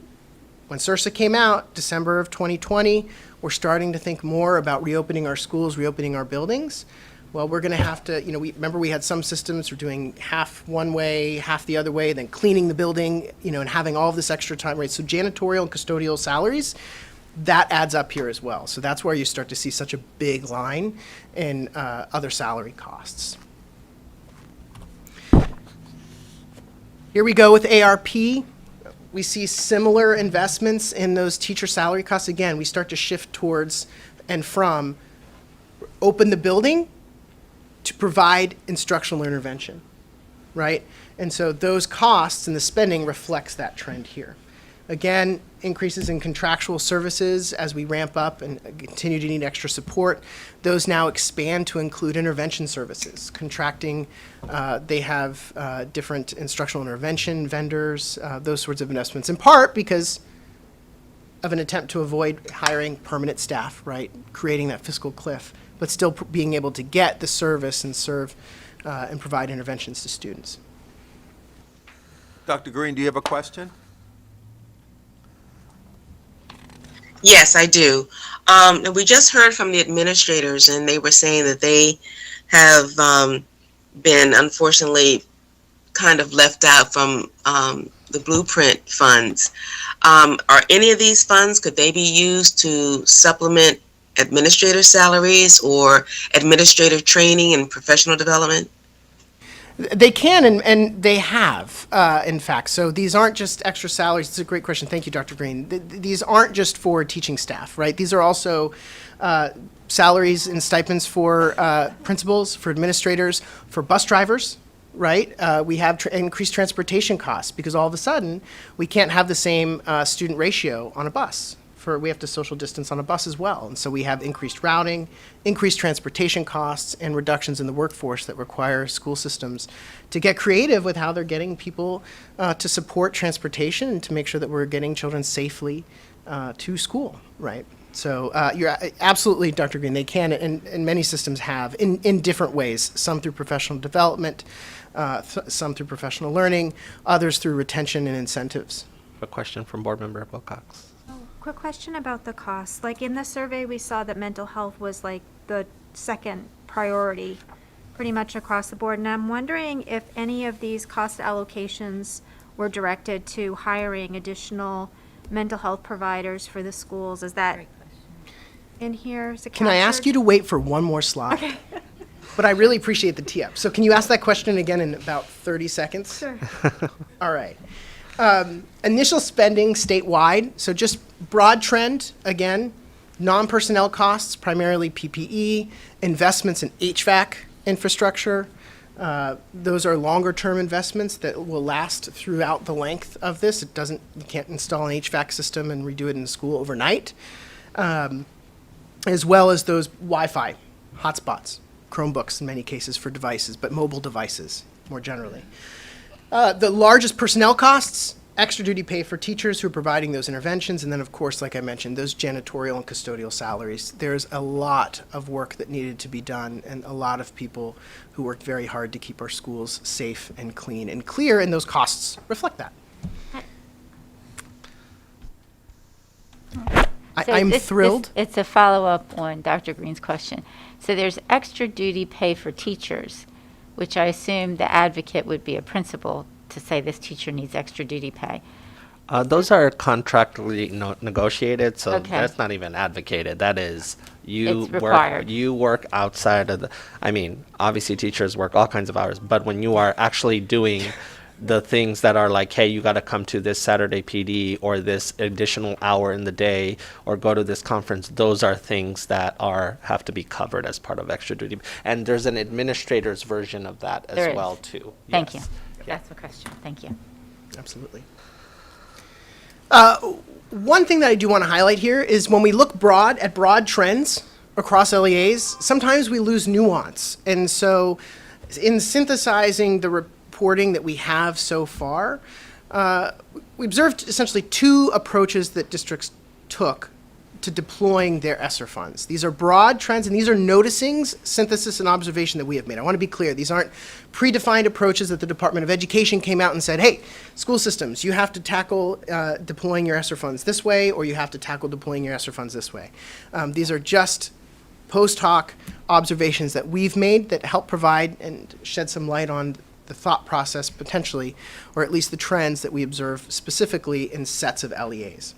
Because LEAs have spent funds differently within their LEAs, and they've also spent funds differently across the tranches of funds. And so they might use and deploy ESSER 1 funds in a different way that they deploy ESSER 2 and ESSER 3 funds.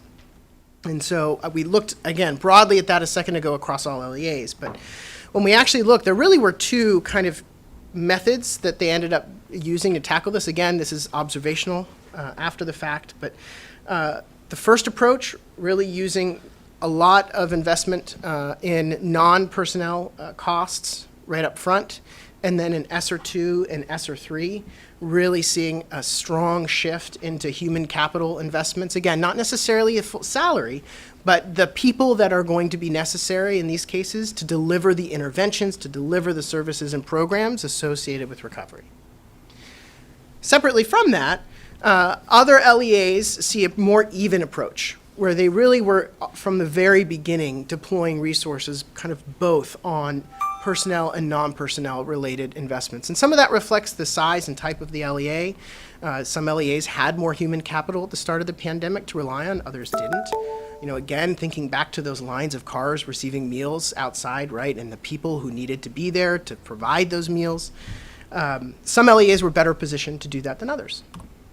And so I'm going to go through it. I'm going to go through this part pretty quickly here on this, but just to highlight what some of those examples look like. So, and this actually speaks to the question we just had around mental health services. So ESSER 1 in this case, again, we see a lot of capital outlay, perhaps some HVAC investments, knowing that even though this is early on, we need to start making and fixing some of these early. Touchless water systems, touchless bathroom systems, for example. Air filtration, HEPA filters, fans, anything to keep the wind blowing, try to keep things moving. Desk shields, which at the time, you know, we didn't know yet that the desk shields didn't necessarily have the same impact that we thought originally, right? But desk shields, Chromebooks, other mobile devices, laptops, hotspots, remote learning, IT-related equipment. Then the shift in ESSER 2, we see those teacher salaries and stipends. We also see administrator salaries and stipends. In fact, you even see some mid-level administration lines in here. Those are typically principals and central office staff. That's actually reflected on the example to the right, which is Baltimore City. And I'll walk us through the chart in a second. Custodial, janitorial salaries, like I mentioned, and mental health. Okay. We have under ESSER 2, 3, mental health support. Is that under the student health services, or is that a separate cat? Okay. That's exactly right. And so here we see an example of a system that has gone and made those investments. So we do see systems who are investing in psychologists, counselors, social workers, nurses, other sorts of mental and behavioral health support in the wake of the pandemic. Absolutely. And so in this case, just to actually call attention to that, what we're looking at here is specifically ESSER 1 and ESSER 2 in this graph, and this is Baltimore City, but you can see that they spent 37.5% of their reported SRSA, so this is ESSER 2 spending to date, on mental health services in particular. Compare that to 50% of their ESSER 1 spending, that gray bar all the way on the right, on textbooks and instructional supplies. I'm not going to go through all of these on this slide. You have the deck, but these are just some examples of LEA spending in their own words. These are from their ESSER 3, their ARP plans that they had to submit. And, again, one example here right off the top of the bat, we see Howard County Public School System talking about $3.8 million in workshop wages, including the FICA costs. We're at about almost $3.5 million. And those are costs specifically for those intervention summer staff, right? So those summer staff and those staff salaries investments, they grow quickly, right? But these aren't necessarily new staff hires. These aren't commitments to additional positions or FTEs. These are additional resources in salaries to get services to kids right now. Approach 2, so I pulled up Kent County in this case. What we see again is similar trends of spending, similar investments in personnel and non-personnel across ESSER 1 and ESSER 2. The actual types of investment are the same. So again, I put examples up here. We see HVAC system maintenance as well as upgrades. And then in ESSER 3, we see more of actual full-sale HVAC replacement happening. We also see reliance upon services to provide intervention software. So they have extended day tutoring software. We have increased transportation costs, again, in order to accommodate extended day. So I mentioned bus drivers and salaries, but there's also the question not just of social distancing on buses, but also if we're going to have extended day and we're going to have summer learning, we have to figure out transportation in a volume and in a scale that we wouldn't typically in a regular school year in terms of extended learning time before and after school time as well as summertime. Again, I won't go through everything on this slide, but just for reference here in their own words, I'll note Allegheny County Public Schools on this one. They spent $1.5 million upgrading their restrooms to touchless technology in order to control transmission of spreadable biological material, and an additional $11 million in vent systems for classrooms, right? And one thing I do want to call out here before we start to transition through and into some of the ESSER transparency work here, especially when, this Allegheny example I think is a good one. I know we talked about the question around technology not necessarily being non-reoccurring, right? At the end of the day, there's a life cycle for technology. But one of the interesting national trends that we've seen with this is the equity impact of long, persistent, inequitable and inadequate funding, where what we see are schools in areas that haven't had resources to invest in HVAC, in facilities, right, that have been historically underfunded. They're essentially needing to use these funds to bring them up to where they should have been at the start of the pandemic anyway. And that's before they even get to start figuring out strategically what they're going to do to intervene for their kids. Right, and there's a deep equity issue in that because there are some schools that have had to do that and some schools that don't. Again, I'm speaking more broadly here about national trends, but certainly even here in Maryland, we have schools that have different facility scores, different facility ratings.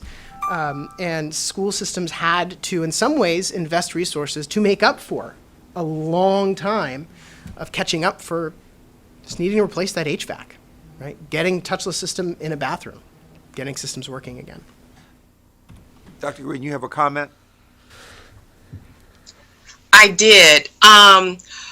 I think the response to Ms. Halley's question about administrators getting extra duty pay, well, when it was said, I thought, I don't think things have changed that much, because it was it was kind of unwritten rule as an administrator. Your time was not your own. You worked late, stayed late, weekends.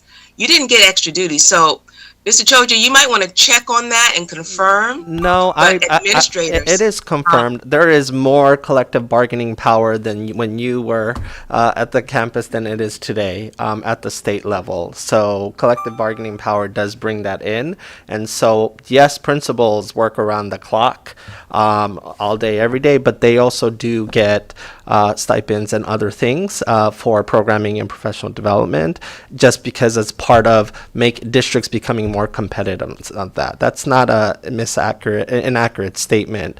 In addition to, they're also doing other things beyond to make their campus excellence that their salary doesn't necessarily even begin to capture and things like that, because we know that's needed. But is it enough? No, it's not. It's never going to be enough, frankly. But they do get more and more. There are especially in states that have strong collective bargaining agreements, both on the teacher side and the union side, there are agreements that allow them to get extra duty pay as well, too, in different forms. And these one-time funds? I've checked with at least one administrator that I know who says they do not get extra duty pay. Apparently it's not across the board. Yeah, I'll have to look at their school system and what they're saying, and I mean, unless you want to name them, I would not do that. So, yeah. Okay. Yeah. It's all individually bargained, collective bargaining agreements and such, and there's an administrator as well as a teacher bargaining unit, yeah.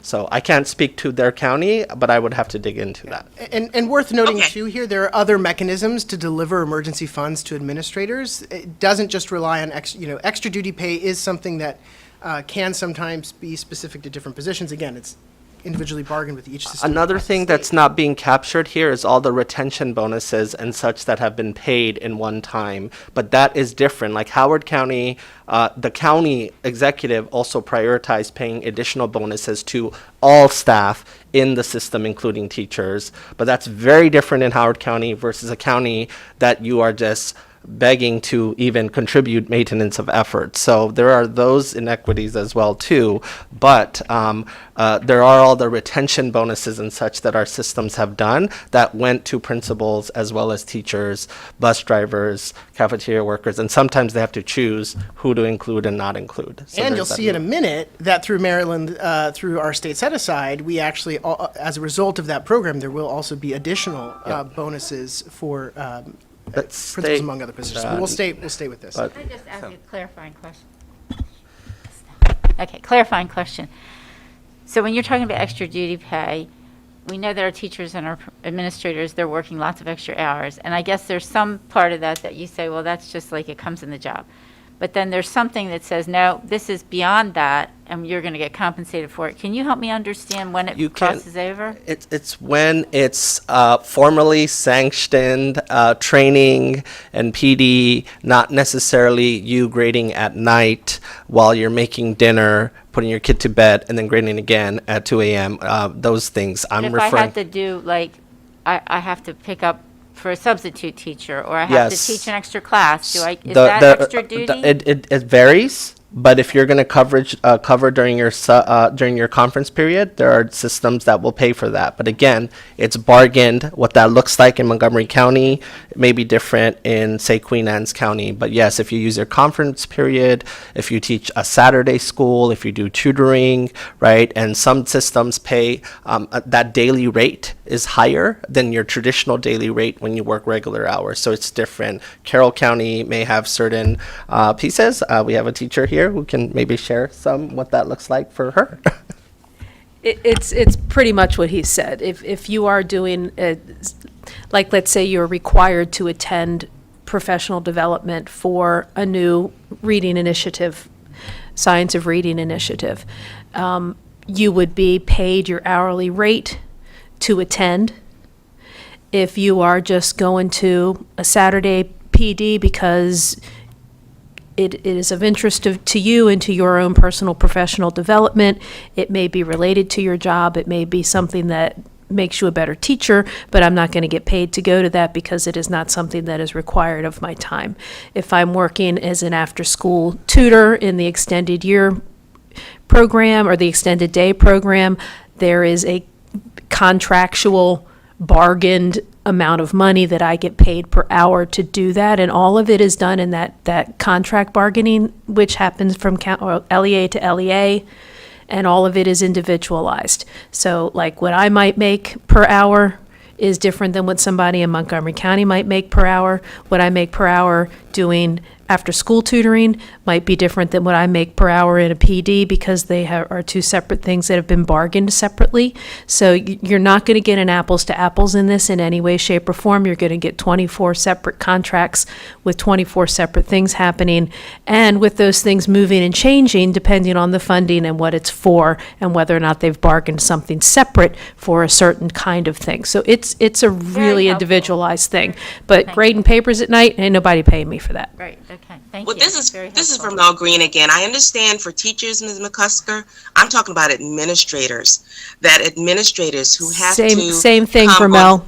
Same thing. They have to bargain their contracts. The administrators have contracts and they bargain their contracts. So it's the same thing. It's going to be individual to the different counties and what they've bargained.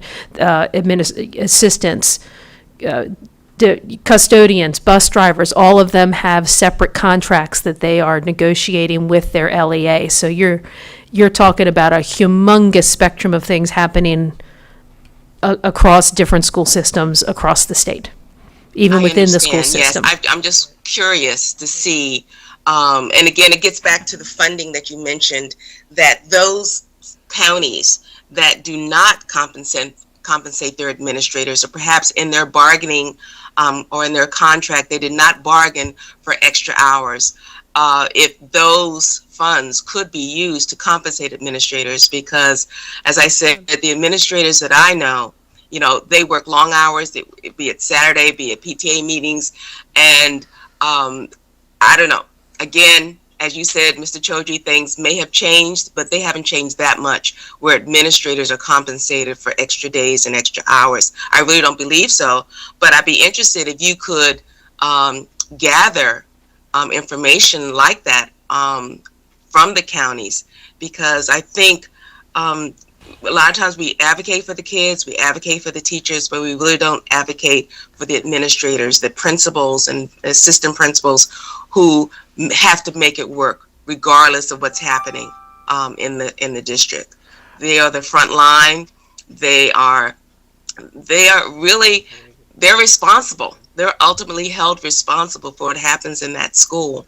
And I would be very curious to see what counties truly have stipulations in their contracts that administrators who are working long hours, doing all that contact tracing and Saturday schools and extra duties that they really had no idea they would end up doing one day, if they are compensated. I'm not talking about just paying for their classes and paying for their courses, but I'm talking about monetarily, money in their pocket. I would be very interested to see that, how it goes across the counties and go across the districts, because I would hate for districts to start, taking administrators from each other. It'd be great if it was across the board, that this administrator in Queen Anne's County isn't saying, well, you know what, if I go to Montgomery, if I work less hours, if I go out to those ball games on weekends, if I do all this extra, I'm going to get compensated. So I will look into that, but again, appreciate it. but the answer to your question is yes, they can use this money if they want to pay them, and some of them have, many of them have given them one-time bonuses, and they have been part of that. I can't speak to unless I know the county and dig into their plan of the person you're referring to, but I know for a fact multiple counties have given bonuses one time to their staff to retain them and such. In terms of what you're talking about from county to county, we have that now with teacher pay. We have that now with administrator pay. I don't think we'll ever move to a statewide standard pay scale. That just does not, states just don't do that. So that competition is always going to be there.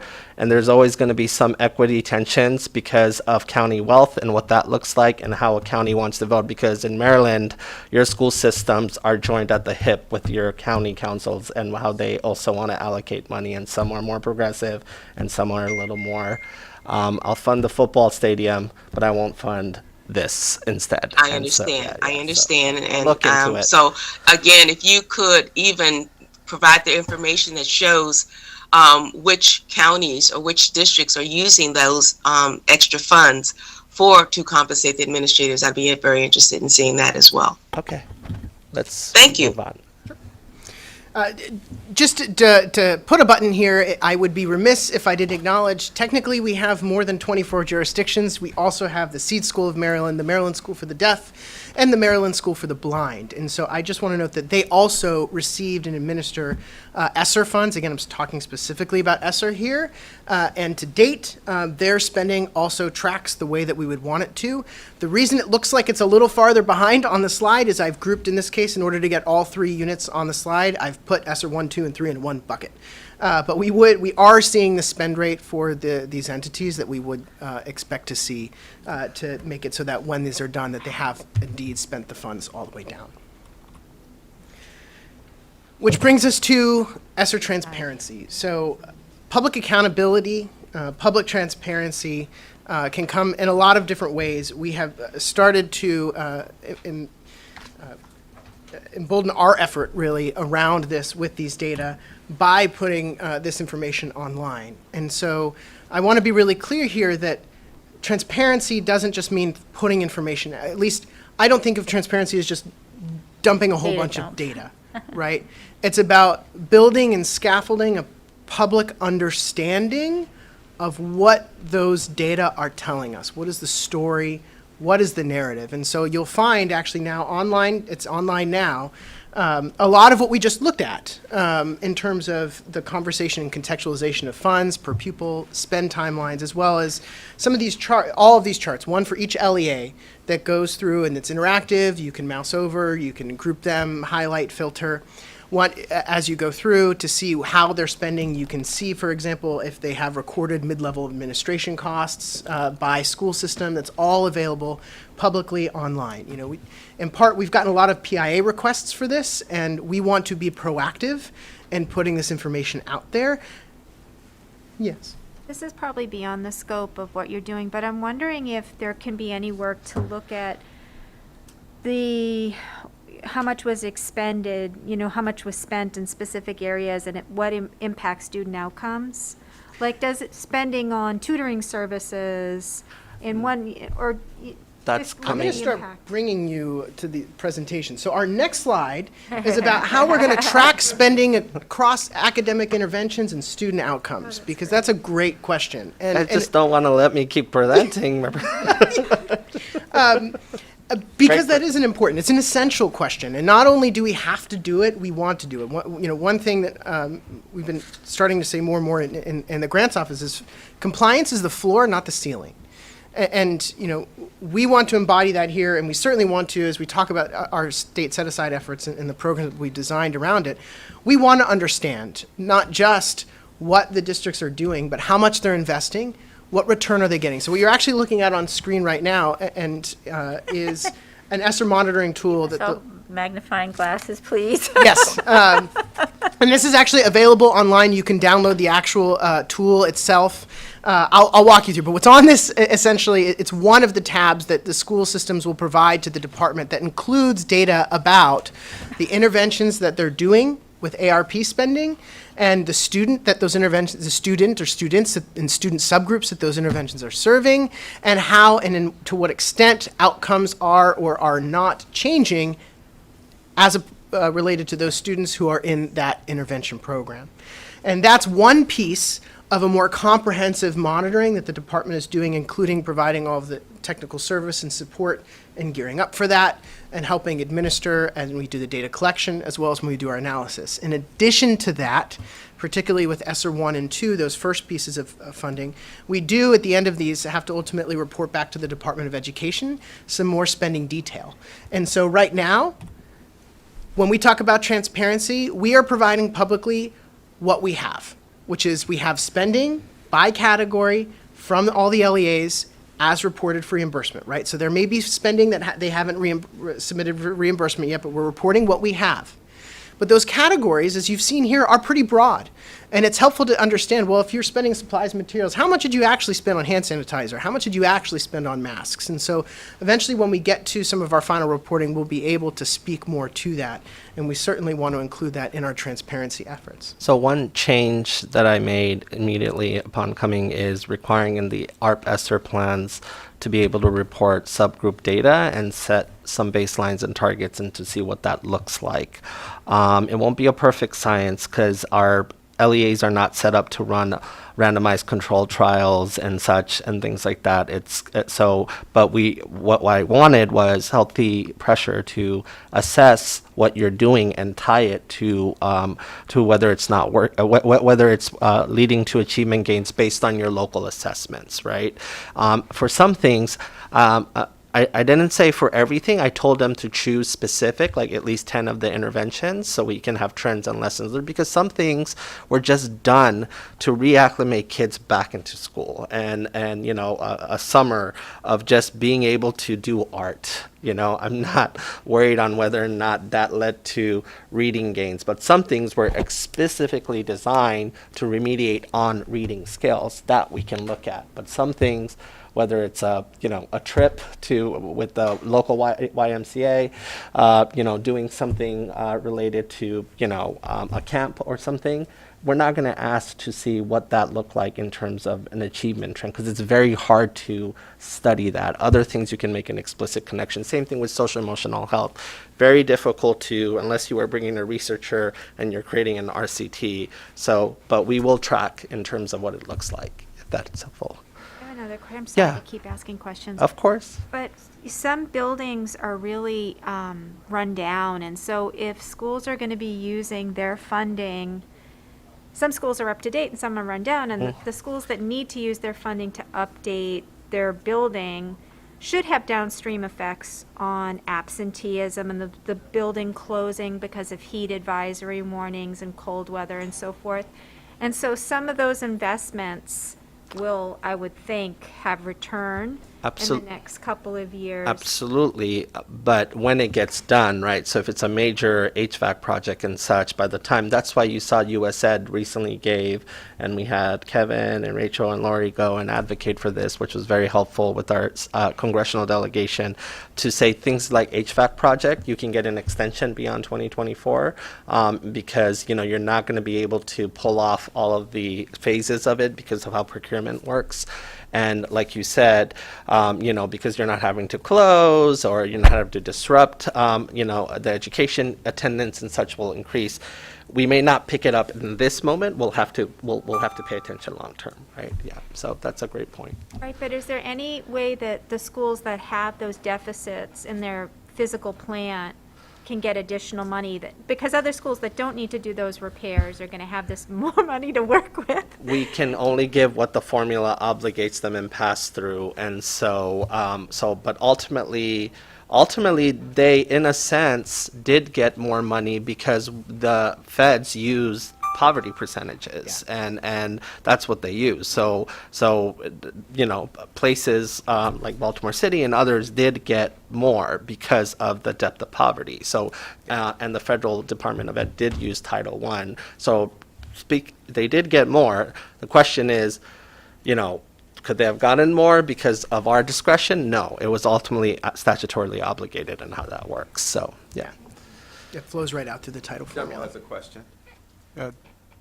more an answer than a question. Every jurisdiction has a capital improvement program, which is transparent. It goes out to the community. It's shared with the local jurisdiction because they have to put some funds to it as well. And what most of them are doing now, I'm familiar with my county, they're looking at that and using some of the funds that are available to fix some of those issues that have been identified for years, correct them, and get in front so that there will be quality of education by facilities for the students. It's up to the local jurisdiction to make that call, though, so parents being involved, right now is a good time to do it.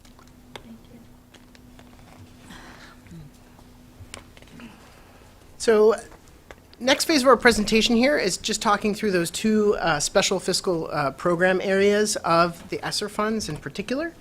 The first one is the Emergency Assistance for Non-Public Schools program.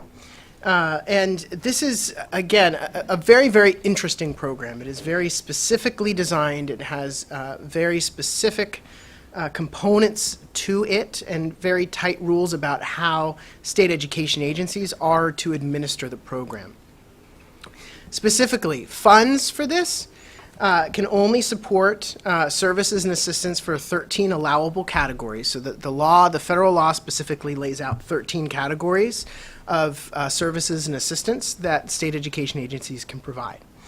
In addition to that, state education agencies are not allowed to pass any funds down to non-public schools.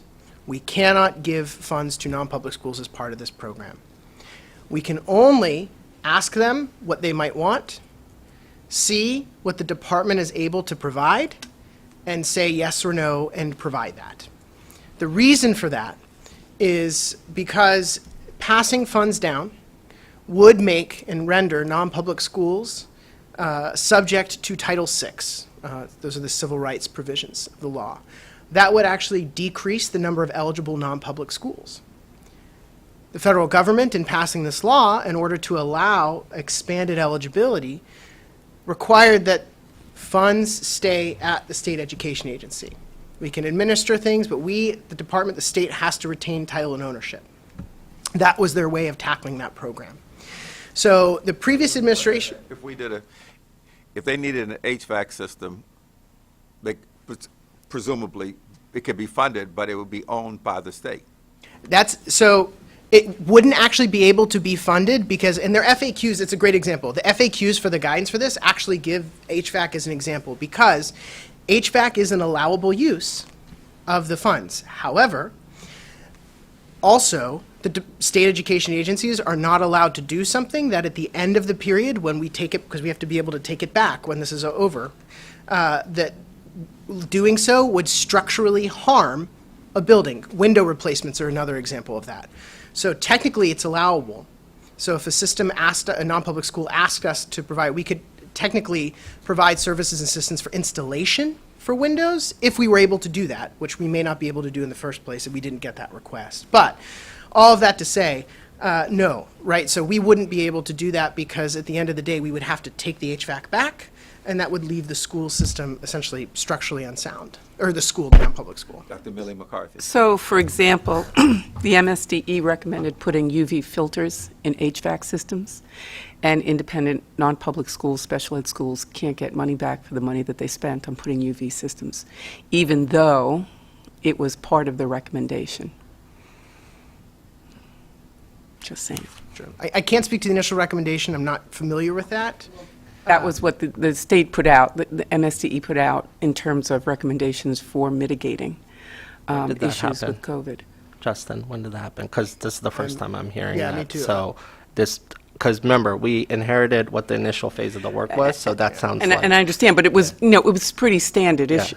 issue. So what I'm Yeah. saying is, even when non-publics followed the rules and expected to be able to recover the monies put out for those, Yeah. those monies are not able to be recovered, which is problematic. As I said before, all kids need to be able to breathe clean air. So, Can't speak to that issue other than I can only speak to what I inherited to fix and clean up. So yeah. I just wanted to point that out. Yeah. So can we?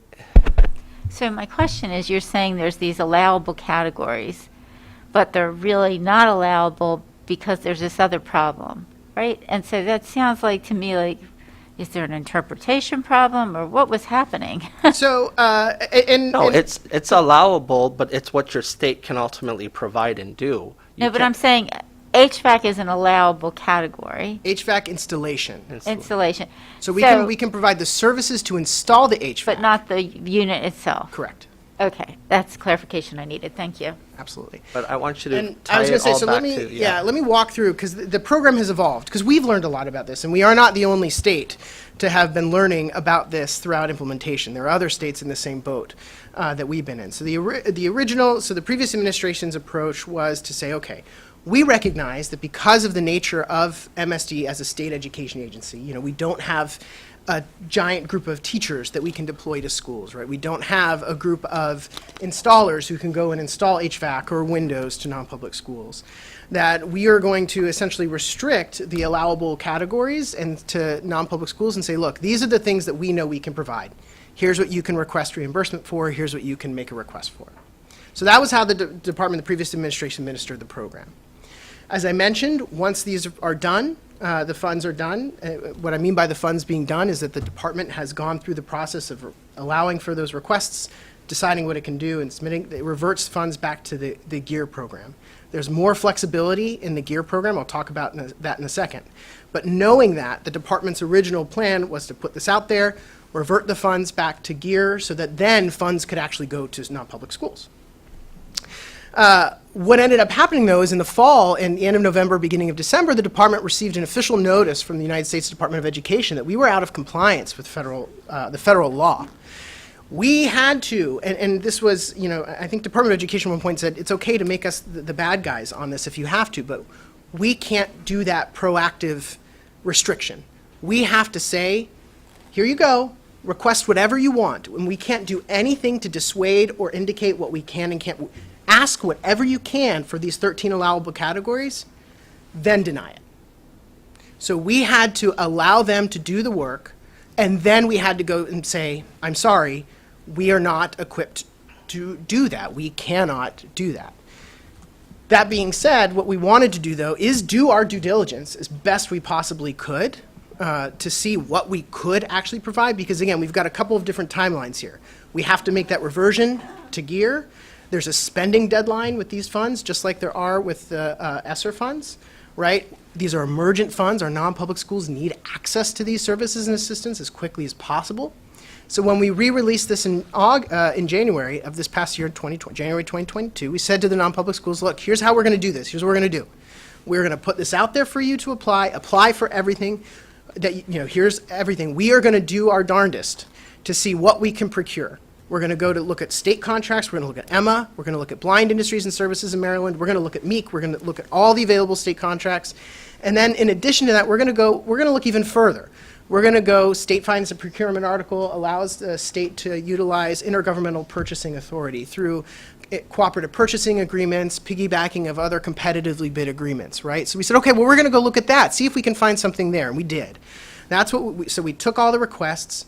We went out, we cast a wide net to see what we could procure, and we moved that forward. That's actually heading to the Board of Public Works in July so that we can get those out.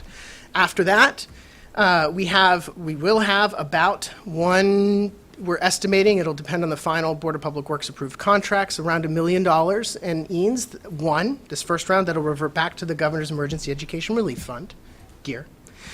And when that happens, the governor's office we've been in conversation with the governor's office, and they certainly want to make sure that those funds, when they revert, go to non-public schools.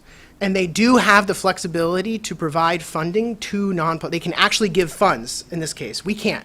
Once it goes back to GEAR, they can give funds to non-public schools. Now, the trick is the school's got to be eligible because Title VI now applies, so there may be some schools that aren't eligible because of that, but they can actually pass funds to non-public schools. That can't happen until they go back to GEAR. So could I'm sorry. No, please, go ahead. Could you define Title VI? I think I know what it is because I look at this, and from what I understand, you have to have 20% Title I students in your school. You're looking at EANS 2, not Title. So Title VI is federal law, federal civil rights law. So this governs discrimination and harassment. I might ask Elliot if you happen to know Title VI off the top of your head. Yeah, race, sex, national origin, religion. Yeah. That being said, to your point, EANS 2 is slightly different than EANS 1. So so right after we did this, we went back, we said, okay, we're on it, we figured out how to administer this program. We went to USDE, we had our award. Say how we got that at that number. It's the lowest number USAID essentially allowed us to do. Exactly. So 40% was the cutoff that well, let me say this first. There are two differences between EANS 1 and EANS 2. One, we're not allowed to provide reimbursements in EANS 2. Two, there is a poverty concentration cutoff that determines school eligibility. The number that the Department of Education had put out and expected was 40%. We ran the math, and that would have excluded all but, I believe, less than 10 non-public schools. So we worked with the Department of Education. We got that down to 20% to increase our eligibility. It will be less than the 184 schools that are participating in EANS 1, but it's more than we had at the 40% cutoff. So we were able to get that in with that plan. But yes, there is a cutoff. So they have to be able to demonstrate a concentration of low-income enrollment of at least 20% to be eligible for EANS 2 funds. But just like EANS 1, these funds also revert. And it's more money, 39.2 instead of 35.8, and it's fewer eligible schools. So I would imagine, this is speculation, but given the data that we have to date, I would imagine that we will have substantially more, considering that we had $15 million in reimbursements in EANS 1, right, which we can't do in EANS 2. I would imagine that we will have much more going back to the Governor's Emergency Education Relief Fund and have much more funding for non-public schools there that's freed up to fund directly to non-pubs. In those 13 categories again, right? Yes, that's correct. And then how is that advertised when the GEARS money becomes available? It's great. So two things. Advertising is a great question, and it reminds me of a good point. Or notified, or what, I don't know what the right word is. No. I just want to highlight that both with EANS 1, when we got that letter from Department of Ed, EANS 1 all the way through EANS 2, we have been working with the umbrella organizations and non-pubs to do this work. So we took the applications back to the Archdiocese, we took it to Rabbi Sadwin and our group of Judaic school in the area. We wanted to get feedback on the application, on the process, making sure that they were communicating to their constituencies how to do this, how to get through it. We talked through the windows. We made changes as much as we could that was still allowable, because we did send our applications back up to the Department of Education for review, because it's such a special program, to say, hey, are we still doing this right? And we did that. And so when this goes back, we will be coordinating with the governor's office to make sure that they both understand we're all on the same page with regard to the actual process for reverting those funds. But then GEAR is managed by the governor's office, so I can't really speak more to what processes they'll use for communication, but I can say that with EANS 1 Redux in January and all of EANS 2, we have been trying to be very diligent in our engagement and in our communication with non-public schools throughout that process. And you have my commitment. I will nudge them on a weekly basis to make sure it gets done, because I've learned that you have to nudge. So that's what we'll do. And then whatever we can posterize to let them know, we will do that. To that end, if I may, before I move to the next slide, I just would like to put a little bit of a plug in for anybody who's listening and for any of you to share. EANS 2 applications are now open, so please, by all means, share that out. We would certainly love to have anybody who's eligible make sure they put in their application. Dr. Green, you have a question or comment? Yeah, just a quick question. You mentioned that you're sending the word out to the Jewish community in the Archdiocese. The Association of Christian Schools International is a huge umbrella organization. Did word go out to them as well? So we emailed, so I can say this, we contacted every single non-public school directly. It did go out. Yeah, and yeah. So yes, and we contacted, Dr. Green, every single non-public school directly. Okay. Thank you. Including sending physical mailers to some, for example, Amish and Mennonite schools who do not receive digital correspondence. or phone correspondence. Great, thank you. Absolutely. In addition to that, we had childcare funding. I'm going to move pretty quickly through this, recognizing time here, but I just want to note that, as I think you all are aware, we had those 3 pieces of sub-buckets as well for childcare community, and early on in the pandemic, again, we had the first tranche was about $46 million. The majority of that went to cover childcare expenses for essential personnel. Again, think back to that March of 2020. Everything's closed. Childcare is closed, but we still had to have our amazing grocery workers and EMTs and police and firefighters. So many essential personnel had to be, and they still needed childcare, right? And so these were funds up front to help support childcare expenses for essential personnel, as well as grants to the providers who were going to be providing that childcare to make sure that they could open. And then in addition to that, $6 million in funds to make sure that they could open safely, because especially at that time where we really didn't know much of anything, and these providers were opening themselves up to make sure that they could care for children, and so these were funds for their PPE and anything we could do at that time. In SERSA, we received additional funds. Again, we supported that emergency essential personnel, child care, $50 million, $60 million for those child care programs to, again, start. At this point, businesses are starting to open or figure out how to work a little bit more. Child care need and demand started to increase a little bit again. We're still working on getting there on child care demand now, but even then it was starting to come back a little bit. And so what you see are those funds for child care programs to reopen, as well as funds for the Child Care Scholarship Program. So this is making sure that once these were reopening, that we were also able to provide funds to families to be able to afford that care so that they could also go back to work. Last piece, the American Rescue Plan. We have 2 main tranches of funds, $309 million in this for child care stabilization grants, $193 million for allowable uses of the Child Care Development Fund, like helping families access child care, elevating quality early learning, expanding mental health supports and services, supporting retaining a highly effective workforce, strengthening family child care, coordinating Maryland's early childhood system. You'll be hearing a lot more about the $193 million in the coming stretch here. But one thing I do want to draw attention to, as the superintendent has spoken about systems, process, and ways we're always trying to improve. The Child Care Stabilization Program was one example of the department really taking that to heart. And in fact, the first Child Care Stabilization Program, there were bumps in the road, and we went back before Child Care Stabilization Grant Round 2 in the fall, and to rethink the program. We engaged the communities, the Maryland Family Child Care Associations, the child care community, again, similar with the umbrella organizations with EANS, bringing them in to develop and understand the application, making sure the communication is right, making sure it's clear, making sure it can be understood. Are we using all of the right avenues for outreach? Are we calling people, right? We opened up a call center. We actually used, the state has an contract, an open contract for departments used for a call center. We opened up a call center so that anybody could call in and get support with their application with help.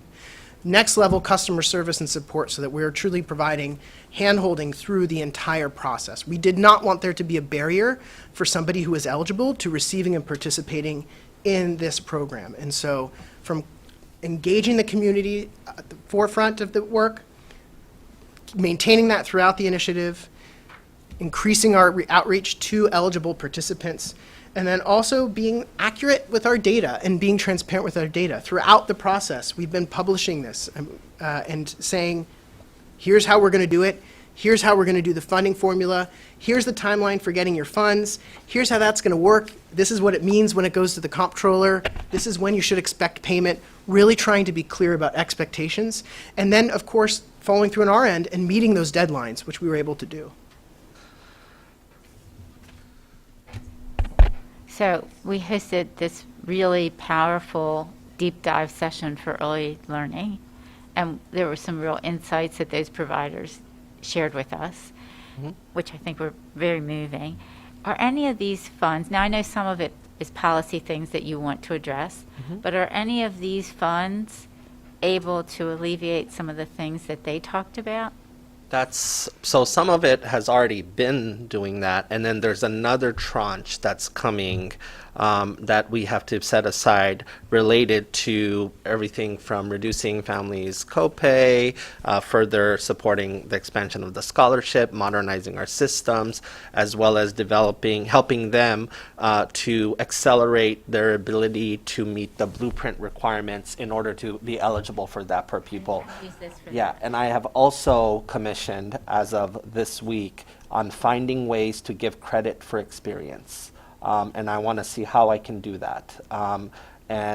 And I'm pretty sure I'm going to rub up against the law, but I'm willing to go in front of Annapolis to figure out how to do that. We've already began doing that for state jobs. The governor unveiled that. I'm excited to do that for our jobs here that I can recruit. Morgan State, I just visited with the president. They are re-engaging college people who dropped out of college because of work and such, because there's a whole untapped group of people, and they're doing amazing work where they're re-engaging them back, giving them, they have some credit from that time when they were there, and giving them credit from industry while also doing courses and then achieving their degree. So I want to see how I can do some of that as well If I too. can be helpful to you in terms of regional accreditation, there's institutions I work with that Yeah, have so a lot of experience. yeah, it's and just credit you for gotta have some kind of standard across the state, and then I gotta also bring in. I am rubbing up against statute with that, so we gotta see what that looks like. So that's what it is, and yes, some of the things they said, definitely we're looking at Excels and what it takes to move up in Excels is something That's off great. in it. We're doing all those things. That's great, thank you. Yeah. Okay. Let us just take a 10-minute break, I think. Okay. As long as you let me finish this presentation, that's all. I just the next chapter is my favorite chapter in the entire presentation. So We'll think about that. Okay. We'll take that under advisement. 10-minute break.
we're now going to talk about ESSER state set-aside funds, the majority of which we'll be talking about the Maryland Leads initiative. It's one of the items you see here on the slide, so I'm going to kind of gloss over it right now.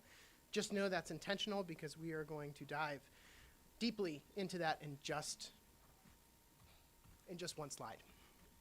So, as I mentioned, we had the 90%, 10% split on those ESSER 1, ESSER 2, ESSER 3 items. And again, we will be doing a quiz after this presentation on all of the acronyms from today, so please be prepared.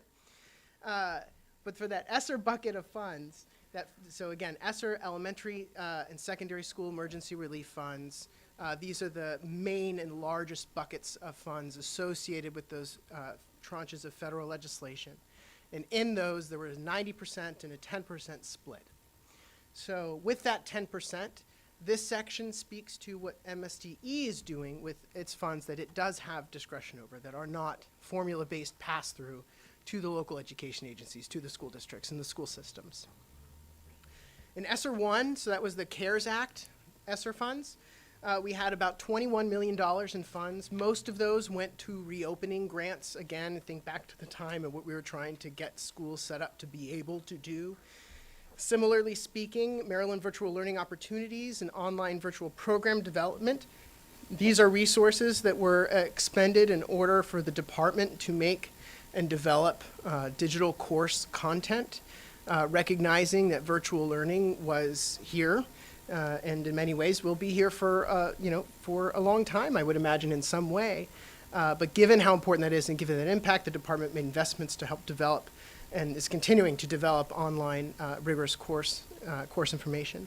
School nutrition grants, these are those funds that get the meals going, right? Help provide meals, help provide the staff to get the meals out, to do so safely. Again, thinking back to those parking lots, the car caravans doing meal pickup, et cetera, right? Hand sanitizer pumps, administration, that's just general department, essentially indirect costs that the department has, if you will, as a part of our administration of the grant. Can you help me with my math?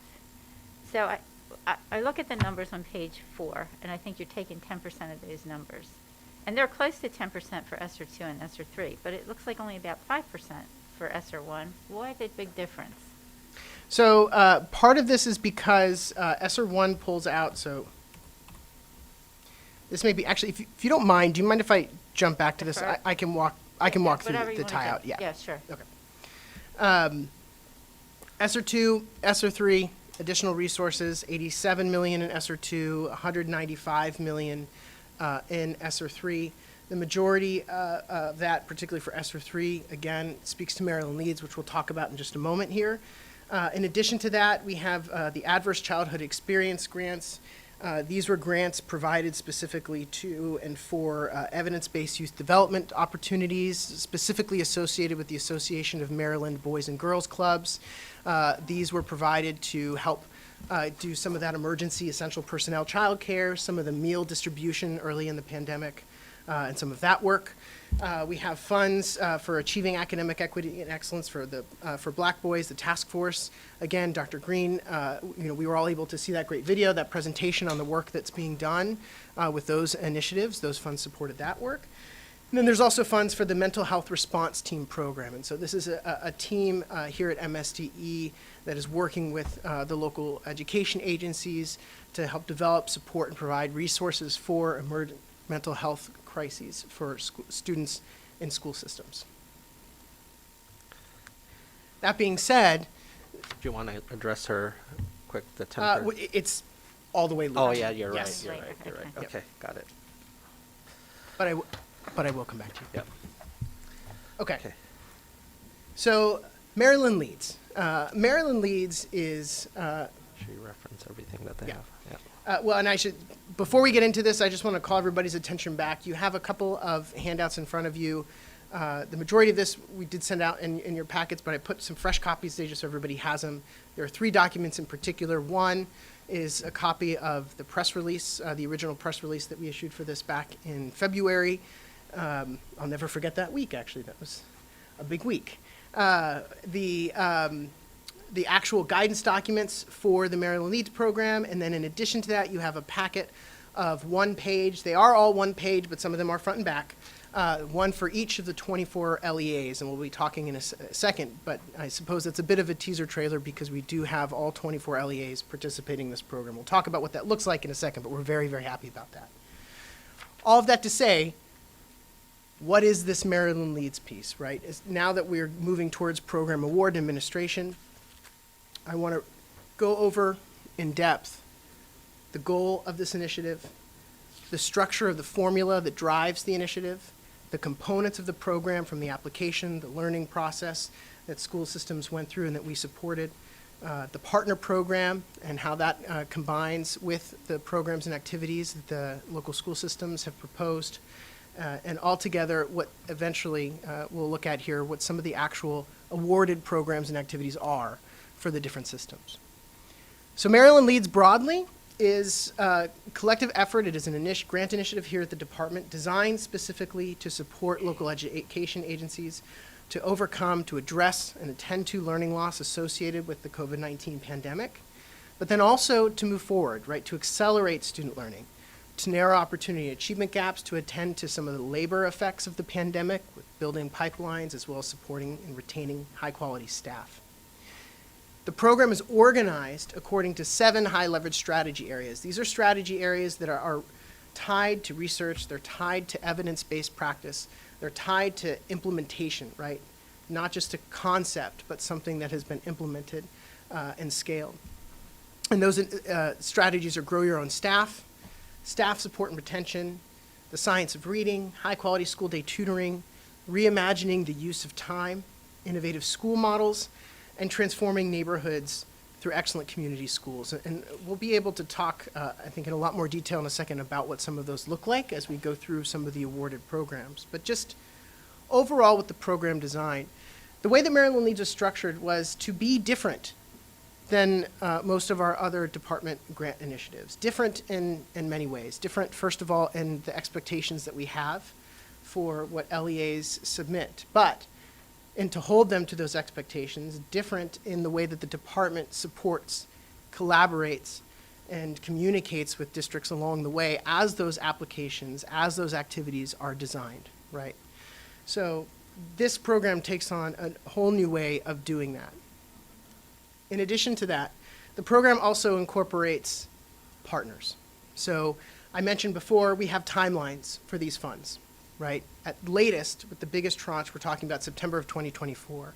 If we are going to see transformational change and see implementation and begin to see effects, we have to move and move quickly with the programs and activities that they proposed. Well, we are fortunate that there are many partners throughout the country and here in Maryland who engage in this work, who are the best in class in their fields in supporting schools and supporting school districts in implementing programs and activities aligned with these 7 strategy areas. So as a part of Maryland Leads program, we also went out and released a sub-grant to figure out who out there might be willing to come to Maryland, or if you're already here, to stay in Maryland, and to support our school districts in undertaking programs and activities associated with these 7 strategy areas, so that once we award these, we can move very quickly from saying, congratulations, this is approved, you're good to go, you're good to start this work, to actually starting the work.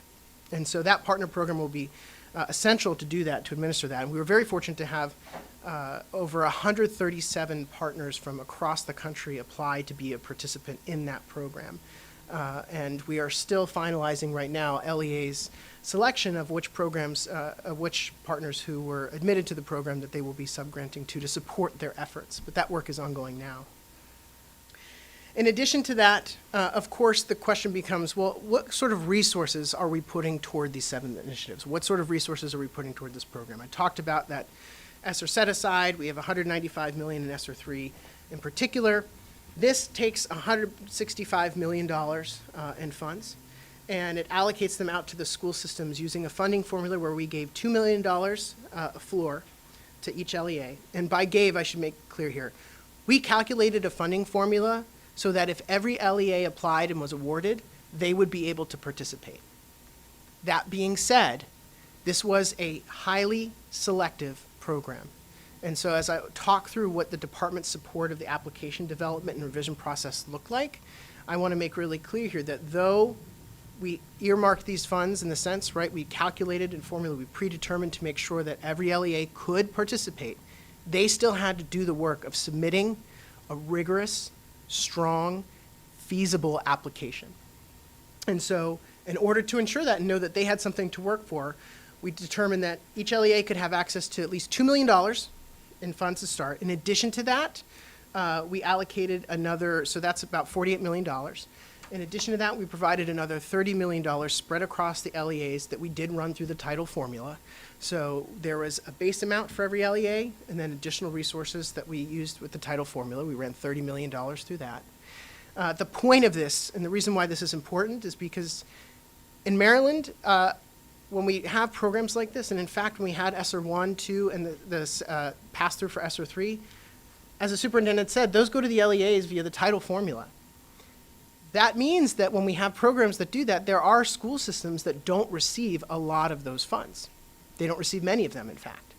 This program is unique because it sets a district like Kent County Public Schools, for example, we have 1,800 kids, up to have, in this case, a pretty substantial sum of money compared to what they would normally get given these formula-based allocations. And so it's unique in that way, and I think that's one of the interesting things that drove some of the programs we saw from some of our medium and smaller jurisdictions, which we'll look at in a second. The other piece to this was a series of incentives.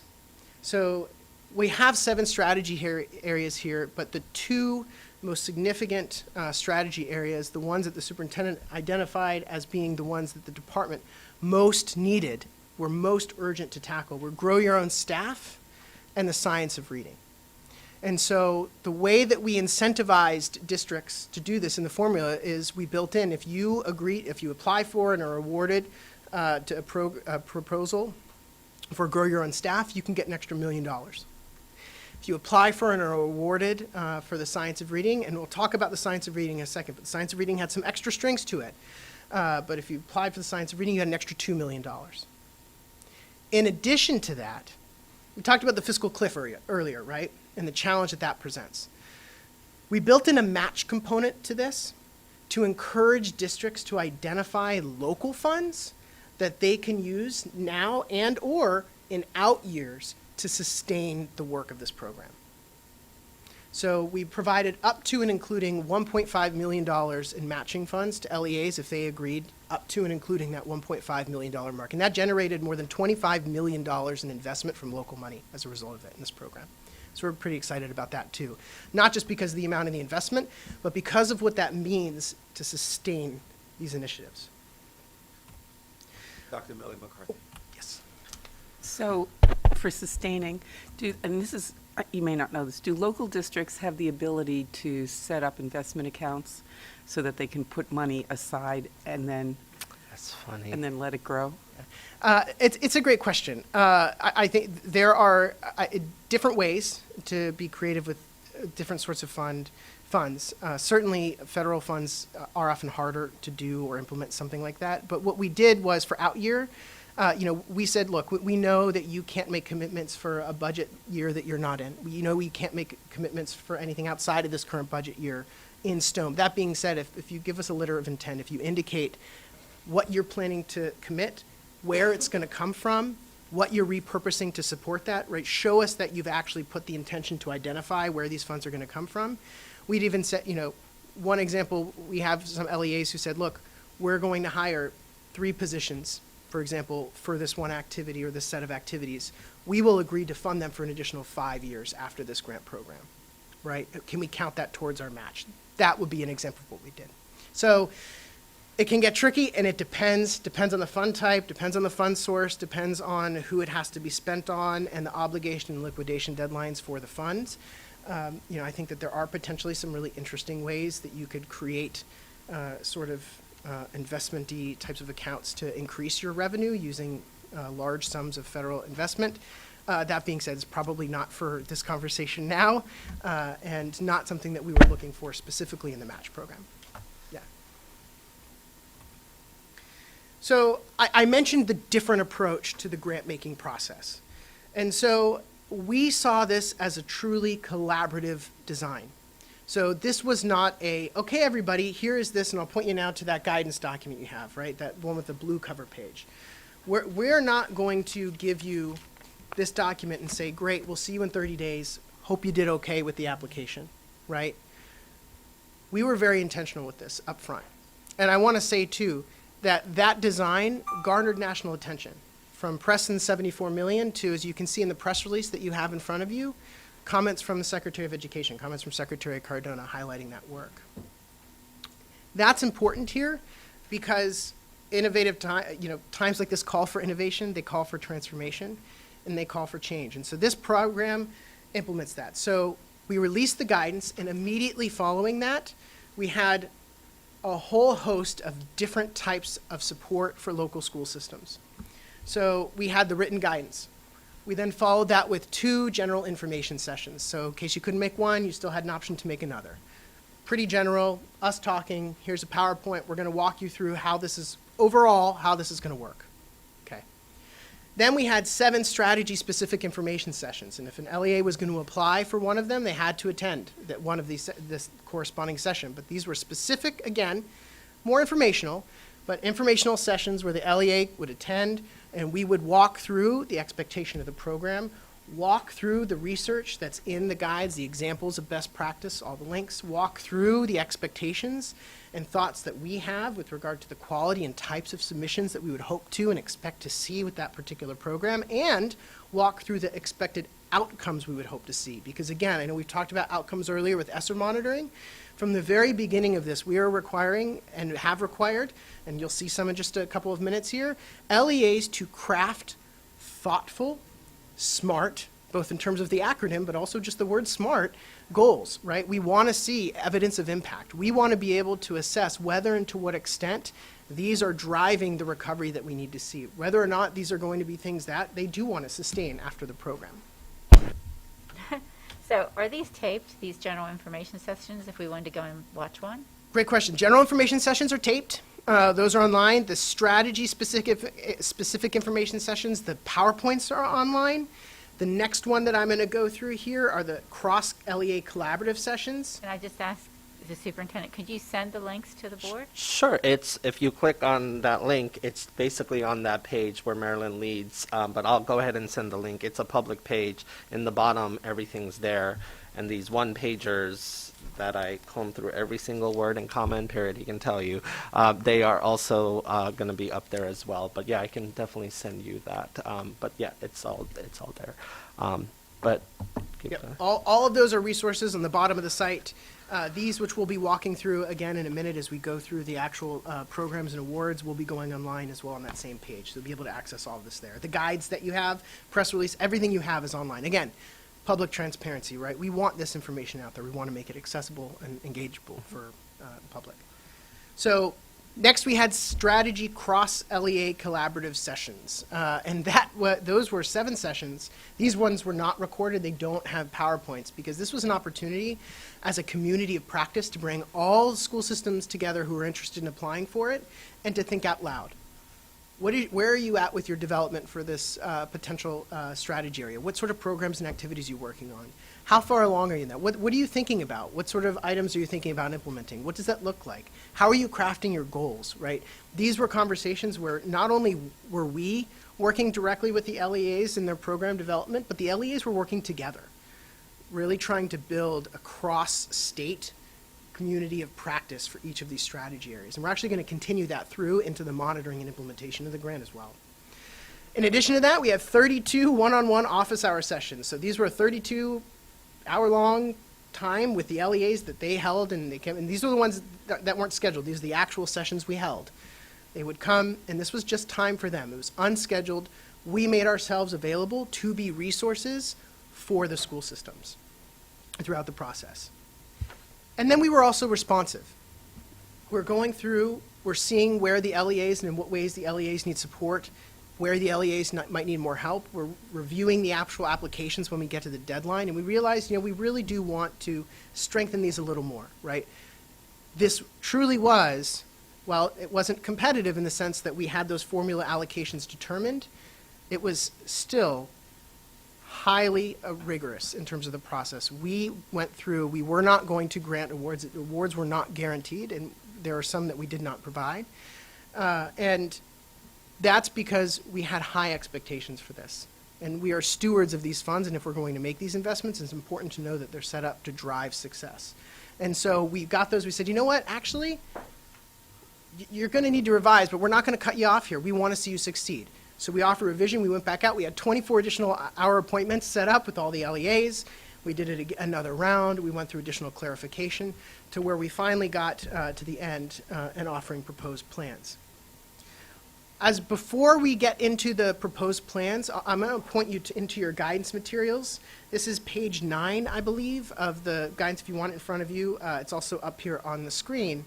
But as we start to talk through the programs themselves, I want to be clear in looking at the learning, what sort of some of the information is that we provided them to help get a sense of how we were thinking our approach here.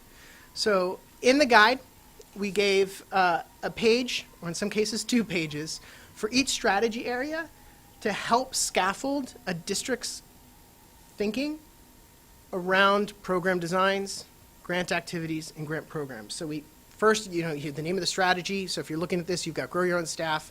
You've got a quick little blurb about high level, what is this strategy doing? Then we had focus areas. And so these are the focus areas. These are essentially the subtasks, the meat of the program, the types of the bucket or the areas that we would expect to see grant programs and activities associated with.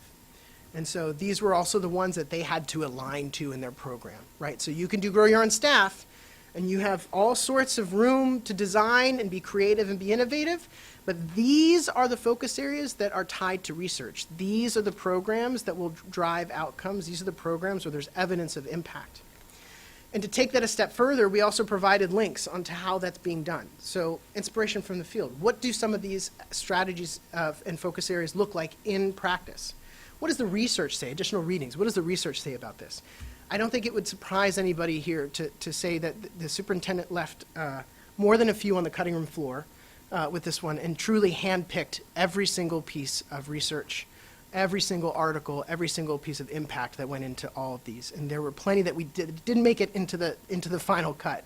But these were strong pieces of evidence to help guide their work.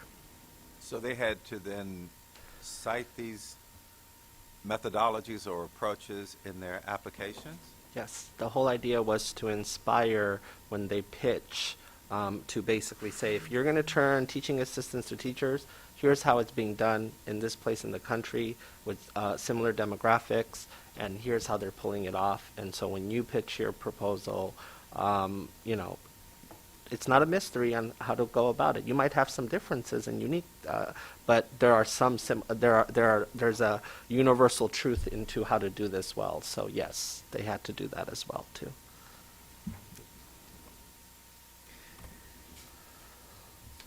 Once we got the applications, in the same way that we held rigorous expectations to the LEAs in terms of what they submitted, we held ourselves to rigorous expectations in giving those applications and what they submitted the attention that they deserved as well. We had individual review committee members assess the applications, and then they got together in teams of 2 as partners to discuss, collaborate on, and consolidate their assessments of the applications. Then we collected that right into that team-wide feedback. We gave out those revisions because that's where we realized, look, we still need to move the bar a little bit further here in terms of what the LEAs are submitting and what we're ultimately going to be okay approving. Did the revisions, they submitted it back, the review committee assessed those LEA revisions, and then finally senior leadership reviewed and finalized the determination for those applications, provided any additional clarification or sought clarification if we needed it, and then ultimately issued approval to the LEAs. So where did the funds go? And we'll be talking about specific programs in a second, but before we do, based on the awarded programs and the proposed budgets for those awarded programs, the majority of program funds go to, or at least the biggest bucket, I should say, not the majority, but the biggest bucket, go to the science of reading, followed by Grow Your Own Staff, which align with the program design, right? I mean, these are the areas where we had additional funds. And it's important to note here that even though we provided those incentives for the districts to apply to those strategies, they didn't have to use those funds on those strategies. So they could unlock the $2 million in science of reading and put $1 million of that towards high-quality school day tutoring. And we'll look at how districts chose to do that in a minute, but nonetheless, even with that, the majority, the biggest bucket here still is the science of reading. One additional point here I want to make on the science of reading, it ties back to our slide here on how these programs are structured. I mentioned that each one has focus areas. So in addition to the incentive for the science of reading was the only strategy where LEAs had to apply for or indicate existing rigorous implementation of all 3 of the grants of the program's focus areas for the science of reading. It's on page 11 of this, but you can't do science of reading if you can't do all 3 of those focus areas, and otherwise don't bring a proposal. Or you can give us proof that you are doing all of that, and I'll just give you the money. Ask me how many did that. How Guesses? many did that? None. None decided to take on that approach. Just to give you a sense of where they were. Now, they are in different places in their journey, but just to give you a sense of where they were. But they had to do all 3 focus areas. So let's go into the next. Can I ask you, but in terms of that first focus area, Uh-huh.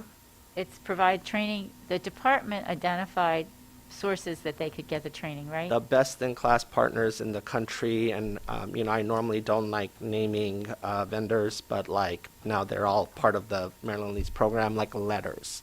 Letters is hands down one of the best training providers, but Wilson, Foundations, Orton Gilliam, like the full cast, you would, and then you would have to pick from there. Yep.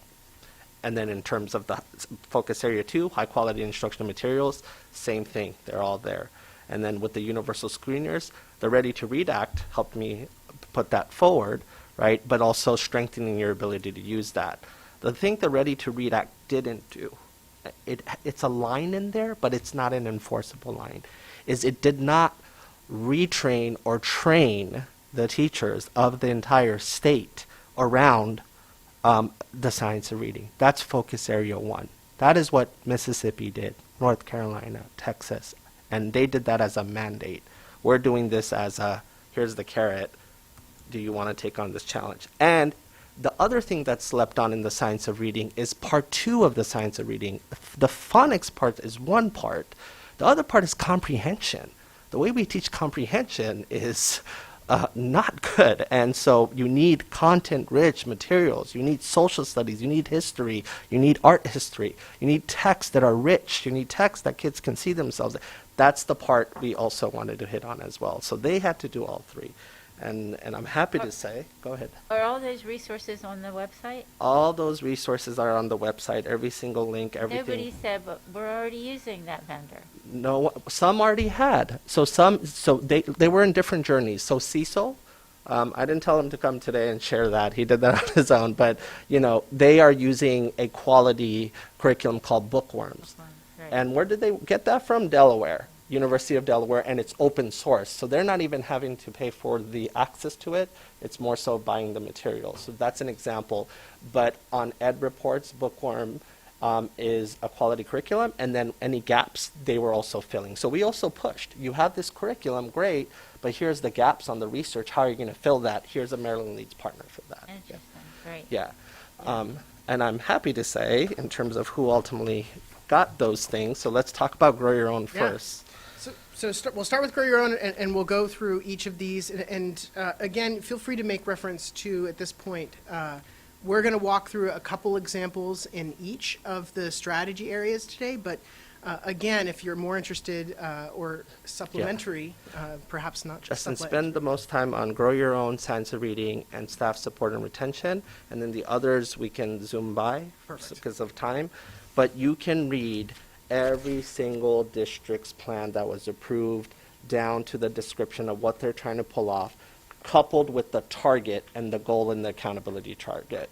And if they're off track, they're going to have to tell us why they're off track. and if they're because they have to come back for reimbursement, and this is something. I mean, I'm never going to get this moment back with the set aside. So what should I do with it? 3 things: help recover from the pandemic, tackle a timeless challenge, literacy, and a long-term challenge, grow your own, diversifying the profession, and the 3rd thing, help accelerate aspects of the blueprint. That's how I took this on, and so never going to get this moment back. And so how do we make the smartest investment that we can? So let's spend the time on those 3 and give some district examples. But if you were interested, again, you have all LEAs right in front of you. So we had 23 LEA takers on the Grow Your Own Staff initiative, and not just 23 LEA takers, we had 23 awards, totaling a $47.5 million investment of these funds into Grow Your Own Staff initiatives. One didn't? What's that? There was one? There was one who did not apply for Grow Your Own Staff. Wow. One who did not apply for it.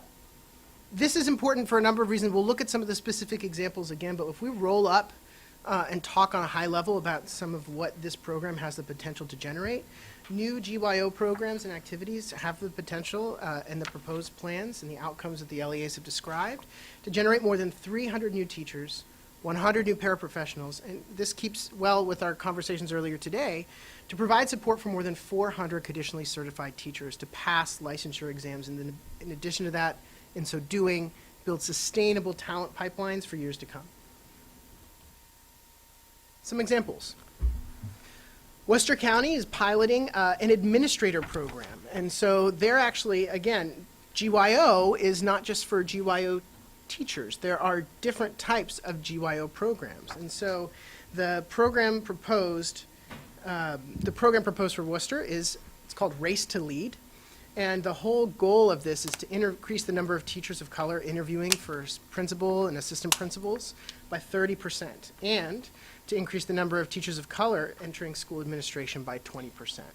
So this is twofold. One, to increase the pipeline of administrators, but also to increase the pipeline of underrepresented groups in the administrator corps of Worcester County. They're actually going to give 3 teachers a sabbatical paid to learn leadership literally on the ground, and then the goal is to ultimately basically create that pipeline to tackle this diversity challenge that they've had. So that's an example of that. Kent County, keep going. Sure.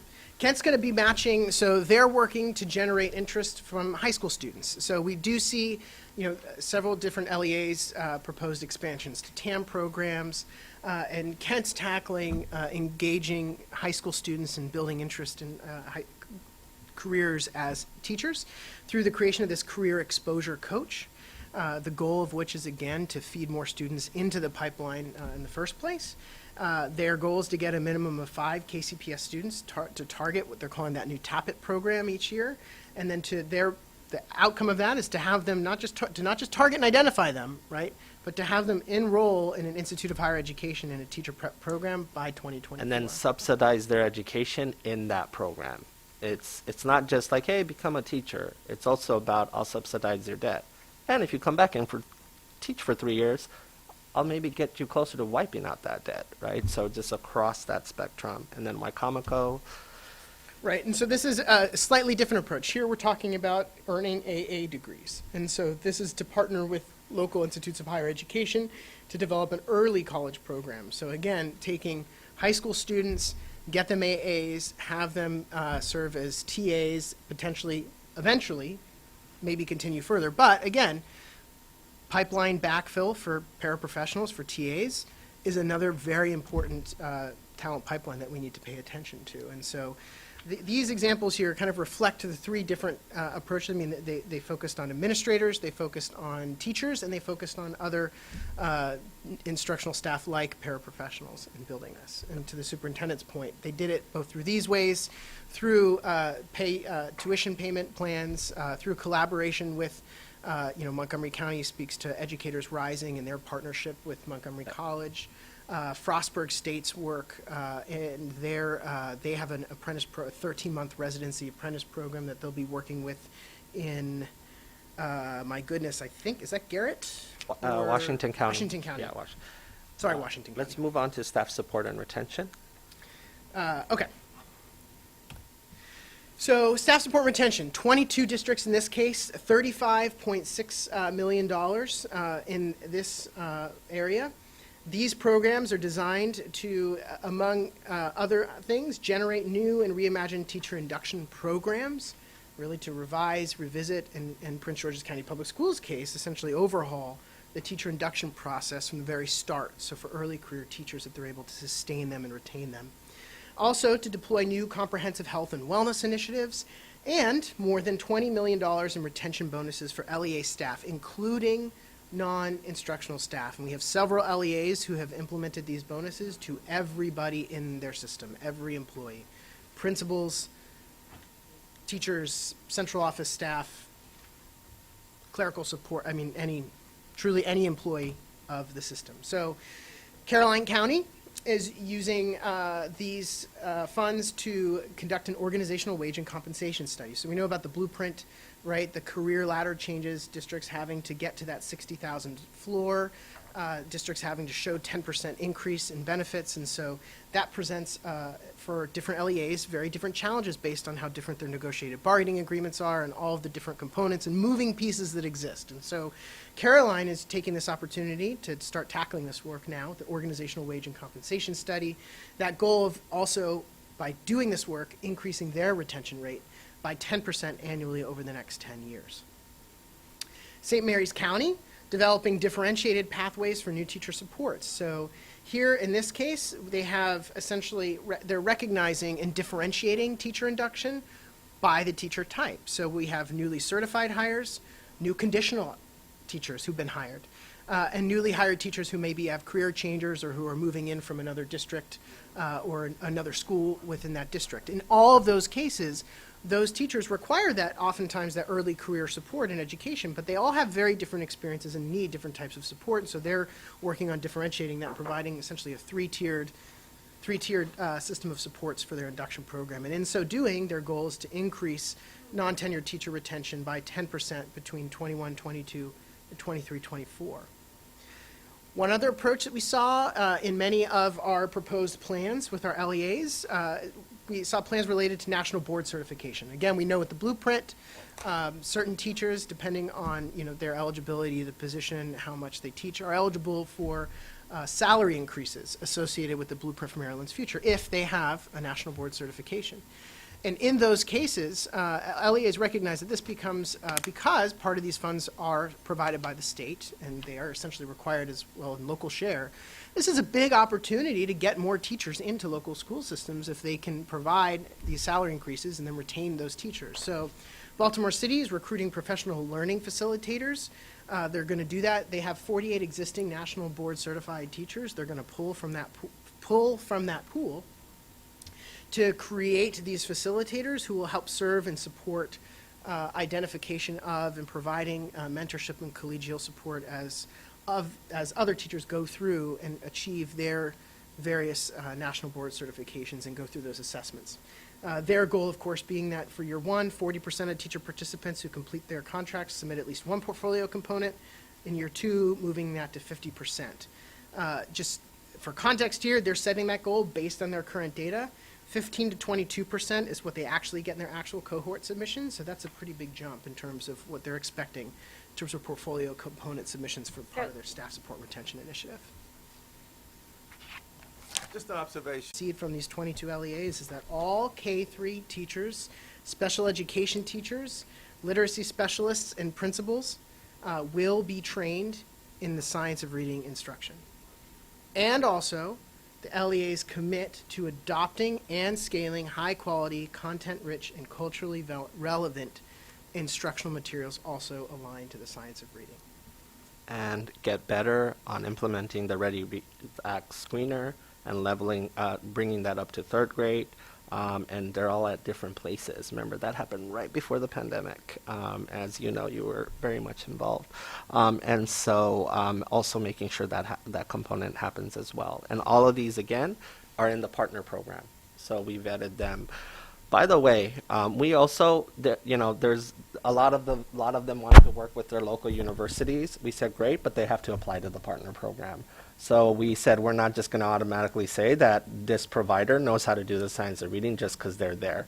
So I'm not going to say I made enemies, but I did rub people some in the wrong, hopefully ultimately right ways and understanding, because, and we gave them a chance to revise. But, if you're going to work with your local university and you're going to make them the provider for this, they have to submit a compelling plan as well. And so that was a point of tension, but it was a good tension, as we know. I mean, even the way literacy is done across our teacher prep, right? So it also helped recalibrate our partners and organizations here locally and throughout the state on just how the department will focus on grant making. So, and then you can just see examples of how districts are doing it. The one that's not on here, so some districts, they're in the middle of replacing their curriculum, so they're going to create a subcommittee of teachers, parents, and such, and do a transparent process to ultimately adopt something from the Maryland Leads Partner Program. Some are deepening their work, and they've already trained their elementary teachers, but they want to go up to other grades. Cecil County is an example of that. Some have not figured out, and many of them are in this, is you still have kids beyond third grade who are struggling. What does that look like, especially at the secondary level and at the high school level, because you're not necessarily doing remediation in the same way. So that challenge was also put forth. This is not on the slide, but Carroll County took a very interesting, choose your own path towards training. Yeah. And do you want to share what that was? Carroll County, they're doing, for most of the districts, they identified, one primary mechanism for training teachers.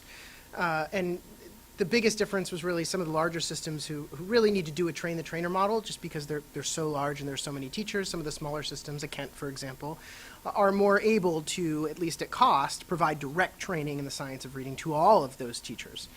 Carroll said, hey, we recognize there are a few challenges in providing instruction, and so they're essentially providing a three-pronged approach where they're going to allow, they're using an online tracking system to make sure that all teachers have received and that they can, agree and show the data that all teachers do. And again, teachers, K-3 teachers, principals, literacy specialists, special education teachers receive that training, but whichever modality they're going to go through, and there are essentially a couple of different partners that they're using to do this in order to accommodate different teacher commitments, different teacher schedules along the way, they're allowing for that. So they kind of have a three-pronged delivery approach for that, and they're allowing teachers to make some discretionary decisions with regard to which pathway they go, but they're still going to get there, but they're giving multiple pathways to doing so. It's kind of an interesting take. Yep. And so that's essentially a sense of reading. Yep. So the grants have all been funded at this point. Yes. In the future, will there be opportunities in this innovative school models domain that's fairly broad? Like if schools wanted to do something with the health education curriculum and they wanted to deliver some kind of mental health related program, would there be opportunities for that in the future? Yeah, absolutely. For that? Well, I'm using my federal dollars that are going to go away. So anything I can find to do innovative things, I will, right? I'm trying to find a way how I can use money the department doesn't use on travel and other things. Can I do grant making with that? And I apparently that he needs to find that out if I can. And so, but I can only use the pots I have. The innovative school models for this one was intentionally designed to tackle blueprint challenges. So one, the CTE component, because 45% of graduates need to have a credential or be completing an apprenticeships. Dual credit, the CCR pathway says more kids into taking dual credit opportunities or IB schools and such, or IB diploma program. And the third one was the low performing schools, transforming low performing schools, doing a comprehensive redesign. They could have done different things there. It was pretty much wide open. No one took that one on, but people took on the launching a new CTE school model. Some were school within a school, some standalone concepts. Montgomery County is using it to launch a new early college high school. The new Crown High School in Montgomery County. Yeah. They're using this to do all the CTE. It's going to be an early career high school program. And then some are combining, right? Wycomico is launching an early college high school for grow your own teachers, which is also dual credit opportunities.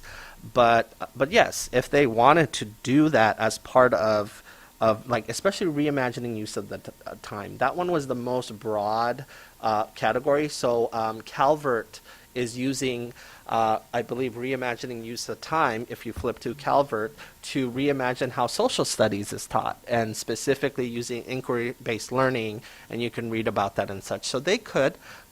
We didn't get anything around that, but we did get a lot of mental health initiatives and things like that as well. But yes. One other quick question is, you have the mental health response team program here, and I know we had a pretty lengthy presentation on that a while back. But in the future, if you learn that the family navigators are really impactful, would there be an opportunity, or some other component of it is super impactful, would there be an opportunity to think about expanding that to connect more the schools with the healthcare system? I think the answer to that is yes, and we do want to, I actually want to bring that back and to give you an update on how we're doing. All districts have recently gone through a consulting session with Mary and her team and our resident experts, and they all basically got to reflect and think about what are their needs and what to do and what kind of resources we can provide. But yes, on the navigator piece, absolutely, that makes sense. It's just ultimately it's going to come down to funding and what do you want to attach and what does that look like. That's why we wanted to do the match component, have some skin in the game, and really look at like, hey, if you're going to put your dollars into this, then you want to try to make sure this lasts basically beyond the pandemic. So, yeah. Thank you. Okay, and then with that, we'll just go straight to the Blueprint state aid. These should be super quick. Yeah. So this is first of all just a quick overview here. There are in the new, I suppose newish is perhaps more accurate, but still new Blueprint formula. There are 13 in the law, 13 defined major aid categories. Those are listed here on the slide. I'll talk in a second about where you can access more detailed information about this when I move to the next slide, but the big takeaway here is that in total and final between the state and local share of funds for FY23, the final calculations are $13.9 billion in funds for local school systems across the state. These data are available online now as well. So again, continuing with the spirit of public transparency, on the Division of Financial Planning, Operations, and Strategy portion of the MSDE website, you can click onto the Blueprint State Aid calculations. On that page, you'll see each of those 13 categories, as well as a description, a narrative description about what that program is for, what it's designed to do, how it's supposed to work. And then at the bottom of the page, there are resources, and in that, you can actually download the Excel file with all of the formulas and calculations in it to see down to the penny where every dollar and how every dollar is being determined as it flows through the state aid formula. There are a lot of moving parts with that across the different types of statute, the wealth equalization components of the formula, et cetera. And so we wanted to provide that not just as a resource to the public, but also to the local education agencies and the school districts so that they have some sort of tool or mechanism to better forecast, at least within a given year, how much they can anticipate. Because once we start populating this again for FY24, that becomes subject to executive privilege and something that we can't necessarily share. But as we share a completed tool with all of the formulas and all of their data, it certainly empowers them a little bit more to be able to tackle that and get some earlier information to the extent that they're able to navigate that next year. That is available online now. So just like with the Maryland Leads page and with the ESSER Transparency page for that matter, scroll to the bottom of any of those given pages, there's a resources section, and that's where we drop the actual source data files as well. Speaking about finance data, the last item up for the day here is, again, just primarily informational here, but as per the law, we are and have now posted online the FY 2021 school level per pupil expenditure data. These data were a component, or this component of federal reporting was a new part of federal legislation. It was authorized in the elementary and, the Every Student Succeeds Act, which was the most recent reauthorization of the Elementary and Secondary Education Act. That's where that's requires us to post this information online on the state report card so that anybody can access and identify what the funding looks like per pupil. Just note these are actual expenses per pupil by fund type for each school in the state. I think Q&As just happen all throughout. So So is there any other questions? Board President Crawford? Let me just check. On remote, does anyone have any questions? I have a question. Please. Back to the science of reading, there's two systems in the state that aren't going to do that. So then we fall short to a statewide initiative that our survey said is the #1 issue. How do we pick up those two counties or jurisdictions and bring them on board to meet the public response? Absolutely. So I'll be transparent. Their plans were denied after multiple opportunities. Just the commitment to all three focus areas on the evidence base just was not happening, even with chances to revise. And so just wanted to do pieces of it.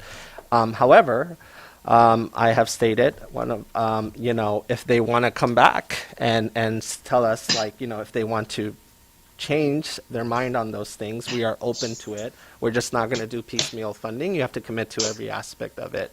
Now, let's talk about, it is clear that we are going to go all into literacy. I mean, we've been saying it. Some of you have been saying it before I even arrived. I've been saying it since I've arrived. Our Marylanders are saying it across the board. I think, unlike other states where they said, hey, in Mississippi in 2013, they passed the mandate for literacy training where everyone had to get trained, 100+ hours, you had multiple years. Higher ed had to change their complete curriculum and how they prepare teachers. No choices, you have to do it. That's how they did it. And then this is where they are today, right? And other states took that approach, whereas with Maryland, we had legislation in Ready to Read Act to start using screeners to be able to allow students who identify students who are struggling and just put data, smart data into the numbers. We had some districts that were just on their own doing some work around this, like Cecil.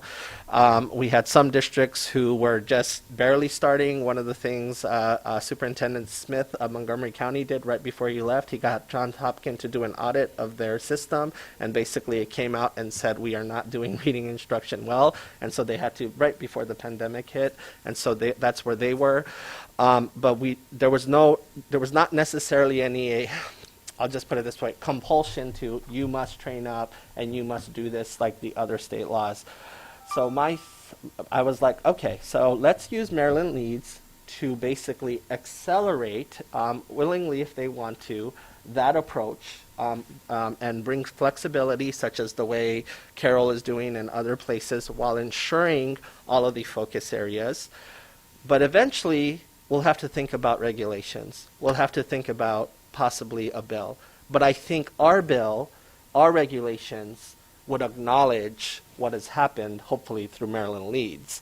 And so it becomes more so, do you have it or you don't? And if you don't, then you got to come up with a plan to do it. But my hope is by the time we get to that place, a lot of our districts, remember how I say you have to submit evidence of rigorous criteria? Eventually think about a bill or regs like that, and essentially that's how you would validate. And my hope is Maryland Leads ensures that the vast majority of ours basically are able to prove that they're doing it. So that's how I would go about it. Board Member Getty, recommend to you guys. Thank you.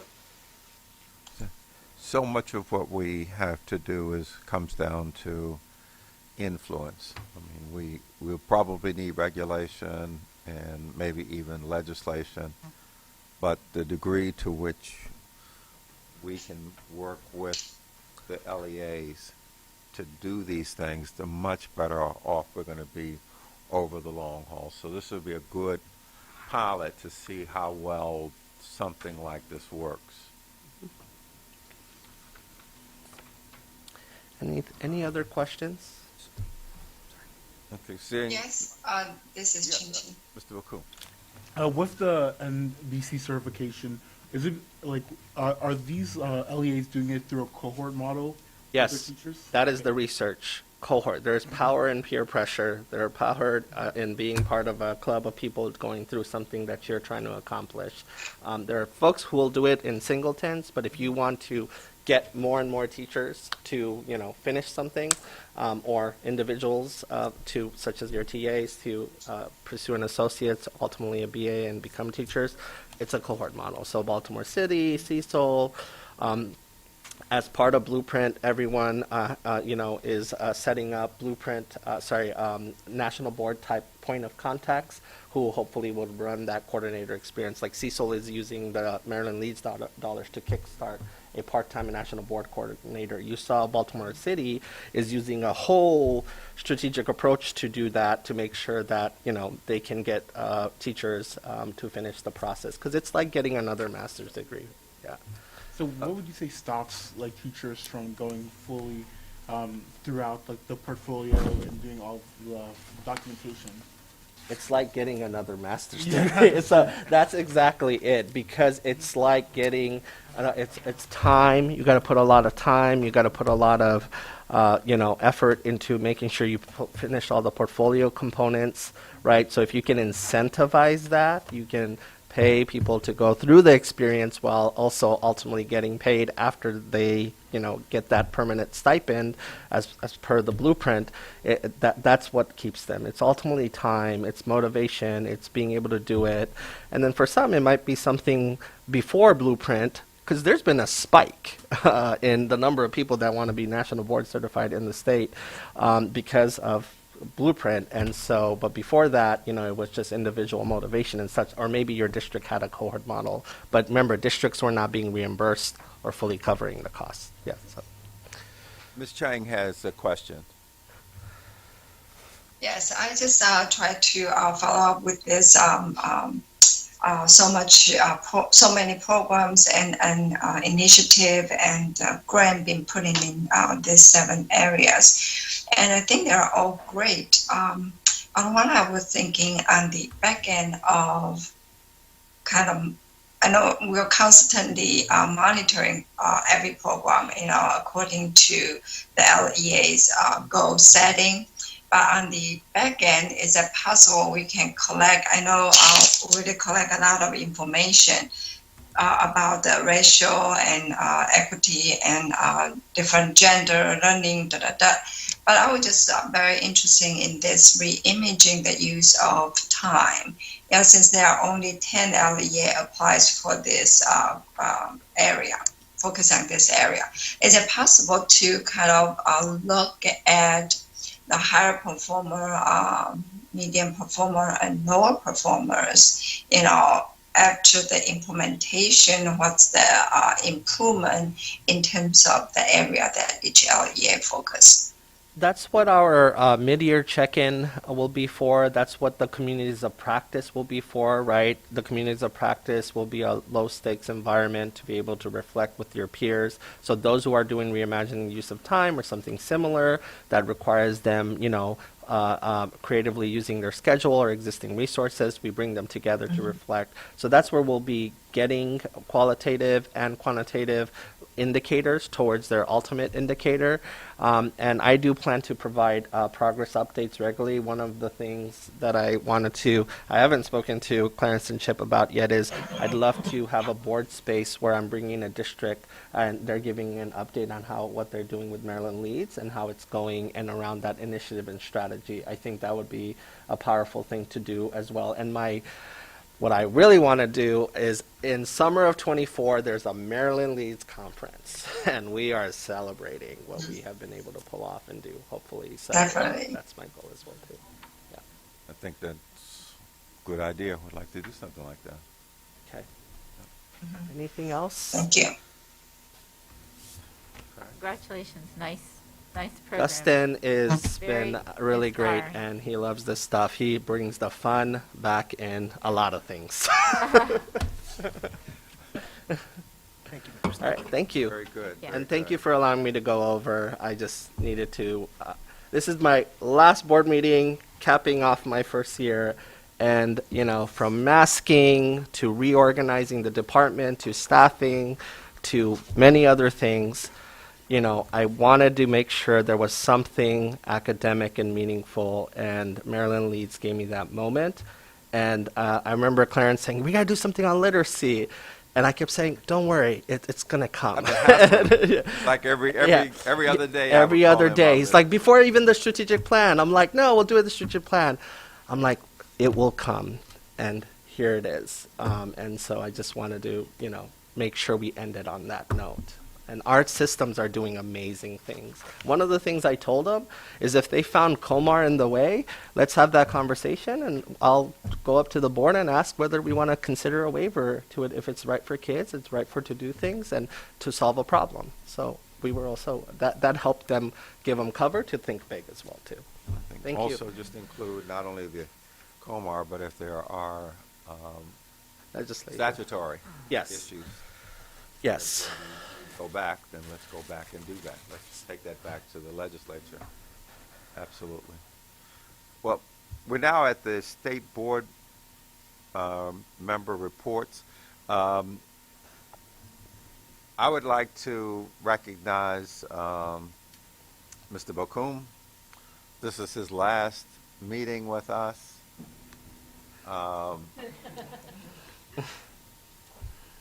We really appreciate all of your engagement and support, your ideas, your suggestions.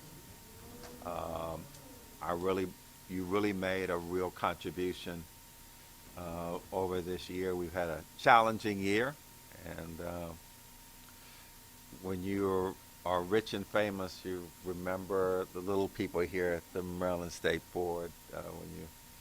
But again, we want to just thank you. Want to give you this memento. And just thank you so much for everything you've done in terms of supporting the board and making things better for our children.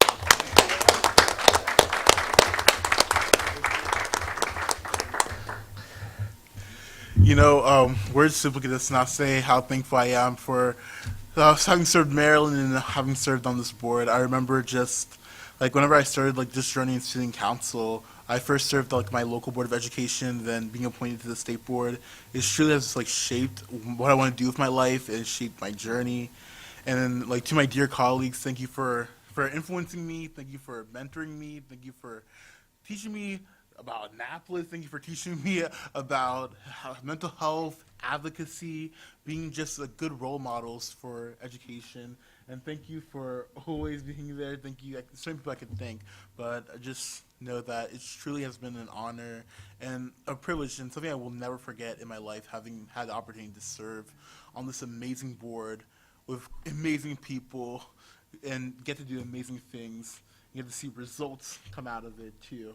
So, did you ever share with them what you want to do when you grow up? Even taller? Yeah, you'll see. Currently, I'm going to go to college to Harvard University, majoring in history of science. So either going down the road of education, either way, either going down the road of working in a public school or being a medical school professor. So those are my two options. So you might not be rich in one of them, but your cup will be full every day. Yes. I just know that before hopefully we need to get Mr. Chaudhary a Maryland mug. Yeah, we need to get him a Maryland mug. Blank. This just says MC. Yeah. The department is forever open to you for any project you want to do, residency, internship, anything.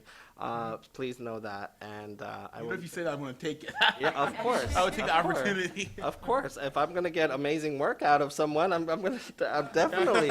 And I'm looking forward to the next person you will pass on the baton to. And you guys are just amazing. But you have reminded me why having a student board member in this role is very powerful.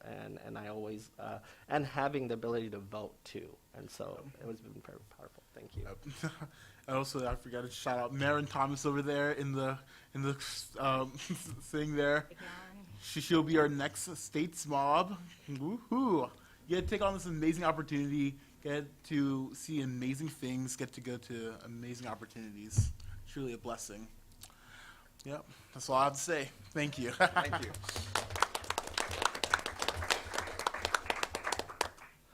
Any other reports? Yes, Small. Just a quick update for NASB, National Association of State Boards of Education. For the public education positions, we are focused this year on sections on educator effectiveness, and we have also added a section that will be in NASB's next document, hopefully focusing on school and district leadership. Fits very well in with the presentation we had today from the principals, and really highlighting their role, and hopefully that can bring some more national attention to those positions as well. And then also we started the work of the early literacy work group that's going on for the next year. We had our first meeting in June. Our next meeting will be in September. Probably by the end of the summer, I'm going to compile some more information from the department on the science of reading and what we're doing to share that at the September meeting and the national conference as well in October.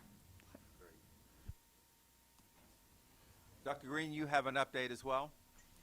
I do. Just to share with our colleagues the happenings for AAEEBB, Achieving Academic Equity and Excellence for Black Boys.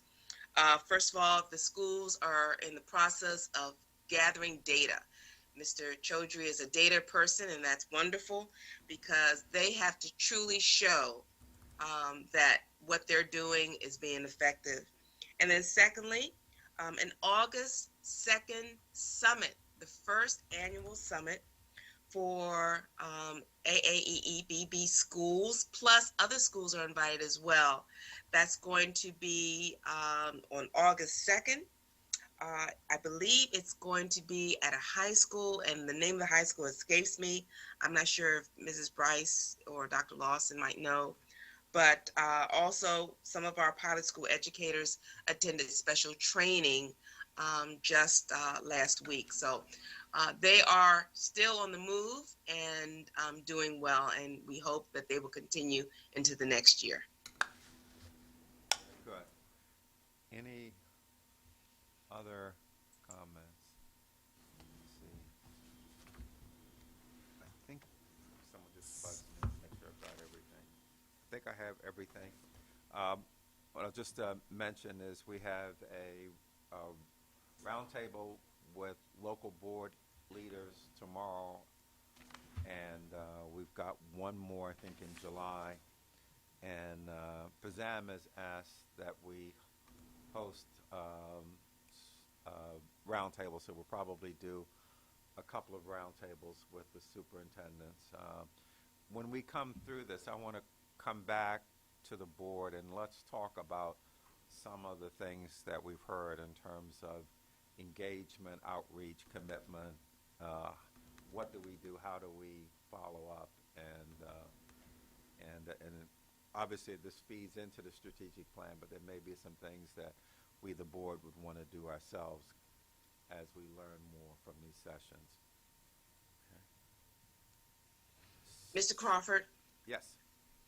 The name of the high school where the summit will be is Reservoir High School in Fulton, Maryland.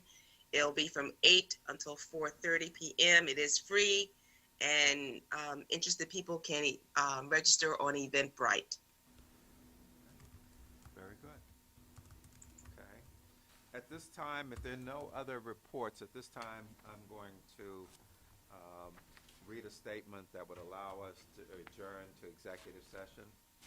Pursuant to Section 3-305B1 and 7 of the General Provisions Article of the Annotated Code of Maryland, the State Board will adjourn to executive session to discuss the following: 3 appeals, update on pending litigation, 2 personnel matters, and a preview of board officer elections.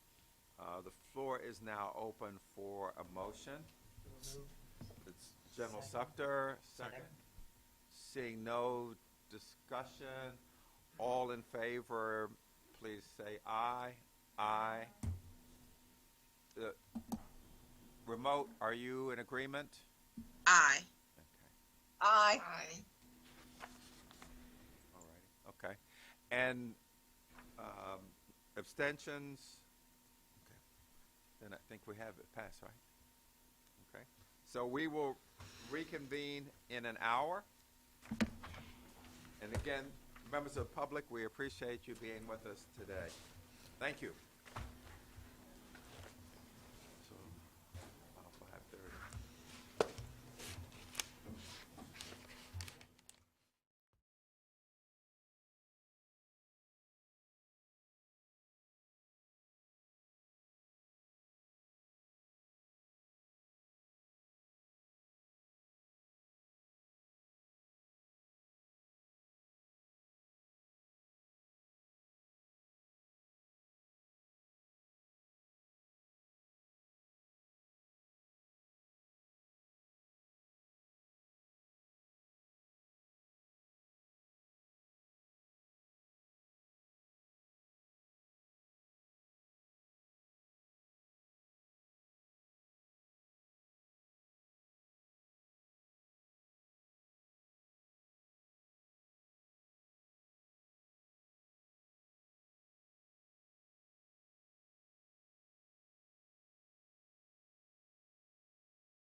think we have quorum, right? Yes, okay. Are you ready? Welcome back, members of the public. At this time, I'd like to turn the agenda over to Mr. Schoen. It'll just take a moment. President Crawford, members of the board, good evening. Thank you, everyone, for their patience. There are 3 decisions to announce this afternoon. First is PC versus Montgomery County Board of Education. This is appeal number 22-13. It's a student transfer appeal, and the state board affirmed the decision of the local board. Second is Exquisite Limousine Services LLC versus Prince George's County Board of Education. This was a contract dispute. It's number 22-14, and the state board affirmed the decision of the local board. And finally is Jason Guarino versus Harford County Board of Education.